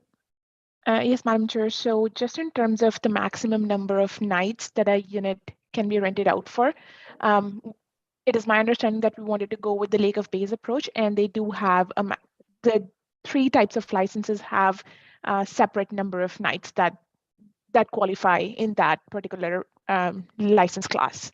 So it's my understanding that's the approach that we wanted to take. Thank you. That was kind of where I landed at the time, but I kind of lost track with it. So are there still a question there for you, Councillor Roberts? No, if you could just clarify, because I've got, I think, like a lot of tabs open and I'm clicking back and forth and I'm not checking my email. Okay, they've got it written down. So it was up to a maximum of, well, it just still says 91 or more. So can you rent, do we want them to be rented for available for 365 days a year? That was a complaint that I heard that was in the surveys to limit it to up, 280 days, 250 days. So actually Lake of Bays has it in here, but they don't have a cap per se. Councillor DeVolen. I guess my question would be philosophically, if the program gets put in place and everything works tickety-boo, why would we want an upper term? Councillor Roberts. I think because some of the concern, going back to surveys and anecdotal and all of that, is that people were purchasing properties for the sole purpose of becoming them as commercial entities. So I'll just buy this cottage and the rent will pay the mortgage and so and so, and then another one and another one. And by making them available 365 days a year, then the owner is never in them. So I personally was always wanting to cap them at a certain number of days per year. So maybe I was alone on that. And it's certainly something that I heard in all the conversations. You're still going to be responsible to have someone available to respond to complaints and concerns. I think that we will see that the requirements that we're putting into place may stop some operations, and hopefully things will balance out. But I would like to see other comments from council on whether you think there should be a cap on the number of days. And we'll start down at this end with Councillor Schell. I think if you don't have a cap, you've now created it to be like a commercial hotel, right? And they're not going to be paying those commercial tax rates. So, they're getting away with doing something that a local resort can't or has to pay for. So I think there should be a cap. Councillor Royale. Well, I don't have a problem with a cap. My question is, how do we validate it? How do we determine if we say you can't rent it out for more than 250 days? Who's going to track it? How are we going to know if the cap's been reached? Well, they're supposed to be reporting the number of visitors that they have, the number of days that they're, according to the requirements that we're putting in place. It's self-reporting, and you're right, it would be problematic to monitor, like who's going to monitor it. Councillor Moffat. I'm not sure if I already said this, is Andrew said it's a long day. We recently stayed in Niagara on the Lake, and so I took pictures of all the things they have to have on their wall and read all their instructions because we were about to embark on this conversation. And I got talking to a couple of the neighbors and about sort of that thing. And once the whole program was put in place, people then had some boundaries within which they could be eyes on. And so I know that Niagara on the Lake is far more a residential situation than we are here, but there were one lady said, you park one too many cars in the driveway and somebody picks up the phone.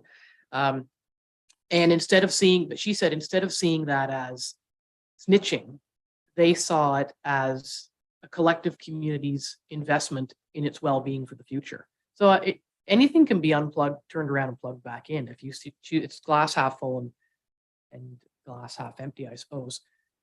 But I do, I agree with both councillors Royale and DeVolen.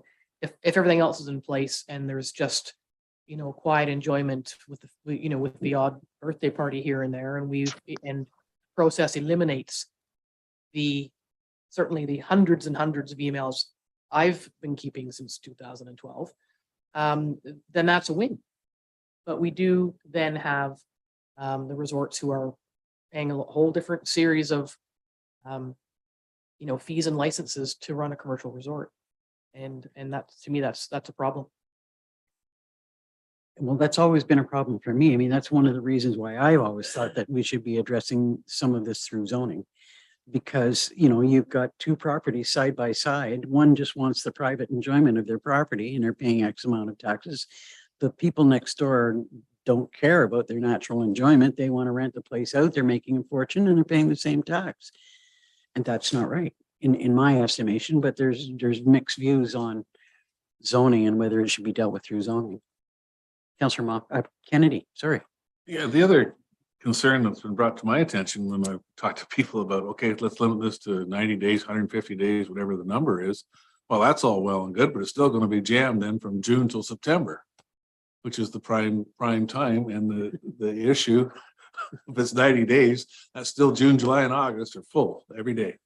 And that's sort of the prime time. So So the cap is pointless. It doesn't affect, I think, the big concentration of the issues that I'm hearing is summer issues. I don't hear too many issues about snowmobilers and cross-country skiers.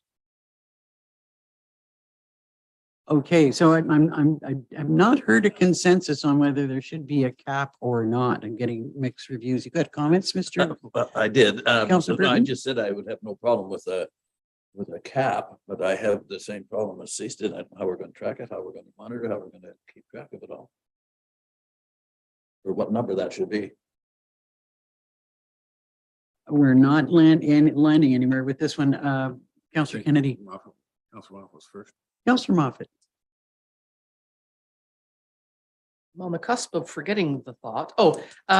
Economy. I think we all agree that said before, this is not about elimination, it's about management. We know that there are tremendous economic benefits to having rentals because there's more people to go to more places more often because they don't go once a year, it's once a week maybe.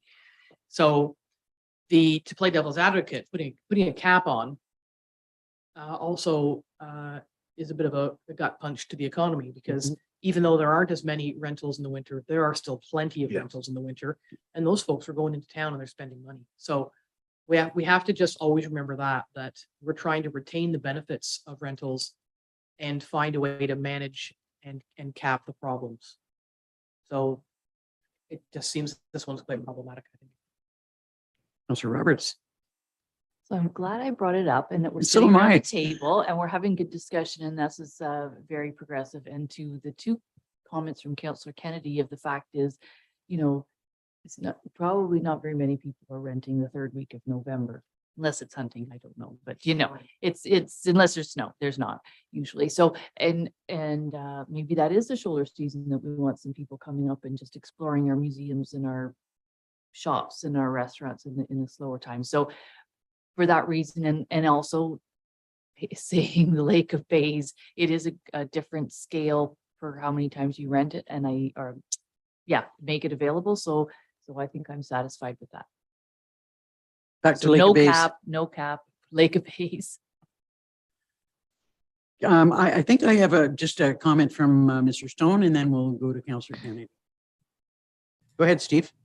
Yes, thank you, Madam Chair, to the rest of the council. Just, I think if you were to look at the demerit point system, I think for those who are concerned about longer operators and if they run afoul of the demerit system, that might be the check and balance that council's looking for. Just wanted to point that out. Thoughts on that? Councillor Kennedy. Yeah, I was thanks, Steve, because I had demerit points in my mind, because if you don't report, that's bigger demerit points. But I also wonder if just in the meantime, if we could have the consultants come back with do some checking with what other jurisdictions are doing with limits and what problems they've run into and how they've been able to correct them or are trying to address them. I think we're dealing with a big unknown here. I'm sure some jurisdictions do have 100 days and some are 365. So just maybe if we get a little bit more background information, it will help us. Okay, can we ask for a little bit more information on that to help us land somewhere with that item? Okay, thank you. So we will move on to the next issue, which looks like zoning. 1 minute here. Yeah.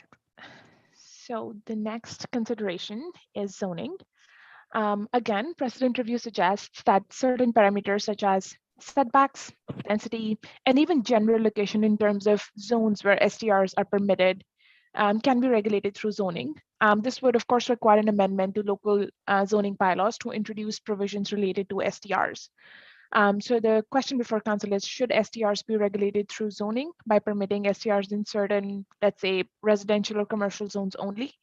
And should bylaws contain provisions for STRs in different zones? We might be back to the horses out of the barn with this one. Councillor Moffat. No, Not true. So, okay. you can't have, then you're back to sort of the legacy, legal non-conforming. So I have a waterfront property, and if somebody beside me is renting and it's problematic on occasion, and I'm quite happy that some good neighbor policy and other systems might help clean up some problem areas, that's great. But to find out all of a sudden that they might be zoned commercial or zoned a special new zone to allow it permanently, that property could change hands and not be a rental. But once it's a rental forever and ever. If you change, I do not support, unless someone's got a way better response to that than what I'm thinking. That is just Off the table. completely for me. Councillor DeVolen and then Councillor Kennedy. I'm of the same conclusion for differing reasons. Official plans are Pandora's box by definition. And for an element like this to open up your official plan for this alone and do it is fraught with all kinds of complications. I would say during the course of when you would, for a whole host of reasons, open your official plan, that you would like it to be part of the dialogue, perhaps, but I would certainly not open up an official plan for this purpose alone by itself. Councillor Kennedy. Yeah, I agree. If change the zoning over to commercial, the next person that buys the property, what do they do with it? Can they go back through a rezoning to take it back to family cottage? So no. My thought about the zoning, I mean, zoning has always kind of been in the top of my mind because of the level of fairness associated with, the examples that I gave, but I can see that there are horrendous problems associated with it. So any other thoughts? I'm hearing a no on zoning. Okay. on to existing STRs. Just before we proceed, if I may, Madam Chair, I'd just like to add, so to permit a short-term rental, we wouldn't necessarily need to rezone a property from, let's say, a residential to a commercial zone. An STR could be a defined term, and it could just be a permitted use in addition to, let's say, in a residential zone, a single detached development or dwelling is a permitted use. And then an STR could also be a permitted use. And then there could be specific provisions that apply to STR. So I just want to provide that clarity that when talking about zoning, it doesn't necessarily mean that we need to rezone a property from a residential zone to a commercial zone to enable STRs. It could just mean having additional provisions within that zone for STRs, if that makes sense. Does anyone want to explore that? Councillor Roberts. Well, through you, Warden, and through our planners, just to ensure, because that the language is correct, because otherwise we're probably going to have to send this to a legal review once it gets there, for comment. And so when something isn't permitted, if it isn't listed as a permitted use, then it's not permitted. So we might actually need to add that in our zoning bylaws. Permitted uses, not change zoning. So I think we need to talk to our planners. So Steve needs to talk to our planners. That's okay. Councillor Moffat. In conversation with our planner, I'm sure Steve will weigh in as well, that the reason that short-term rentals are currently allowed is because the word transient is used. And so they are technically already permitted. This would be a layer on top to manage the transient use. So apparently short-term rentals are considered transient, which I believe is already in all of our zoning bylaws, but Mr. Stone can probably tell me if I'm right or wrong. Yeah. Go ahead, Steve. Thank you, Madam Chair, to the rest of council. If you look at just the definition that the Lake of Bays are using, the references to primary dwelling, and most to Member Moffat's comments, most of our zoning bylaws would make reference to either dwelling or primary dwelling. So it's just what the Lake of Bays has done is they've further clarified the term short-term rentals, so they can then apply it only to specific residential zones. So that's why they've done it in their zoning bylaw. Any other comments or questions, or do we need more information on this? I'm not seeing anybody saying that we need to investigate this further for now. Sounds good. So if we could move on to the next section then, please. Okay.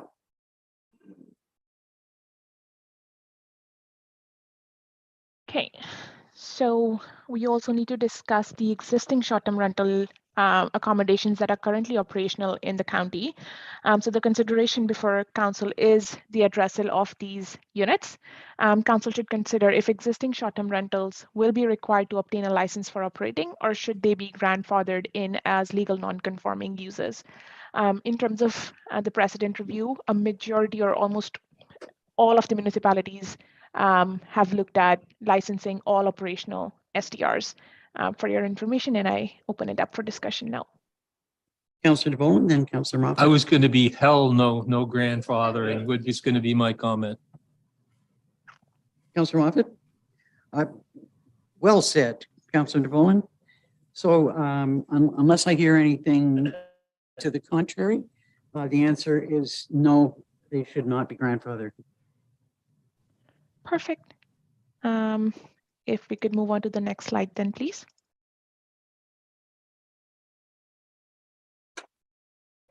Okay, so in terms of appeals, what we've seen from the precedent review is that applicants are generally able to appeal decisions related to license issuance, suspension, or revocation to an appeals committee. In case of Bracebridge, for example, the license issuer is the Chief Bylaw Enforcement Officer, and the appeals are heard by the Chief Administrative Officer. In Prince Edward County, the council is established as appeals committee, and Kingston has an appeals committee comprising of 3 members of public and 2 members of council. So those are the options, and based on the above, council should consider who or how should an appeals committee be constituted. Thoughts from council? Well, I'm going to probably be the dissenting. An arm's length appeal body makes sense to me. I don't, to have somebody, the CAO as representative of staff is appropriate. I'm not in favor, just like I'm not in favor for a committee of adjustments that there's members of council, but I know I probably have a minority view on some of these things. Councillor Kennedy, then Councillor Roberts. If you may recall, Madam Warden, I mentioned this a couple of months ago about an independent board. Oh, we don't need another board, but I don't think an I've said that. independent board might be the way to go. Then that way complaints come back to that board, they would assess it and wouldn't have the ability to lay a charge or anything, but they could make a recommendation if it had to go to bylaw or to council. Back to council. And your final appeal is always council. So I think we need that thing in between, that there's steps in the process. The guy goes out and gives you the demerit point and you don't like that, then there's a group you can make your case at. You don't like that, you go to council, and after that, pay the penalty. Councillor Roberts and Councillor Burton. So yeah, I mean, out of the three sort of models there, the Kingston one with members of the public, but it isn't a majority of the members of council. So I wouldn't have any objection to something like that. But seeing as we're just so keen on Lake of Bays, and I can't change my tab one more time without paying attention. What's Lake of Bays appeals process? Just curious. Yeah, I know you guys probably have it printed off, but anyway, I think an independent arm's length body, not a bylaw officer, not the CAO, something like this. And you know what? They might only meet one meeting a whole year. You might get one appeal. Like it's not that it's not an onerous thing, and they'd have to apply to members of the public. But Councillor Burton. And I totally agree. I guess it's Kingston model, so. I like the a separate group, and I like the committee of adjustment sort of model. I like the mix of public and council, although Councillor de Bolen doesn't agree, but I do believe that the majority of members should be members of the public. So it would say a 3-5 or 3-2 kind of mix. Councillor Moffat. I agree, and I think that that there would need to be some very strict criteria for admission to said board, including very rigorous conflict of interest parameters. You couldn't just like personal, family, or deemed pecuniary interest. You couldn't be a short-term rental operator or the brother of one, or work for a cleaning agency that takes care of them. Like, you'd have to really pick some good neutral people who couldn't be swayed in that way. Yeah. But I think there's value in absolutely involving the public in this. I'm hearing that we're looking at the Kingston model with some clear criteria for who might be a member of that particular committee or board. Okay, that is understood.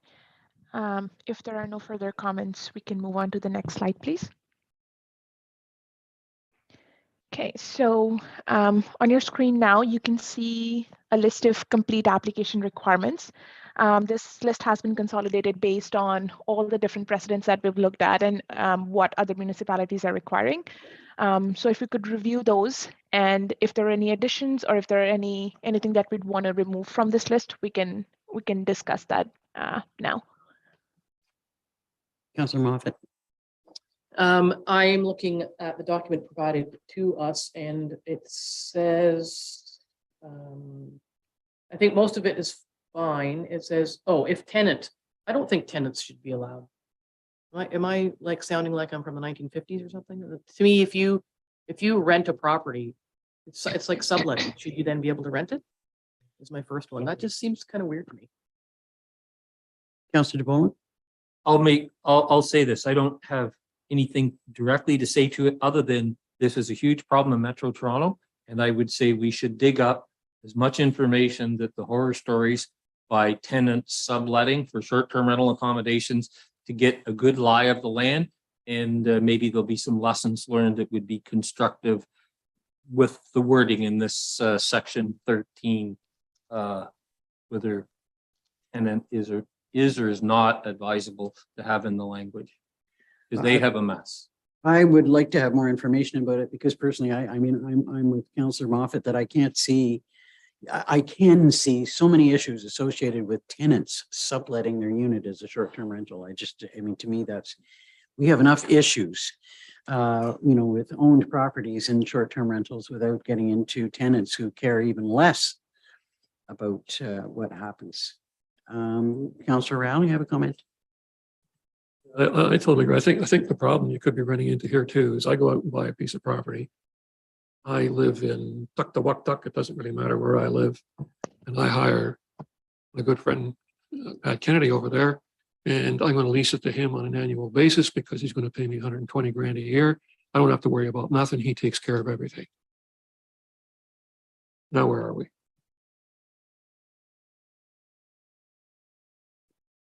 Councillor DeVoe. And that's the mess in Toronto in a nutshell. Councillor Moffat? I'm on a different topic now. Is that okay? In the list? Okay, well, I think we've agreed that we want more information about tenants and some of the pitfalls that we might fall into before we're willing to include tenants. I just will hear from Simran and Steve, and then we'll come back to you. Thank you, Madam Chair. If I may just add, so all the municipalities that permit tenants to rent out a portion of the unit for short-term rentals require owner's authorization for that. So they're not able to rent it out on their own. As a part of the complete application form, they still need the property owner's authorization if that helps you in making a decision. It doesn't help me. It doesn't change my mind one bit.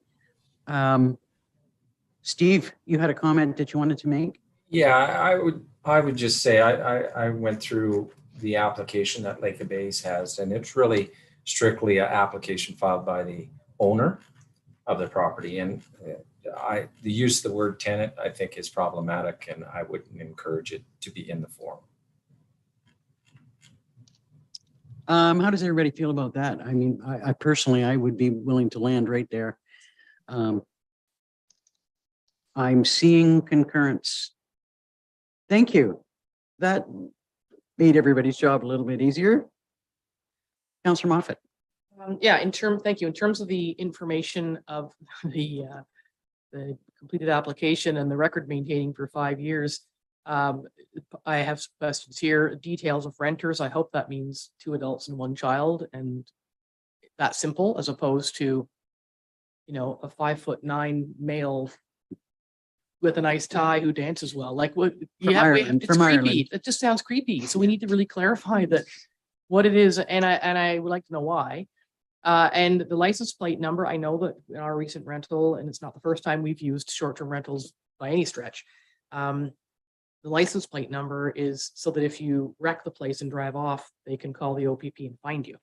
I'm not following supporting other tourism activities by providing data on the origin of tourist trips, because presumably most of the renters are from Ontario. The only advantage for that purpose, as noted in the document, is if there are vehicles from Pennsylvania or British Columbia. Otherwise, they're mostly going to probably say Ontario, Quebec, maybe.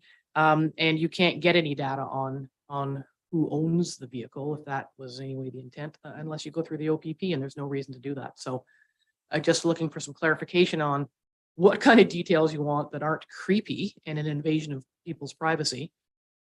And the other than, in the case of needing the OPP for any damage, what is the purpose of the license plate collection, data collection? Go ahead, Chris Simran.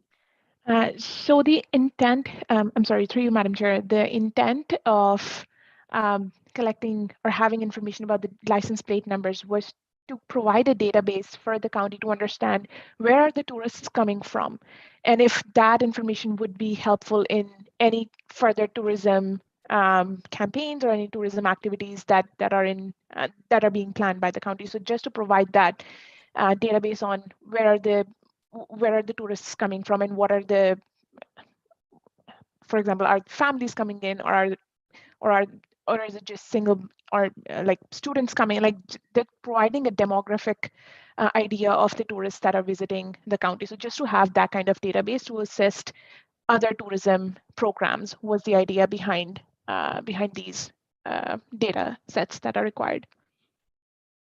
Councillor DeBolen and then Councillor Rao. I think there's far better ways to get that demographic information other than license plates. Councillor Rao, then Councillor Roberts. Sorry. I totally agree. I've spent developing databases and diagnostics from databases, and the data by itself has absolutely no value. As soon as you try to manipulate it, somebody's either got to buy a program, put something together, and I think Councillor DeBolen is absolutely right. There's got to be a better way of collecting that kind of data and forcing the operator to start getting license plate numbers. I just don't see the value. Councillor Roberts. Okay, so I'm similar to Councillor Moffat, detail of renters. So if we could just focus on that, it's just like number and perhaps within an age range, etc., something like that.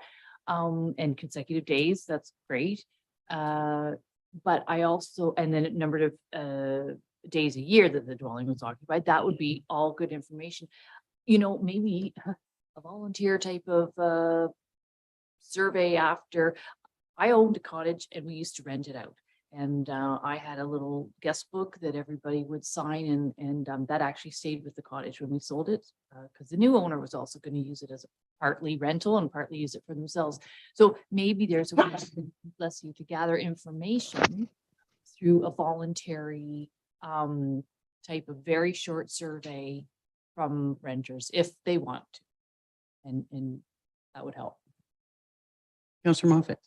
Yeah, I see the, I do see there is a value in the license plate. I mean, you go and stay at a hotel and you park your car, they want to know your license plate number. So it's almost like a string on your mittens. The license plate, I think, is of value for any damage claim, but that's between the property owner and their renter. I don't see that license plate numbers are of any value for tourism activities, but I see them as being a helpful tool for renters, for property owners. And some of them already do all that. So you can rent a place now anywhere and they'll ask for your license plate number, and that's just to attach you to it. So I don't have a problem with that.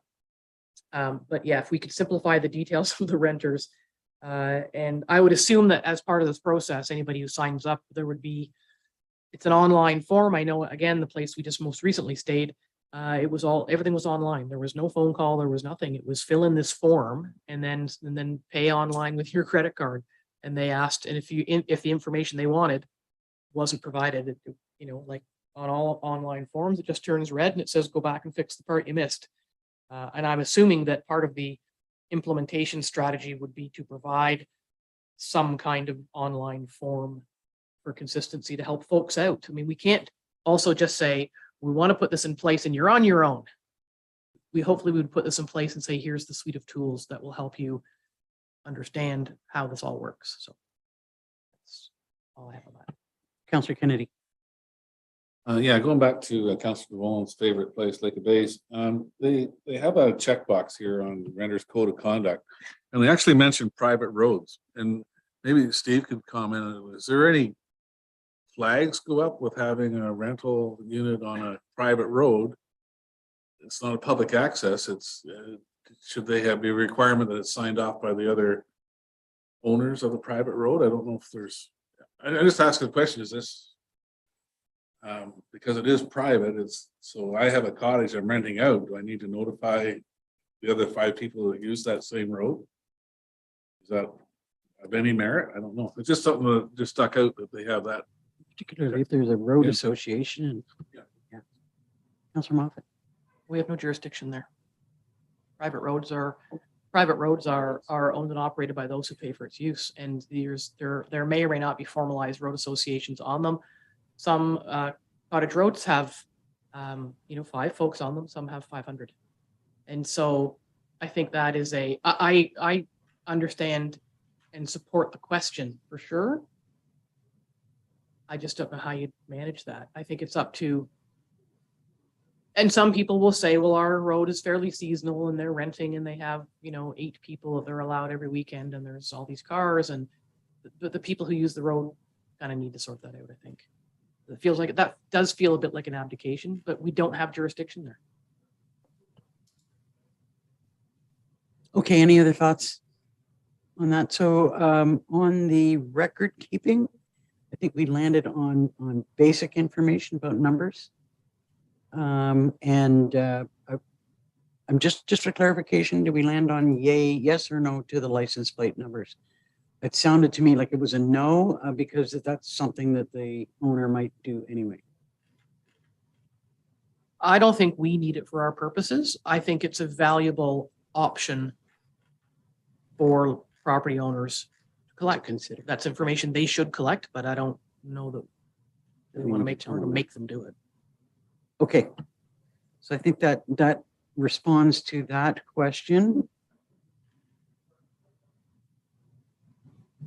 And I think that was the last issue to deal with. So, Madam Chair, I believe there's one last thing that we want to talk about, that is information dissemination. Oh, sorry. Yep.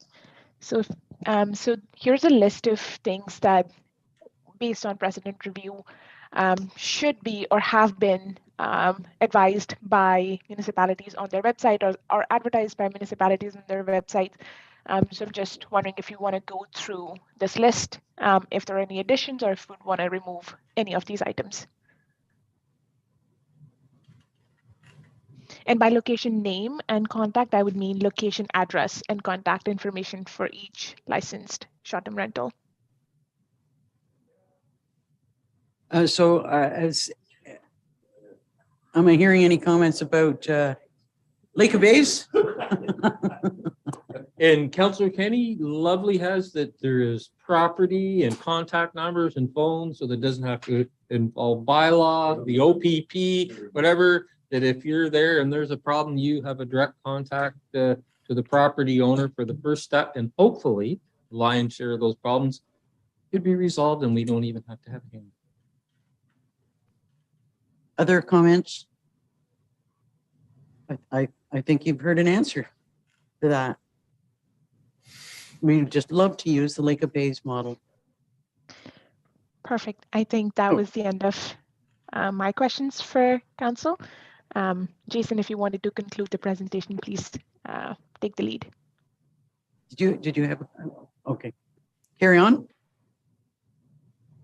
I was just going to say that Gershimran and Tori have been doing such a wonderful job, Madam Chair, that I feel actually quite awkward stepping in at this moment to say thank you for the feedback that you've given us today, both on the wide variety of possibilities that exist for the framework. I have truly enjoyed listening to the discussion, and I'm always appreciate the openness and the transparency and the trust and the confidence that I sort of obviously see in that room and in this sort of digital room. So thank you for that.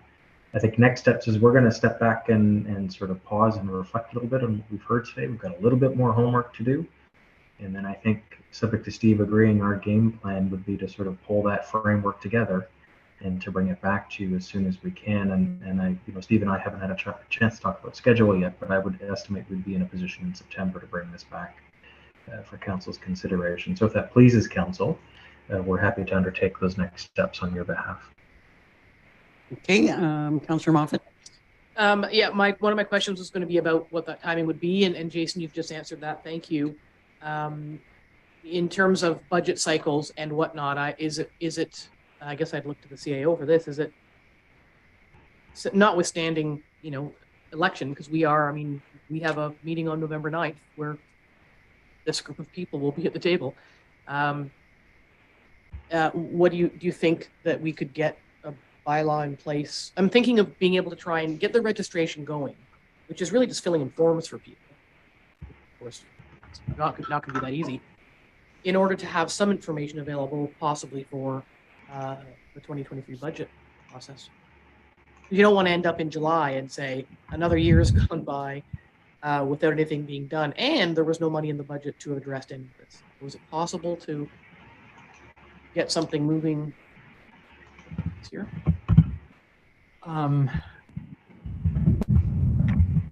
Yeah, I think the short answer is yes, I think so, depending on how council's approval goes forward. I mean, we could respond pretty quickly.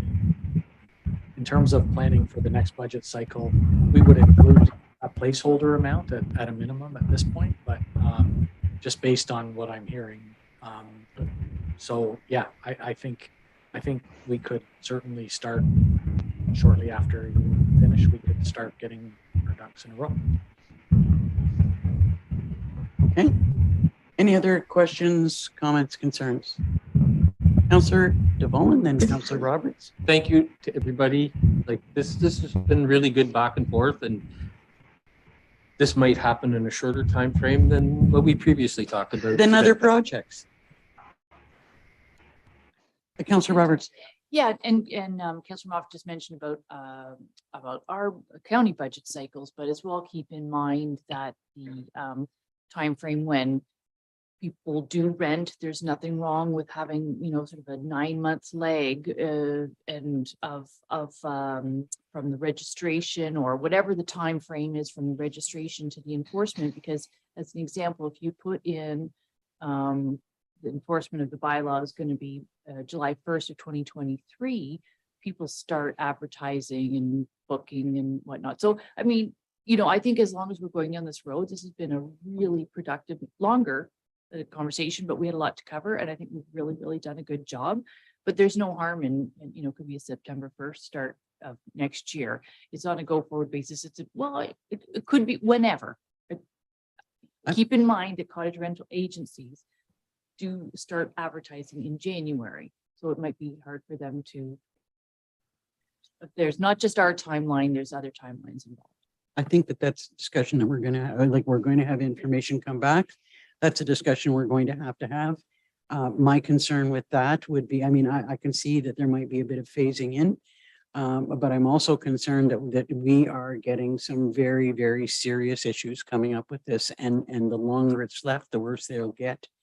That, you know, that we are going to need to deal with it. But I think that the timing of when it's put into place is something that we can land on at our subsequent meeting.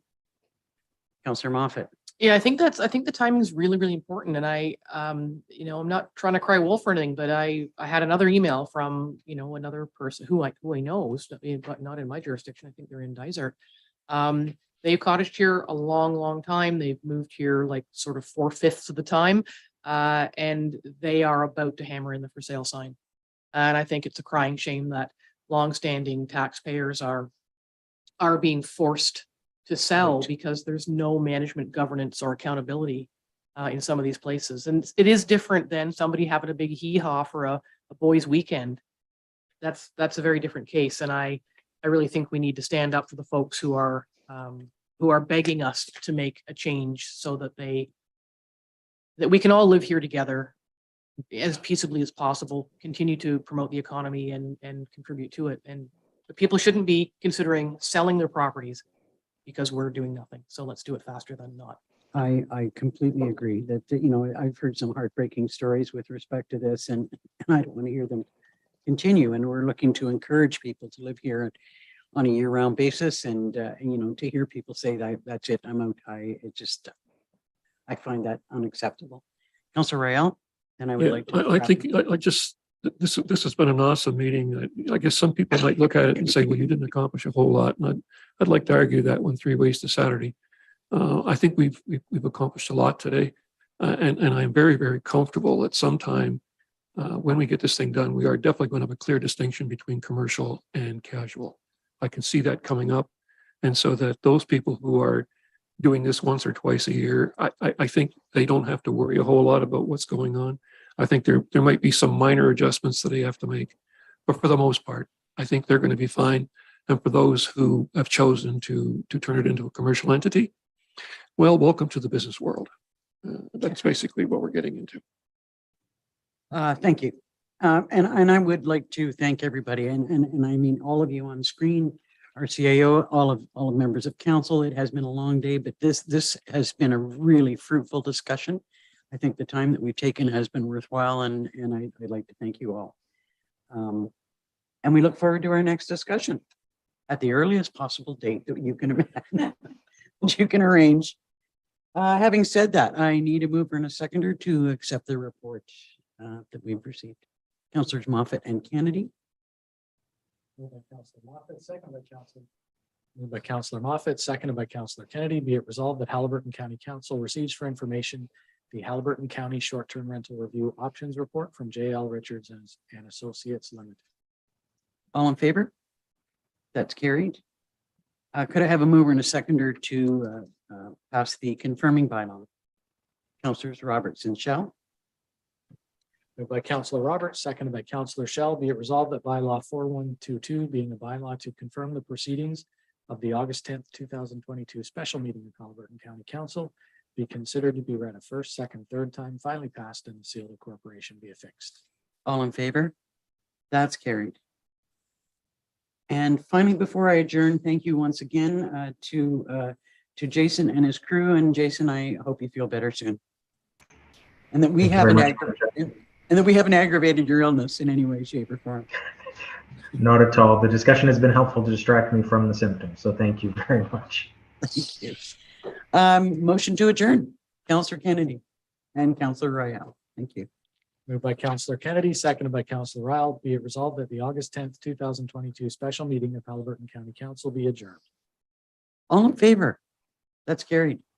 I now have 30 minutes to get to a library board meeting.